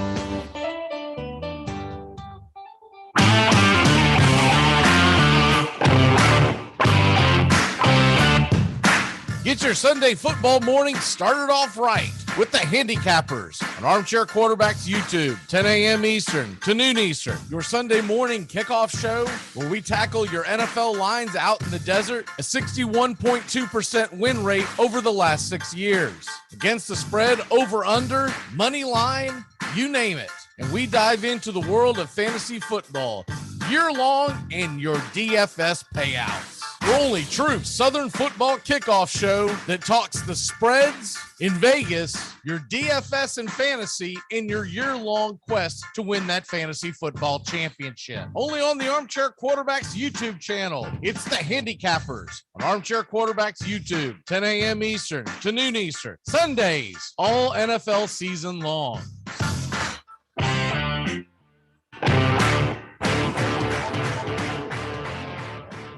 Enjoy sun-drenched days, epic stays, and plenty of room to roam in Greater Fort Lauderdale. Our hotels, attractions, and restaurants have taken the Visit Lauderdale's Safe and Clean pledge so you can relax and explore with confidence. When you're ready for that well-deserved staycation, our 23 miles of golden beaches await. Find wide-open spaces to hike, bike, kayak, and paddleboard. Visit your favorite attractions, then dine out in style in socially distanced dining rooms or al fresco on waterfront patios. Learn more at sunny.org. Saturday mornings, 8:30 Eastern. Dixie Football Nation is back and better than ever. We've got Tony Agolini, Matt Carr, Tones Areola, Bobby and Angelo, along with Mac McGee this fall. Dixie Football Nation heads to the gridiron, talking ACC, SEC, the Big Ten, and all the big games throughout the college football land. That's Dixie Football Nation, 8:30 Eastern, 7:30 Central, Saturday mornings on the Armchair Quarterback Show's YouTube channel, going live. Or catch the instant replay. Dread running to the post office? Stamps.com brings post office and UPS services right to your computer. Send letters, ship packages, and get up to 40% off USPS and up to 62% off UPS rates. Nearly 1 million small businesses use Stamps.com to save time and money. It's a no-brainer. So skip the post office and visit Stamps.com. Use promo code LISTEN for a 4-week trial plus free postage and a digital scale. That's Stamps.com, promo code LISTEN. The snapper is Robert Shiver, a sophomore out of Thomasville, Georgia. The holder is Matthew Motley, a senior from Opelika, and Wes Byram, a freshman out of Fort Lauderdale, trying to put it through to give Auburn the win. There's the snap, the place, the kick is up, the kick is long enough, the kick is good! Good! See you later, alligator. Tigers win 20-17. I hope Lee Corso and Kirk Street never pick Auburn to have a chance again. The Tigers have come to the swamp, drained it, and made it their own. 20-17. Auburn a winner tonight over the third-ranked Florida Gators. Can you believe it? Hi, this is Britney Spears. What up, this Jay-Z. This is Jennifer Lopez. Armchair.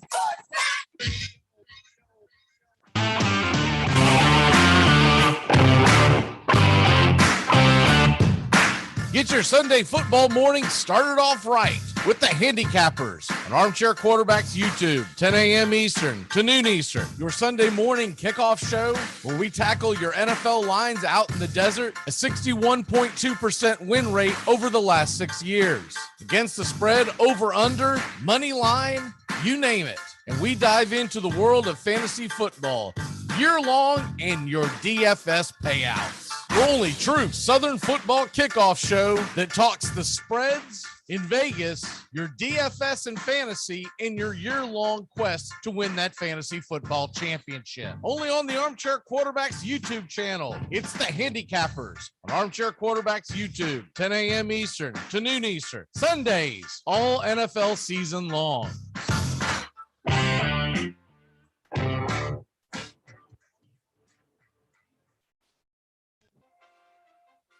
Armchair Quarterback Radio, the gunslingers of sports talk. And here's second-year quarterback Brett Favre out of Southern Mississippi by way of the Atlanta Falcons. They are hopeful he can succeed in the NFL. Here, Brett Favre, you want a challenge? Try this one.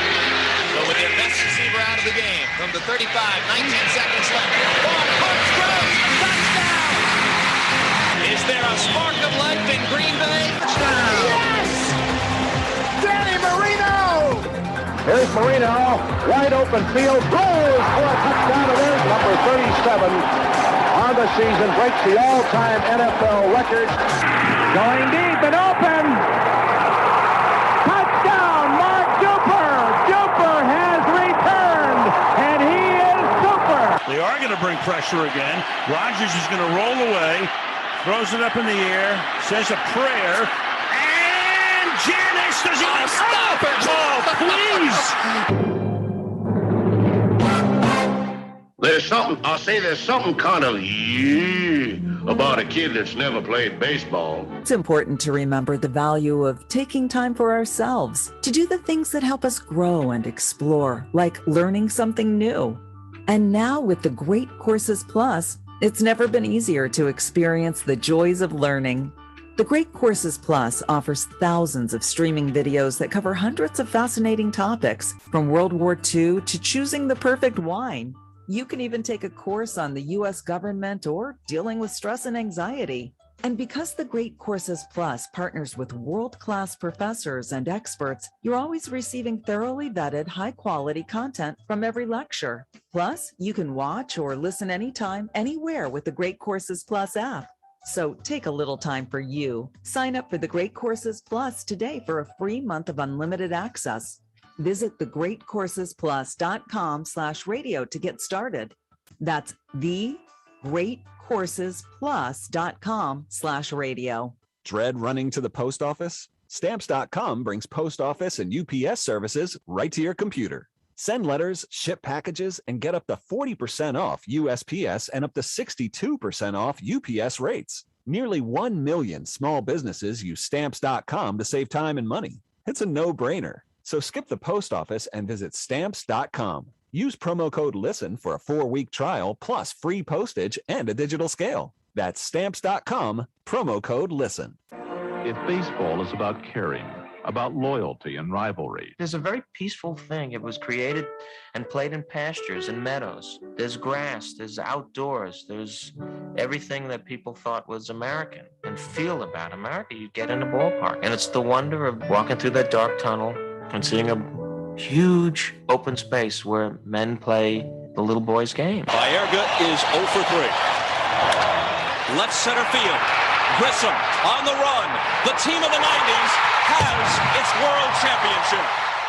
You're in Braves country.